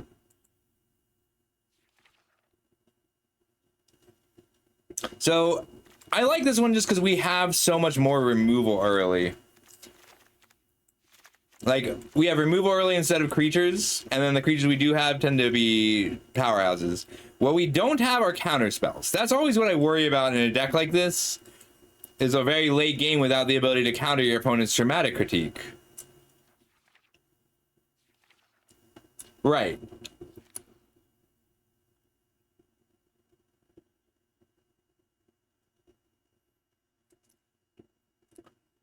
We do apply a lot of pressure on this one.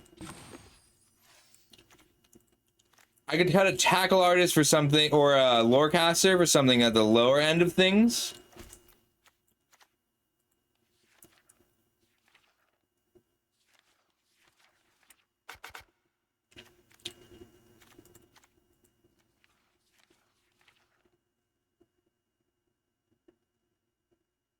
Micah's a nice brick wall. We have 3 treasures to make him work.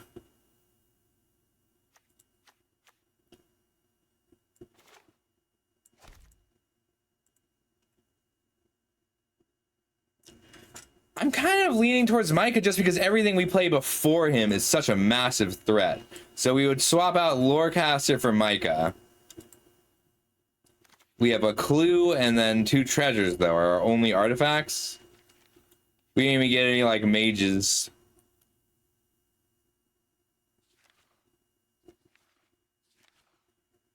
Alright, we will win at least one game by playing Restoration Seminar to recover a Tide Caller.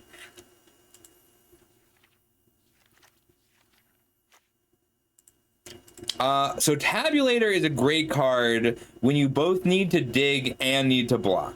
Because a 1/4 is kind of the magic size for a body in this format. I also love Tabulator. Tabulator is one of my... So Tabulator, Dromedary, and I think it was Pursue the Past. I'm trying to remember what my 3 picks for most underdrafted cards. The most underdrafted card originally was Potioner's Trove, though. So I missed that one in my top 3 either way. Pursue the Past was in my top 5. I don't know if it was top 3. Yeah. So this card, the Surveil matters enough. It sucks if it's the last card you draw. I'm mostly worried about how high our curve is. So like this one we can cycle, but we have a 7, a 6, and 2 6s. So I kind of want to turn what, like Colossus is just too good, and I kind of want to turn the Lorecaster into something else. Even though it's a very good card. Maybe it's something like Strife Scholar. Strife Scholar is weak, but it trades early and eventually makes 2 blockers. It's still a 6-drop. It's a much worse 6-drop, but still. Erode is solid, but I really don't want to be giving my opponent any lands with this deck. I'm never going to be using it on my own creatures. I could bring in an Archaic. Rancorous Archaic for just 1 lower. I actually like that. 1 lower on the curve, real beater. And then I bring in 1 more tap land in a Forum. For a Plains. Yeah, okay, I like that. So this will usually be a 5/5, but it can be sometimes a 6/6 or 7/7 based on seizes. But we can't recover it with a Restoration Seminar. It's just not something we want to use our 7-mana spell on. I would rather have something that... You know what? I'm going to just run the Lorecaster anyway, and we're going to rely on our discards. No, it's only sees the spoils now. And Jadzi. That's enough. Let's run it. Oh, I didn't take a screenshot for Reb. 1 sec. It's for me too.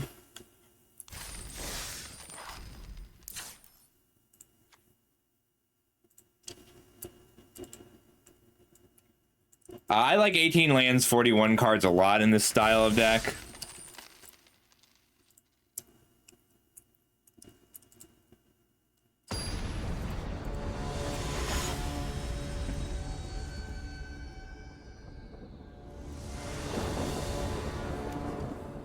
This is close, but you never want to, like, this is a 6 drop, right? Maybe a 4 drop if you're optimistic.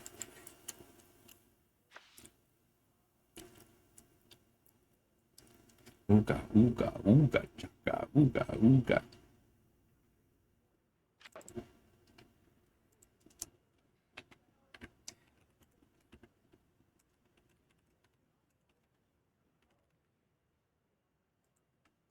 I don't think so. We don't have the line. We gotta throw it back. This is a keep.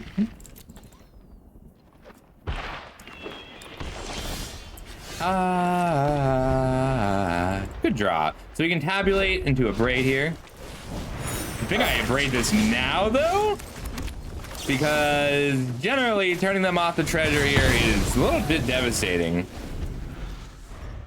That's fair, Em.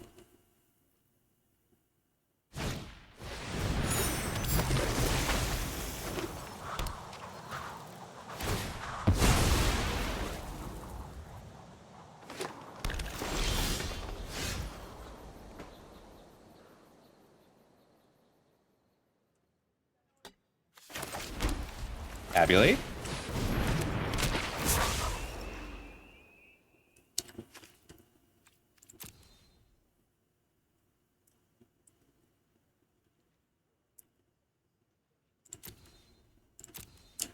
Okay, though, because I can play both of these, but not in the same turn.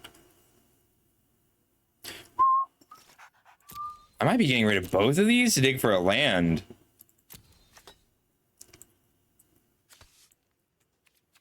Yeah.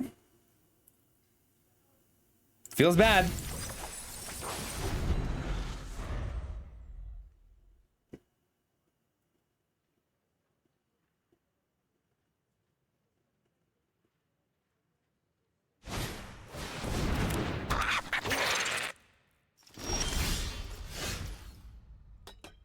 I hooked on a feeling. I think I want a Painter and Vibrant Outburst here.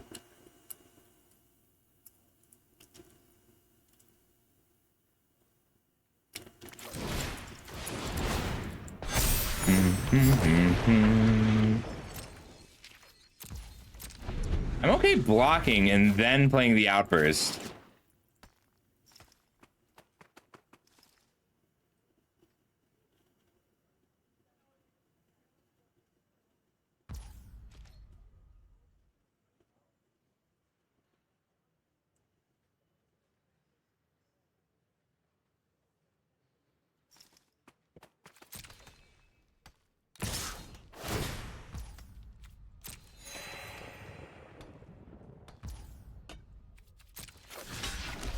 I'm gonna offer this trade and try and pull a spell out of him.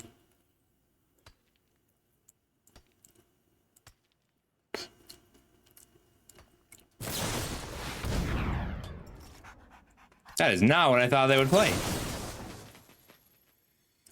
Deal 3, tap.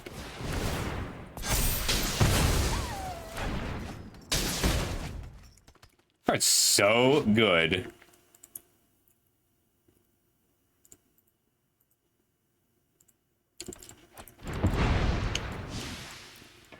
And we get a Matterbend swing 3. I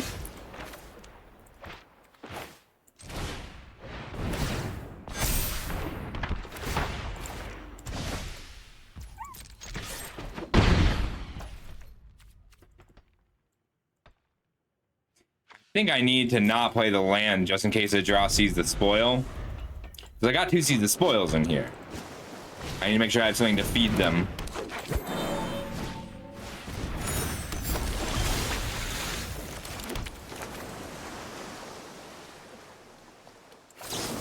Kill this before he starts making 4/4s.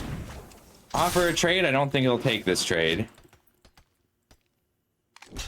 I was wrong. I thought he'd want to draw 2 cards a lot more badly than that.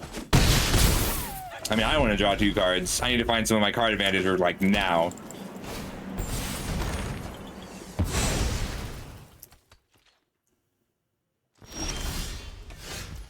Oh, now I'll play a land.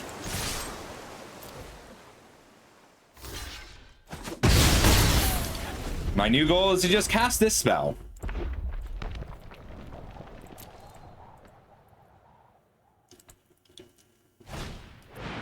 Well, hello, Zephian the Tempests. This card's just like not great. Like, it's scary, sure, like any 7-drop, but it's not as good as Prismari or Restoration Seminar or Visionary Stance. However, it is really good with Visionary's Dance. 2. I can only deal 6 damage. I need 1 more land to kill with a Molten Note.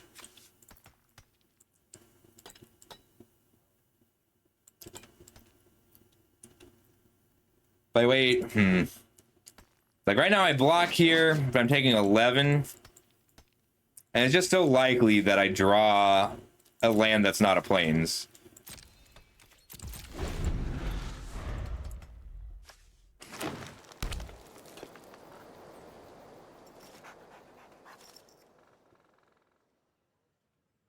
Maybe I should have just fired it on the elemental to grow one.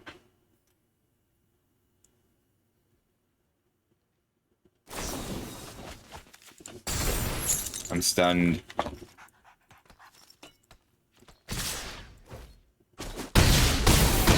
Like, this is doing some work, but it's not scarier than a 7-mana 7/7, you know?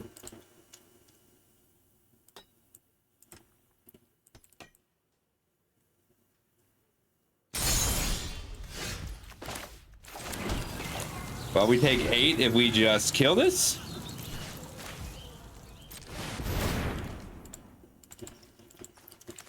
Then we can Restoration Seminar, bounce here, block, hope. But anything kills us here. Yeah, it's really good. 2 mana deal 2, and it deals X plus, and then it flashes back to deal 8. But this is great because it untaps the Tabulator here. I know. It's really good. And it's great in a Jeskai. Like, it's a great splash because it can trigger Opus or deal 2 damage. And the games often go long enough that you deal 8.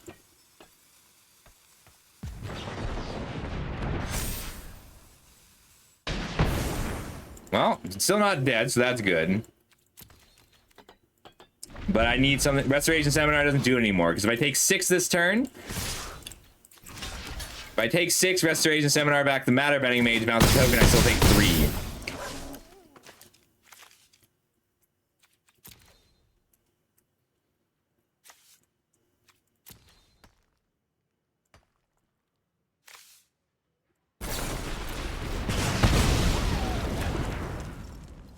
Hey, got us.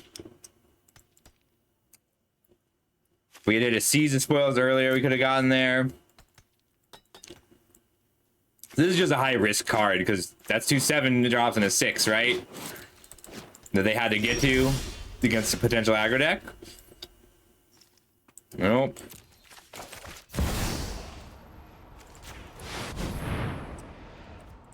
Yeah, and we missed our land drops and our spells.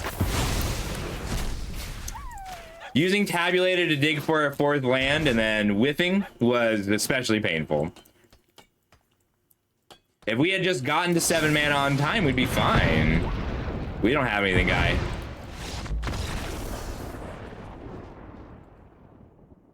Yeah, we needed one of those 4 cards to be our 4th land drop, and we whiffed it, and that's okay. We had plenty of luck in the last run, so we've run out a bit. Let's try again.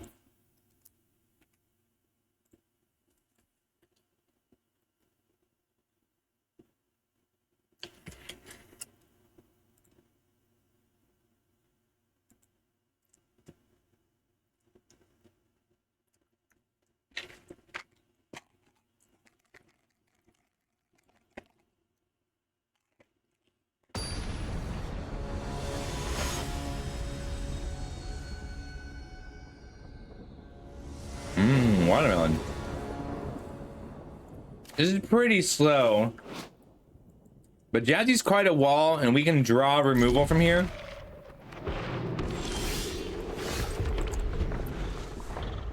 I like this hand.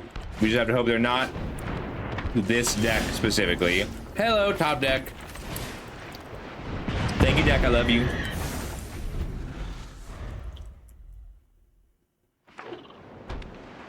I think we Jadzi first. No. If they had played a spell, we would Jadzi here. But if they brushstroke this, we're fucked. All right, we're gonna Jadzi. Do I need double red or double blue more? Neither, really. Double blue very slightly, possibly. So if they have Essence Scatter, it's annoying. But if they have Brushstroke and we pitch a card to seize and don't get the cards, we just lose.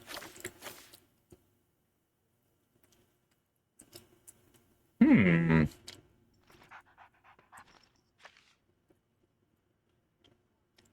think we're pitching the Colossus here, which feels very strange.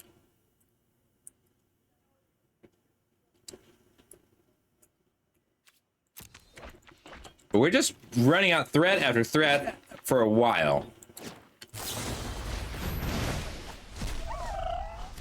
Right, exactly. Because we run the Restoration Seminar.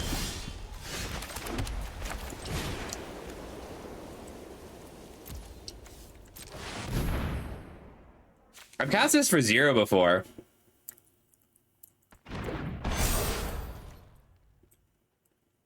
So good. Okay. You don't play this card. A good player doesn't play this card unless you have something like a sweeper, artist talent.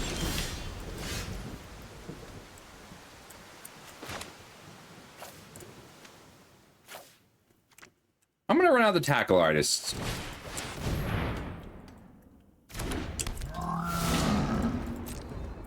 Combat. Ooh, there we go. That's a really good reason to play Harsh Annotation. I wouldn't do it if I only had 1 copy, but if I had 2 or 3, I might.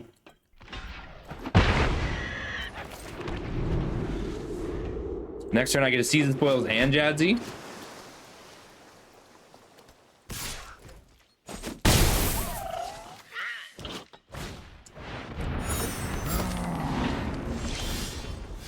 I guess I'd rather stand up on the Pigment Wrangler.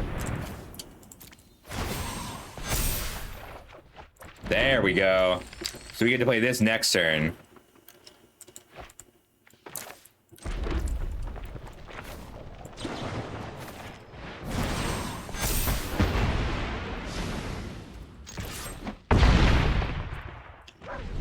One, two, three, four, five, six, seven.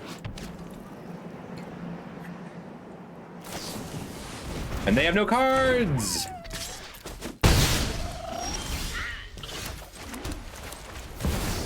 Going to restore my Colossus of the Blood Age.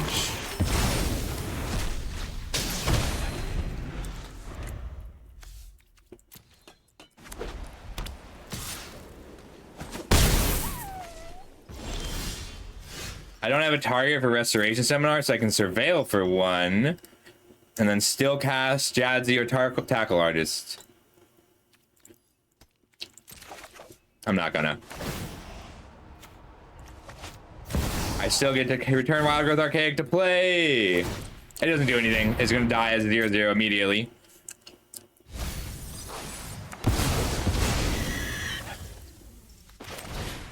Jadzi first.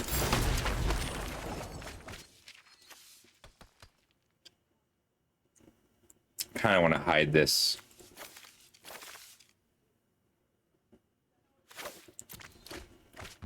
There's not a lot that wins them the game from here.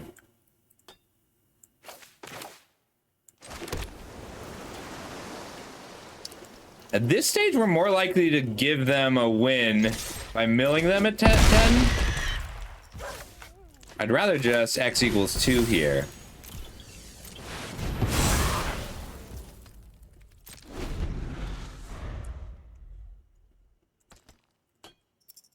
Good game. Yeah, they flooded. We're kind of bad there at the end.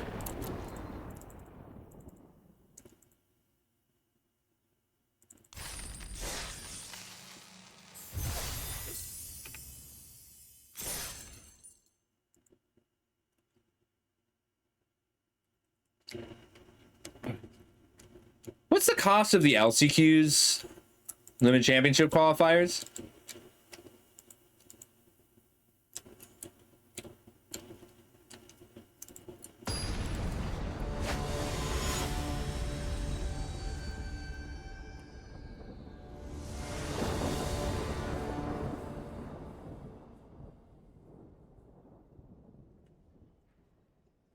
Thank you, Decklist. How you doing, buddy?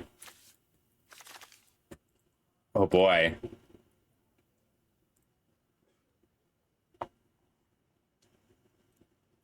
I'm kind of interested in this, like an aggro mill here. I'm gonna keep this. Like, if they kill it right away, it's not the end of the world.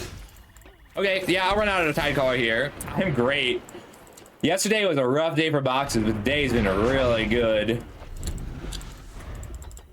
I got my first tide collar, my first emeritus, my first restoration seminar. I still haven't hit it together as one. Okay. My deck has decided to really help me out today. This is terrifying. I'd be so scared to see this. This is how you kill someone.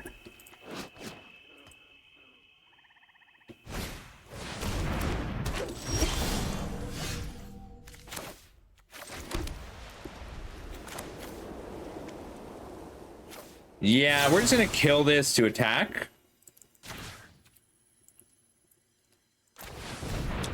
I would love to Molten Note or Matter Bending Mage instead.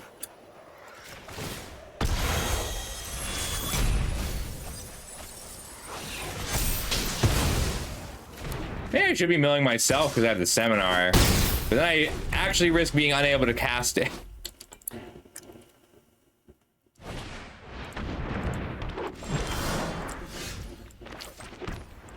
I'd rather Matter Bend this turn just so that I can pay in 5 mana next turn.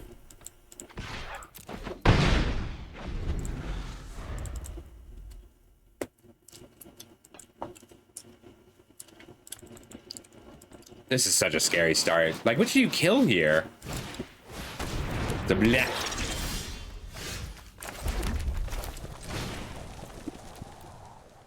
X equals 3. Yeah. Seriously considering milling myself out here.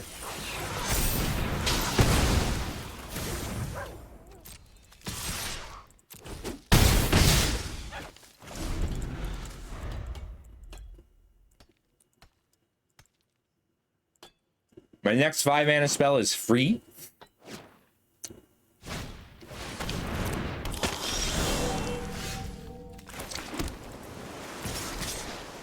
We can trade here, that's fine. They have to get 2 bodies down or find a removal spell. This isn't a bad deck. It's not great, but I'd try it.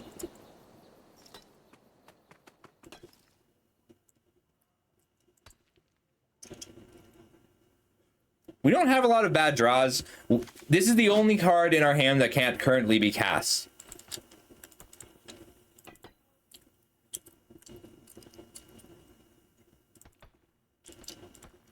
They just need a kill spell for the Maestro. Otherwise, they'll die. I guess they could play 2 2-drops.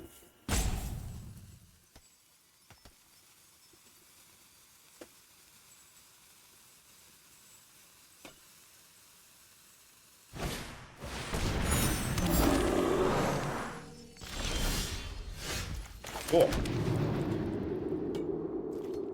4 menace. Card is so good. Hey, nice. Hell yeah, opponent. That was great.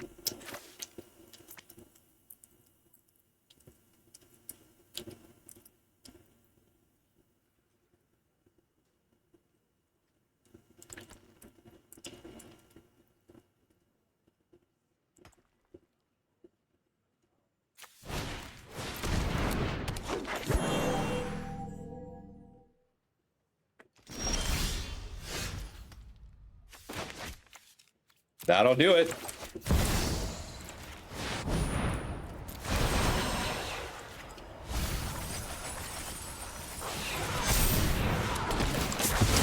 I could be especially mean and bounce my own tide collar just to store it for later.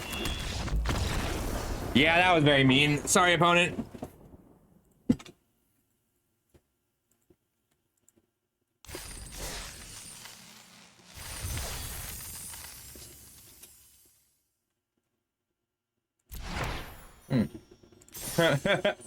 Yeah. Funny how that seems to work sometimes. Okay, so there is a thing on M2G Arena where with the shuffler draws 2 hands of 7, then deals you the better hand of 7, and then you are more likely to have lands in your top 10 cards. My friend told me that. I haven't been able to confirm it, but milling out their first 10 cards makes it harder for them to get lands. I think we do the same thing. We run out the tide collar again. And we accept that they'll probably kill the tide collar. That's fine. I'm gonna kill this now. Well, it's a 0/0.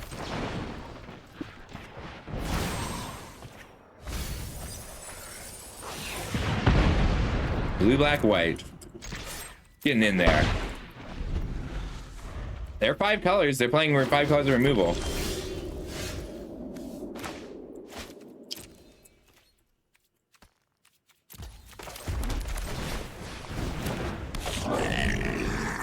This is absurd. Like, this is such a start because it's a damned if you do, damned if you don't.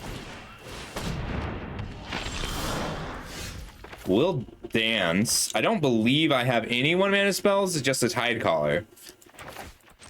But we mostly just need to dig for a land here. That's tricky. We need the land so badly here.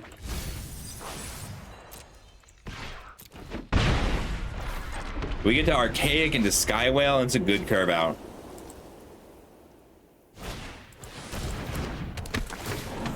Oh no, they have science on their side.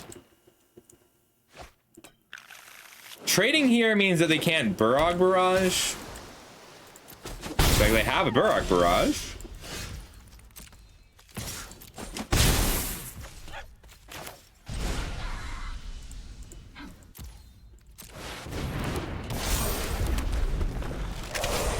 I mean, they have to kill this. It just takes the game over so fast.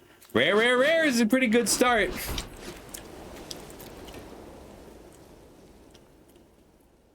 White, blue, black, green. That's fair.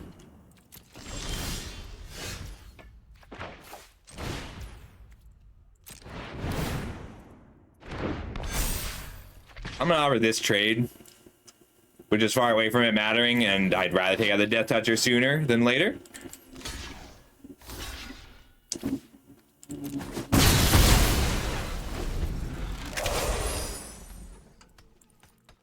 It depends on the rest of his hand. So we get to learn about the rest of his hand from that. Like, we get to learn that his hand has more removal spells in it.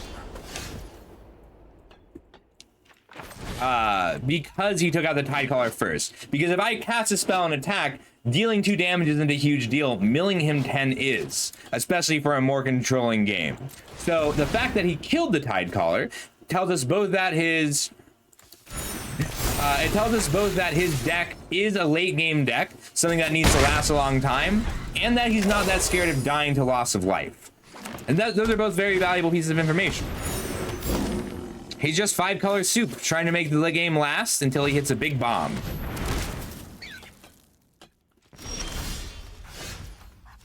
We really just want to hit our land drops. We don't have attacks anymore. No attacks. We'll Colossus first. Let it die. Restoration Seminar it back.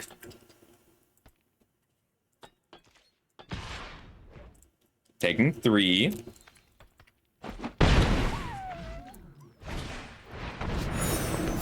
Well, they're kind of out of cards here.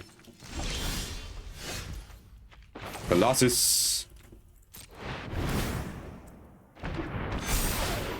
We have a 9/9 now. No attacks. They have chump blockers for forever.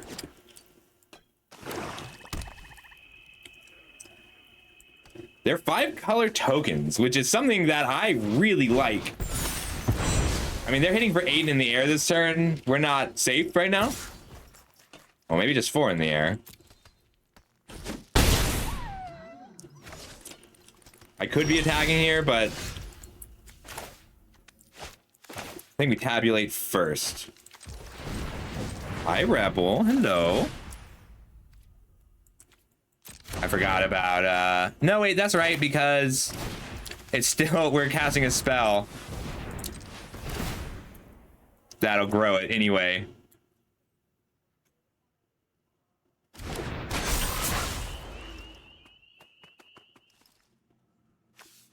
Graveyard. I think just both graveyard. Yeah. I'm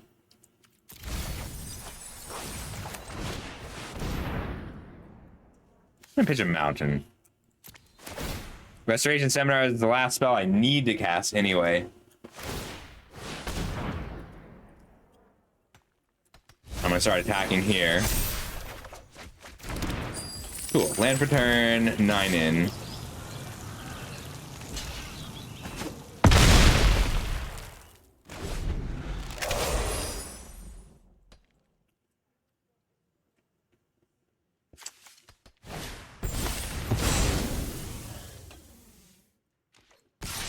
I'll go to 10.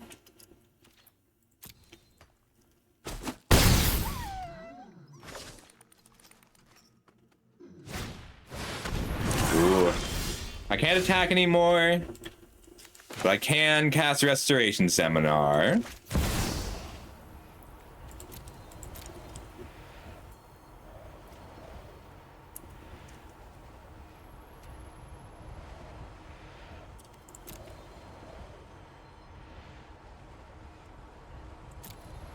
It's gonna be... They don't have any flyers. They got 14. I can cast 3 spells next turn to hit for 10.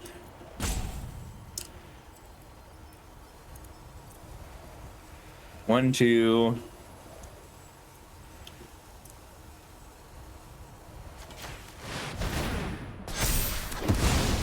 Yeah, we'll go for the kill next turn. No, because we want to... So we can pick up the Maestro or the Tidecaller. And go for lethal here.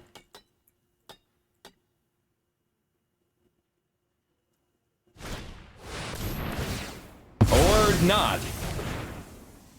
Are we dead? Block. 1, 2, 3, 4, 5, 6. I wanted to not have it once. We have 1 mana up and no 1 mana plays, so that is going to kill us. What a top deck. Yeah, block 4, take 10, 11, 12, 13, 14.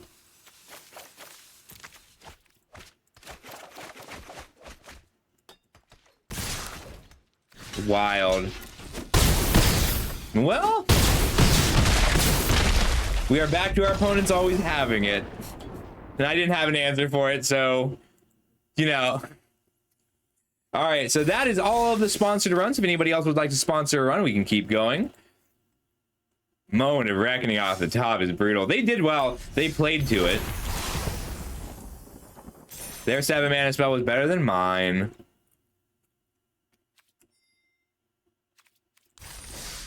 You're welcome. So if anybody else would like to sponsor a run, go ahead and send me a DM. That was fun. Yeah, I owe you 1.5 boxes.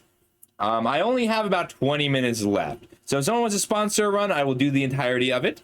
But otherwise, I'm just going to draft a bit while we still have Strixhaven available, because I like Strixhaven draft.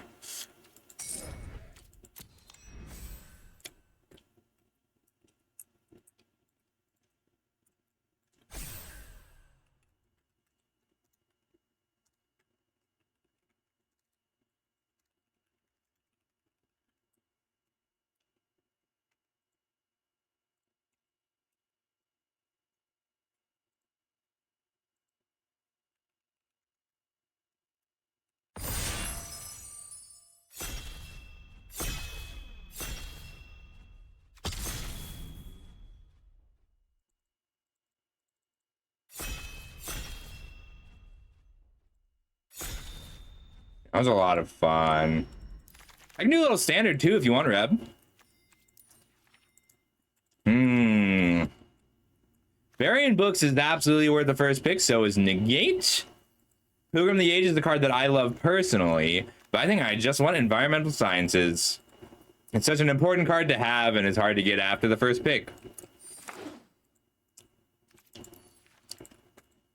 It's worth first picking because it's something you always want to have somewhere.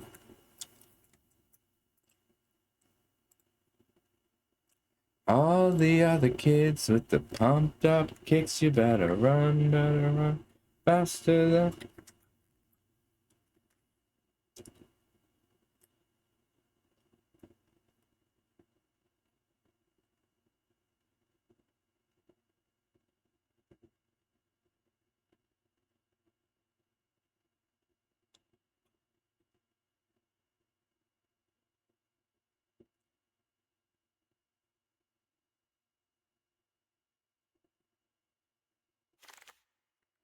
Ooh, Rowan is a fun card. Like, all the modes are pretty good. At 3 mana, it's pretty easy to get. Like, a 3 mana Planeswalker is just so strong. But either half is good. I love that you're putting Grinning Ignis out of nowhere. So I'd be okay running this as a red Planeswalker or a blue Planeswalker. But I'm pretty happy to pick her up in general. Because Mario Apprentice is great. It's a good reason to go blue-red. Kelpie Guide is also very good. Like, it doesn't necessarily have to be a blue-red card. All the other kids at the pumped up kicks, you better run, better run. Yeah, I mean, they just had a double rare pack. It happens. A lot of people stay open, too, because it's harder to pivot out of your colors in this, like, because Convergence is an option. So it's harder to pick a whole new archetype.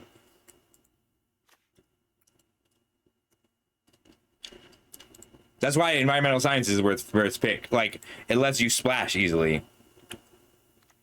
What are we feeling? Prismari or stay open to potentially be blue Quandrix? These are both excellent cards.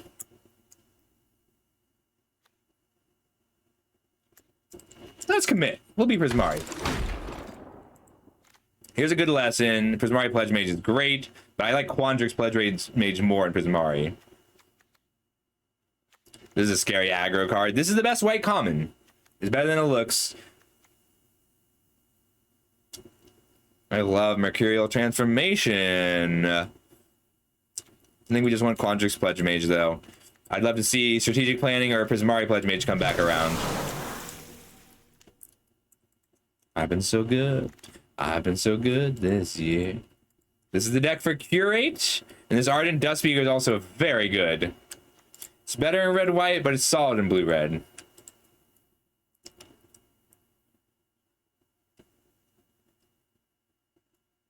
I like Resculpt. It's either Curate or the Dustspeaker, though.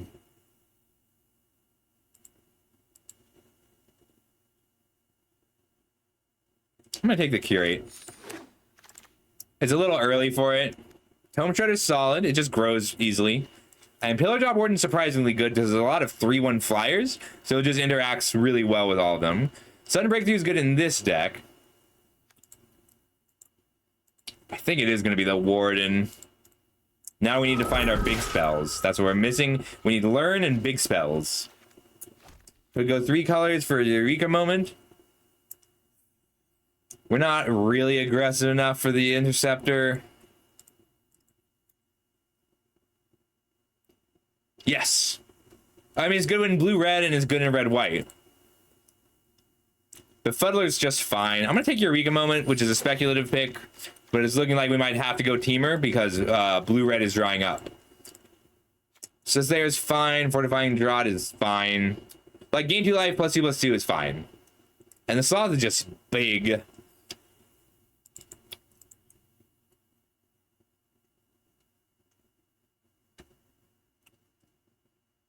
Weak. Whatever we do here is weak. I'm taking the Draught as a cheap spell. Negate versus Reject is also pretty close.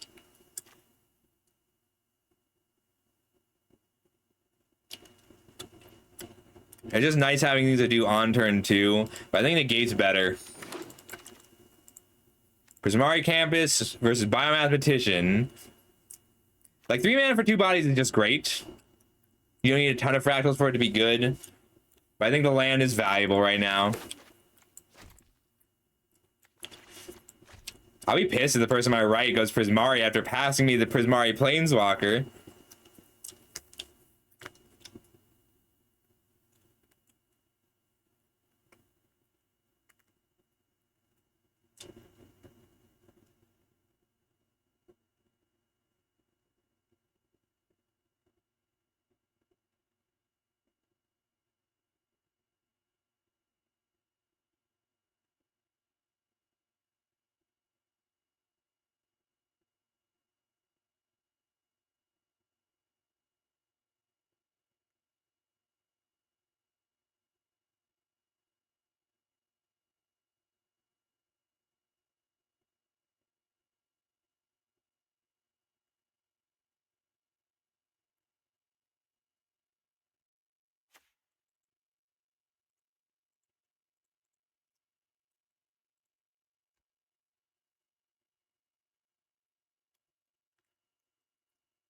So that's 3 runs of the limited championship qualifier.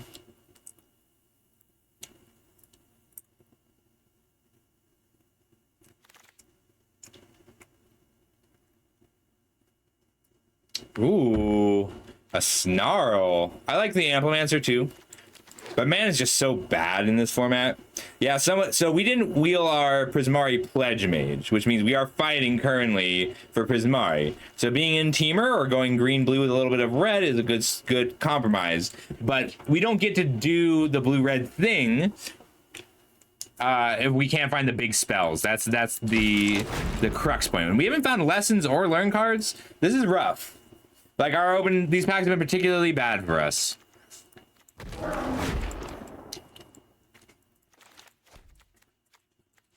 I really want the person on my left to go into black-white after seeing a last pick Pledge Mage.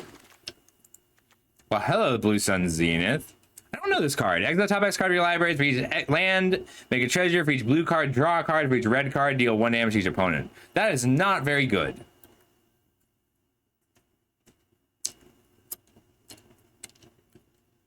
I like Expanded Anatomy, and I like the Campus, but I think it's just going to be Blue Sun Zenith. All we know right now is that we're blue.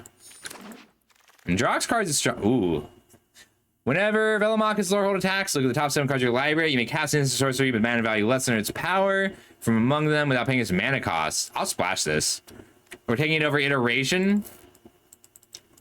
But like, I'll just run a Plains with an Environmental Sciences and a Velomachus. Sure.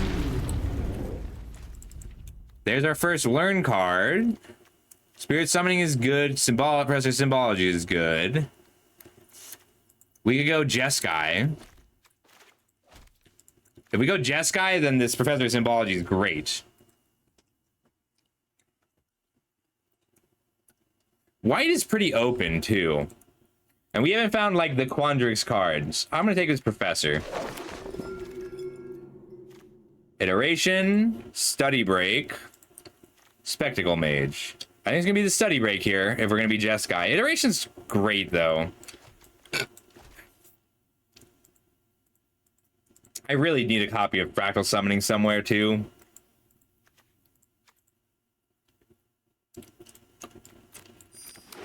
This is an important lesson to get. There's a masterpiece. We've been looking for that. Aether Helix is very good, though.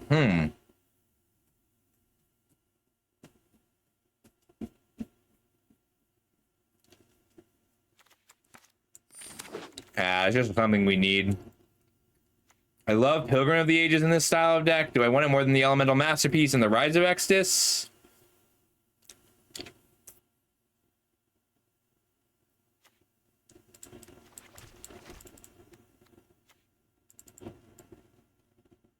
I'm going to take Rise of Extus here. We are really hurting for removal right now. Whoa, that's a late Igneous Inspiration. This is the best learn spell.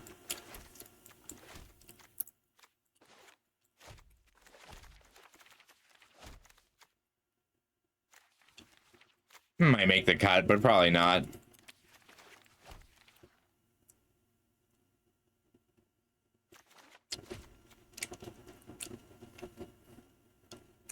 I love the art from Prismari. I love that you can see it be smoother. Like in the new Strixhaven, the lines are smoother, the paintings are smoother, with fewer sharp angles.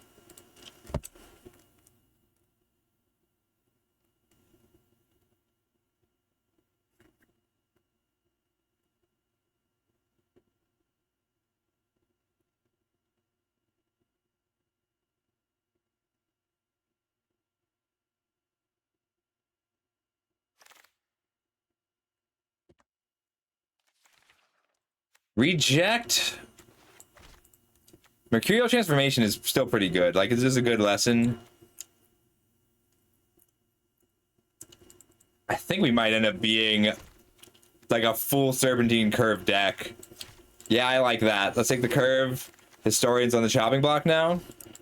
Prismari Campus, Spectacle Mage, or Arcane Subtraction.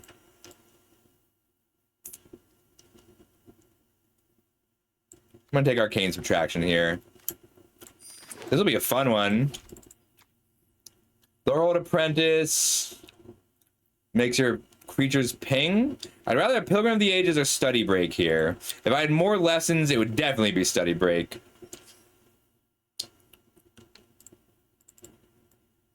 No. Like, Fog Learn is just so strong. I need to pick lessons really aggressively from here on out.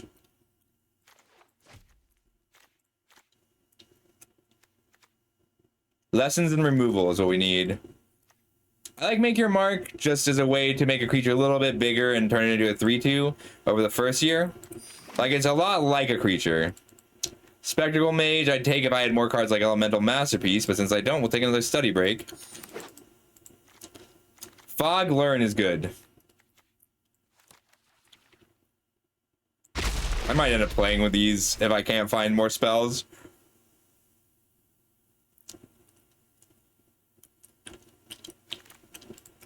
Hey, Pilgrim. That's a really late Pilgrim. This card is really surprisingly strong.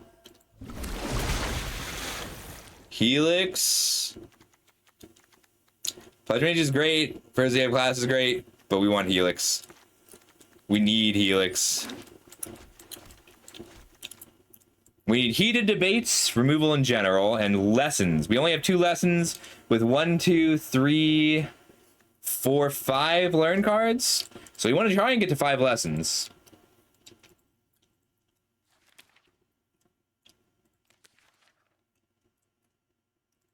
Our mana is not great right now.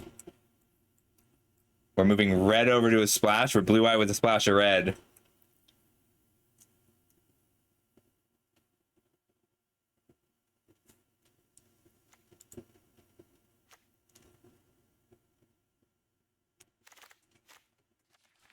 Where were you?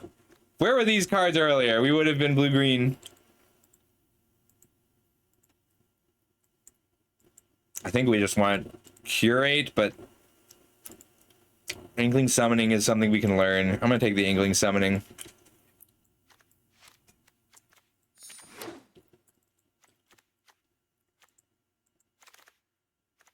Mercurial Transformation. Variant books versus introduction. Actually really tough. We're going to take the variant books, but it is close.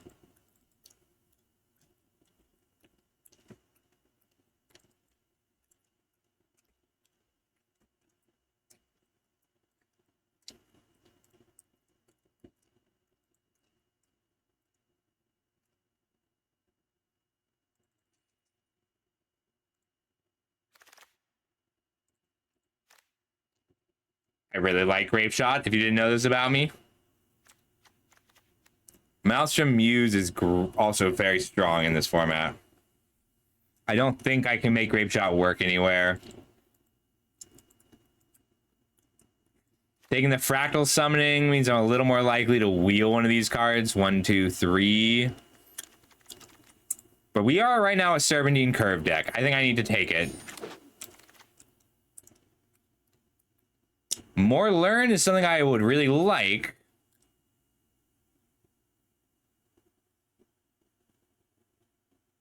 Beaming Defiance protects Velomachus, which I'm interested in. I'm just gonna take the Curate. Teach by example is cool. Define strike just is a cantrip.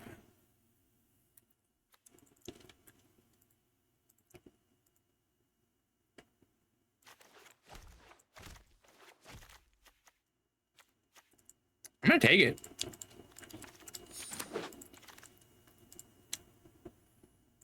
Pigment Storm is a need. Pledge Mage is a want. My lack of lessons is annoying. Someone took them very aggressively here.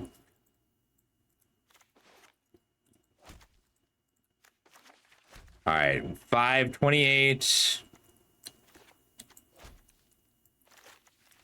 27, 26.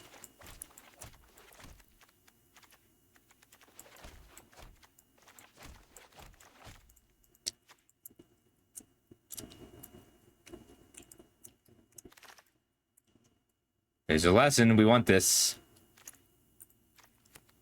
Those Needlethorn Drakes are really good. 1, 2, 3, 4 learn cards. Aerialist is actually a reasonable win con.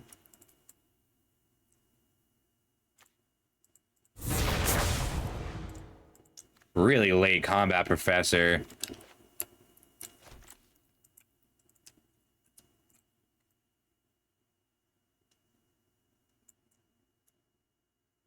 I think I actually want the Seeger first year.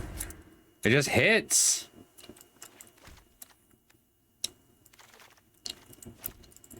Second Prismari Apprentice is wild. None. Black White was so open, I should have just forced it again.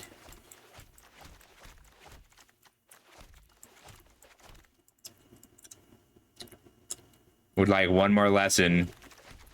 I would like a lot more lessons, actually. We didn't get any of the important lessons this time. Archivist actually has a spot just to stop you from decking in a deck like this.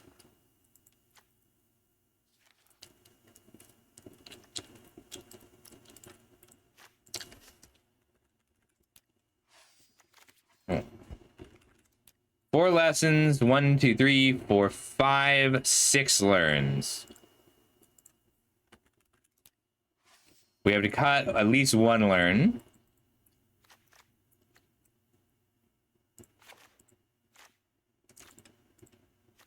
All right, you're a blue card. I need red here, red here, red here. And I want to be on 18 lands for this deck. I could get the Prismari Apprentices, because I only have actually a few things that trigger. 1, 2, 3, 4. Yeah, we'll cut the Apprentices. They're good cards. But we are trying to win with just Serpentine Curve and maybe an Aerialist and Velomachus.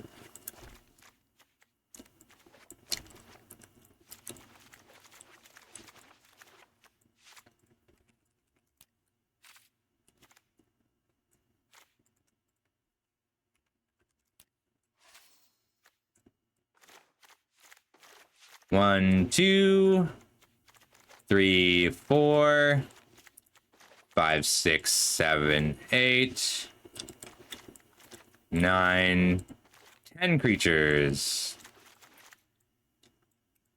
I think Make Your Mark is coming out. No, it's just good enough even if I'm playing on my opponent's creatures. Probably Study Breakout. I really wanted a copy of Study Break. We didn't get any Divide by Zeros. It's too bad.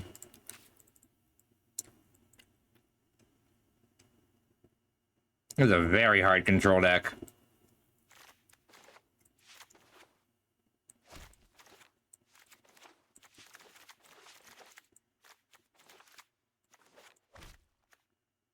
I think these 2 out and then plus 1 island.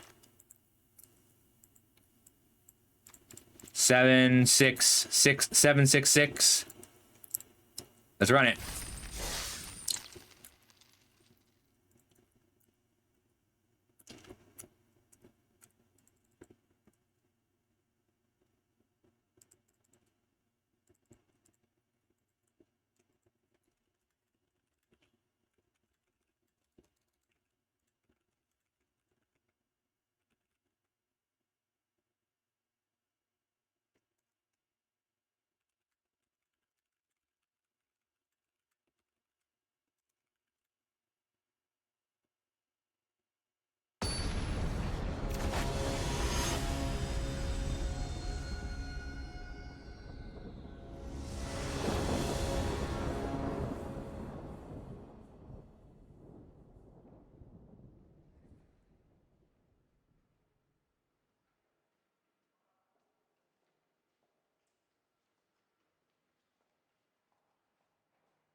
I think we keep this.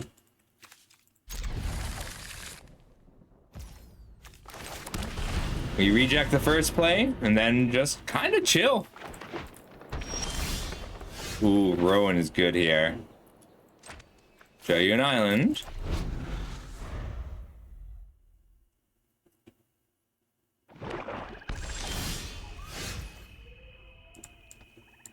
I think we just run out Rowan. Because we can protect her until she ults. Do planeswalker things. Art and combat aren't so different.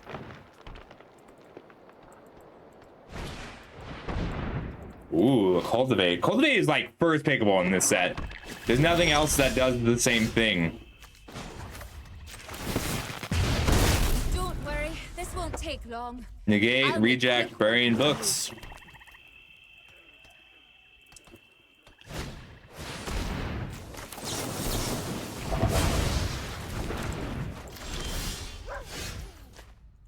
How greedy am I? There's a lot of Mage Hunter's Onslots around. We're gonna ult her. More power, more punch.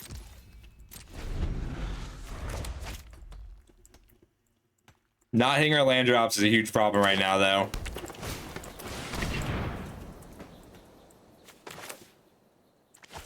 I'm gonna let this attack and then bury it.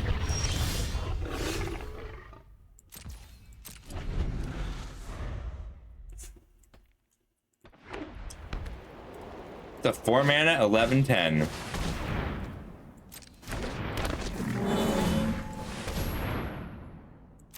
I would have countered that if I'd known.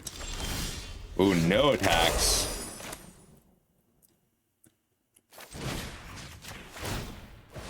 Yeah, we're boned. We just missed too many land drops. We're taking 15 this turn and going to 2.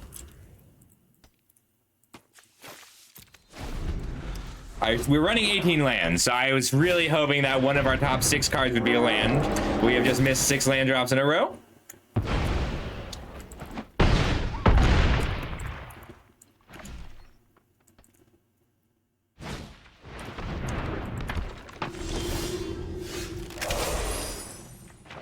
We did it. We hit a land.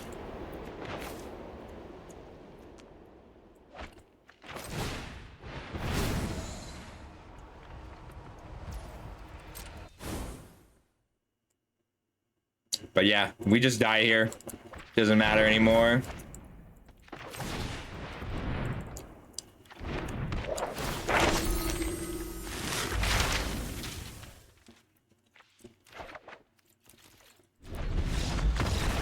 Yeah, we kept a 3-lander, drew 6 cards, whipped a land 6 times. Let's go again. I could have Igneous Inspiration their face to go get an Environmental Sciences, paid 5 mana to go get a land over 3 turns, and I decided not to hold up Counterspell mana, and that was an incorrect decision. I didn't expect the 4 mana 11/10 to come down.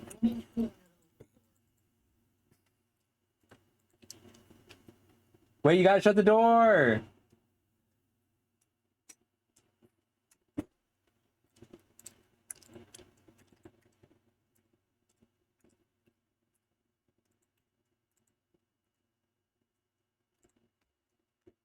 I'm gonna find someone to raid. I'm starting to get a little tired.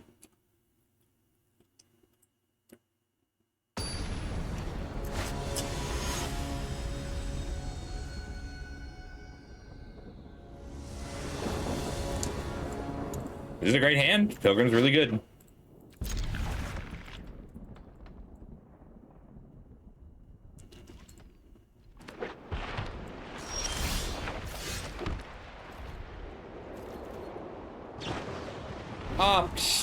Op's really good in this format.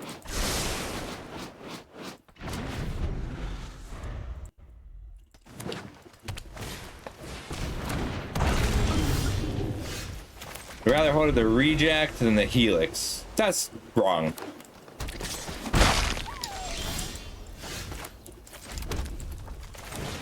Inspiration. I think it's usually correct to get the Environmental Sciences first.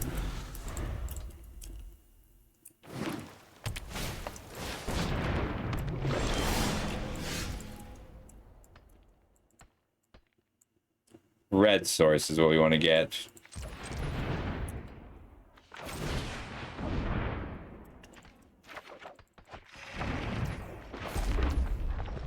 Felix here. Then we get to Pilgrim of the Ages and hold up Reject.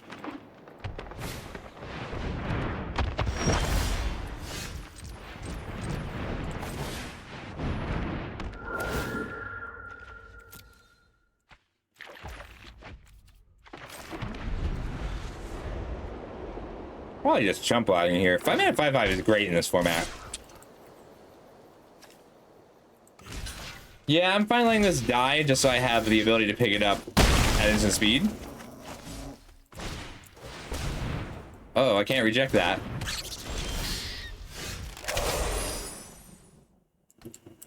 I want to bury it in books.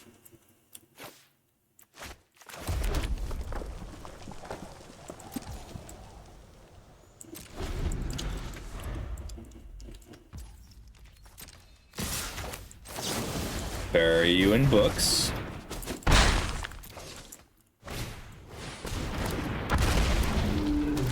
Five, 6, 7. So I only need one more land.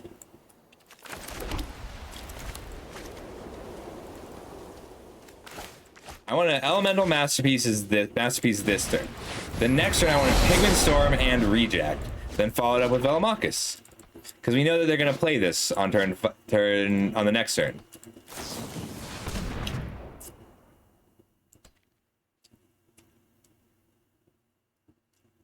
Seven mana. So if they draw a land next, we can't quite reject.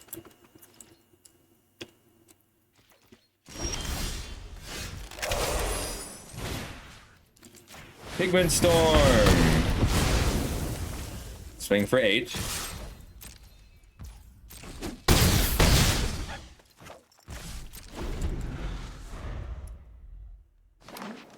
Damn. Can't reject here anymore.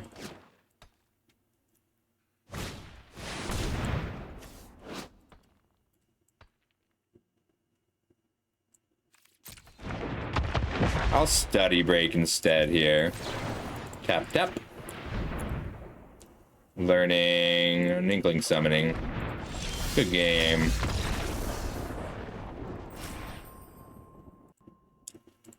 Oh, sorry.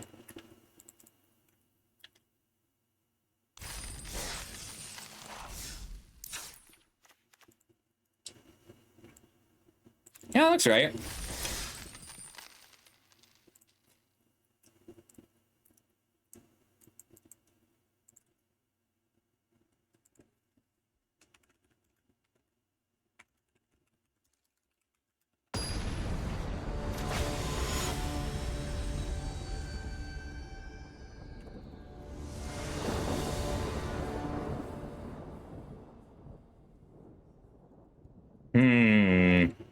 I don't think we can do anything else. Let's throw it back.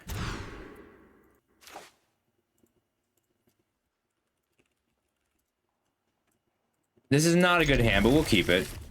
Go back one of the curves. If we can get a third land, we can learn our sciences. Hell yeah. I don't really want to use this as a treasure. I'd rather pay 7 mana for 2 4/4s.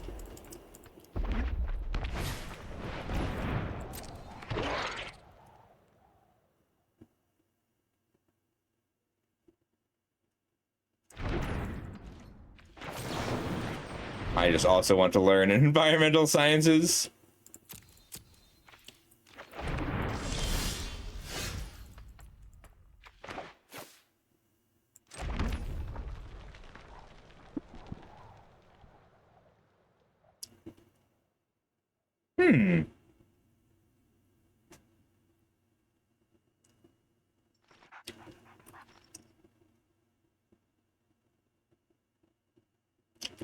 I kind of know what they're gonna do. I'm gonna go for this.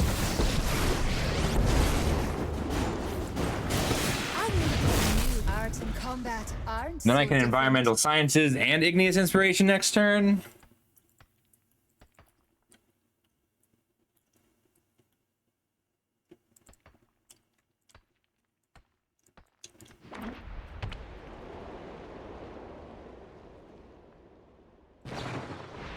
Oh, lame. I forgot eliminated planeswalkers.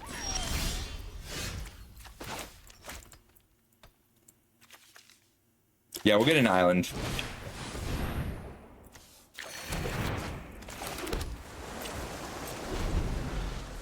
Curate. We really want to hit a land, but I'll dump instant sorcery in the graveyard for the purposes of our curve. Hey, yeah, today was a good day, Hika.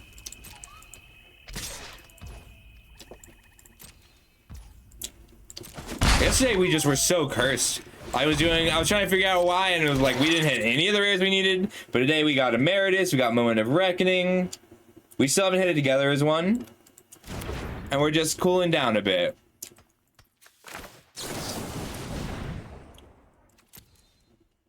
We're really far away from Velomachus. We have to draw a land and keep hitting lands, ideally. Could make a 5/5.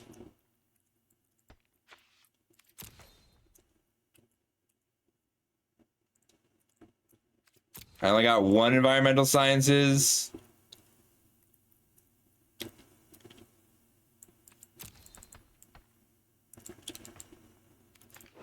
I mean, if they didn't have necrotic fumes, I'd be interested. Patience it is.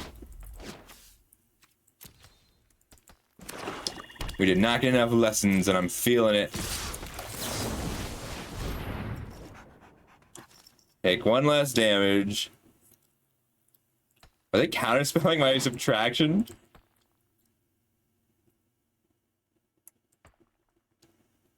They were thinking about it.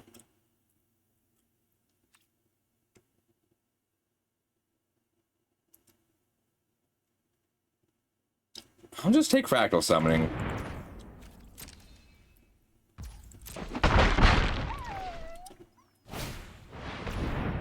This is a must kill, and I don't currently have a kill for it.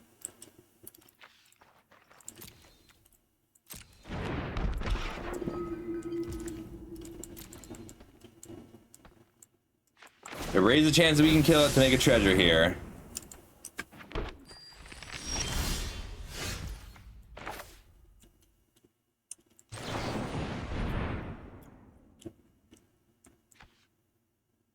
I need the land. The warden is not helpful.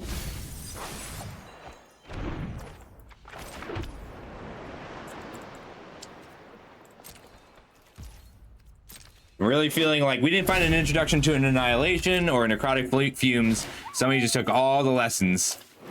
But this is a big bomb in this set.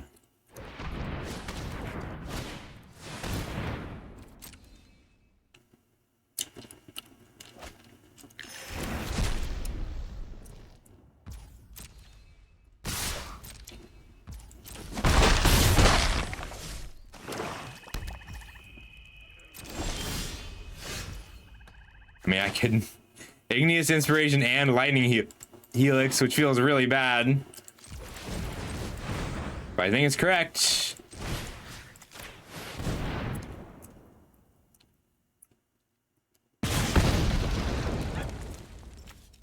That feels a little bit better.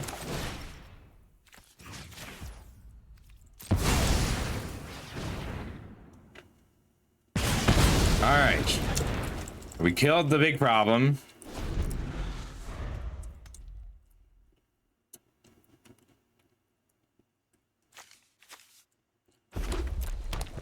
Our deck is like mostly lands right now. Oh, that's another scary one. Oh god. And being a 2/4 is really bad.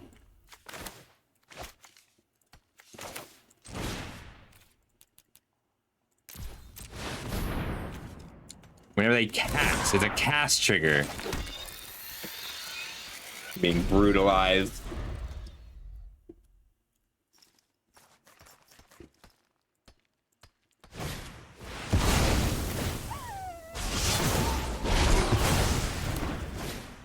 Ooh, these rares fucking me up.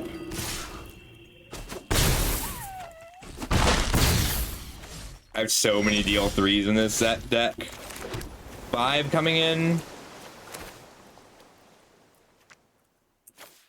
I'll make it 11-11, but it's probably gonna die.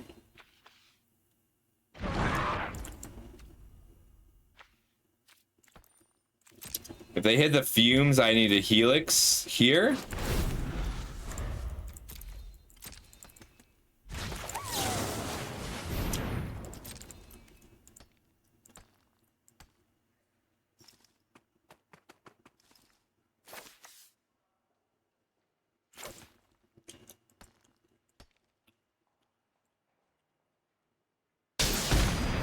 This is a good last card in hand. We haven't quite lost. It's not looking good. Damn. Okay, well, they're not gonna run out of tokens to use to kill our fractal. I think this is all I got. I feel I'm fading fast. Let's see who's on for a raid.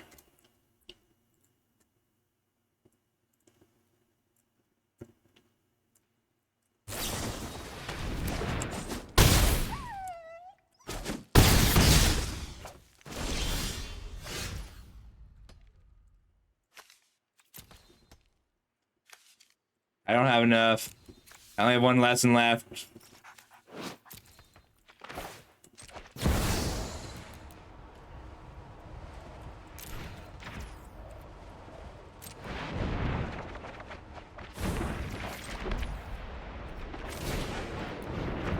Alright, I don't have the energy left.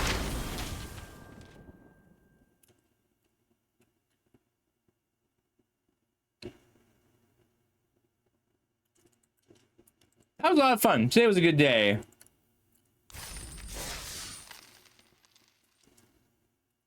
Kinda want to go see Kanan, but he looks like he's doing a very sexual thing today, so we won't. Oh, why don't we go see Carlo? I haven't seen Carlo in a bit. Yeah, I mean, like, the Scroll Weaver is the problem there. The other one is really cool. I love the MDFCs. Like, the flip card, the fact that either half is viable and cool is kind of awesome. But like, just in terms of the problems with our deck, we first picked our lessons. We first picked environmental sciences. We first picked environmental sciences, and fractal summoning was a pick 3, and inkling summoning was a pick 2. Pack 2, pick 2, pack 3, pick 3. And we only found 4 lessons. Somebody was snapping up every lesson, which was wrong. They were taking too many. And that's fundamentally the problem with our deck, because all our card advantage is coming from learn, because we have all the good learn cards except divide by 0. But we didn't get the lessons to go with them, and I'm feeling it. Like, we don't have the removal lessons or anything. Yeah, it's pretty fun still. The deck's cool, but we are going to struggle against every aggro deck. We had our Planeswalker out both games, and they just died. First game, we even got to ult it. All right, we're going to go see Carlo. I want to see what he's playing today, because I need a new deck. And I will see everybody next week. Wow, I don't like that. Oh, Tuesday we're doing a watch party. I gotta work a lot, but we're gonna watch Game Changers. It's my favorite show. If that's something you're interested in joining us for, I'm gonna have it up all day. I'm gonna try to stream whenever the LCQs are on, and I'll try and do that all weekend. I really want to make a limited championship qualifier, so I'll be drafting that all next week. I'll do a little practice this week, but for the most part, I need to find a job. And I will see everybody. Wow, I hate in a week. I'll see everybody in a week. Have a good one. Be cool to Carlo, and we'll see who's working on standard. I need a new standard deck. See ya.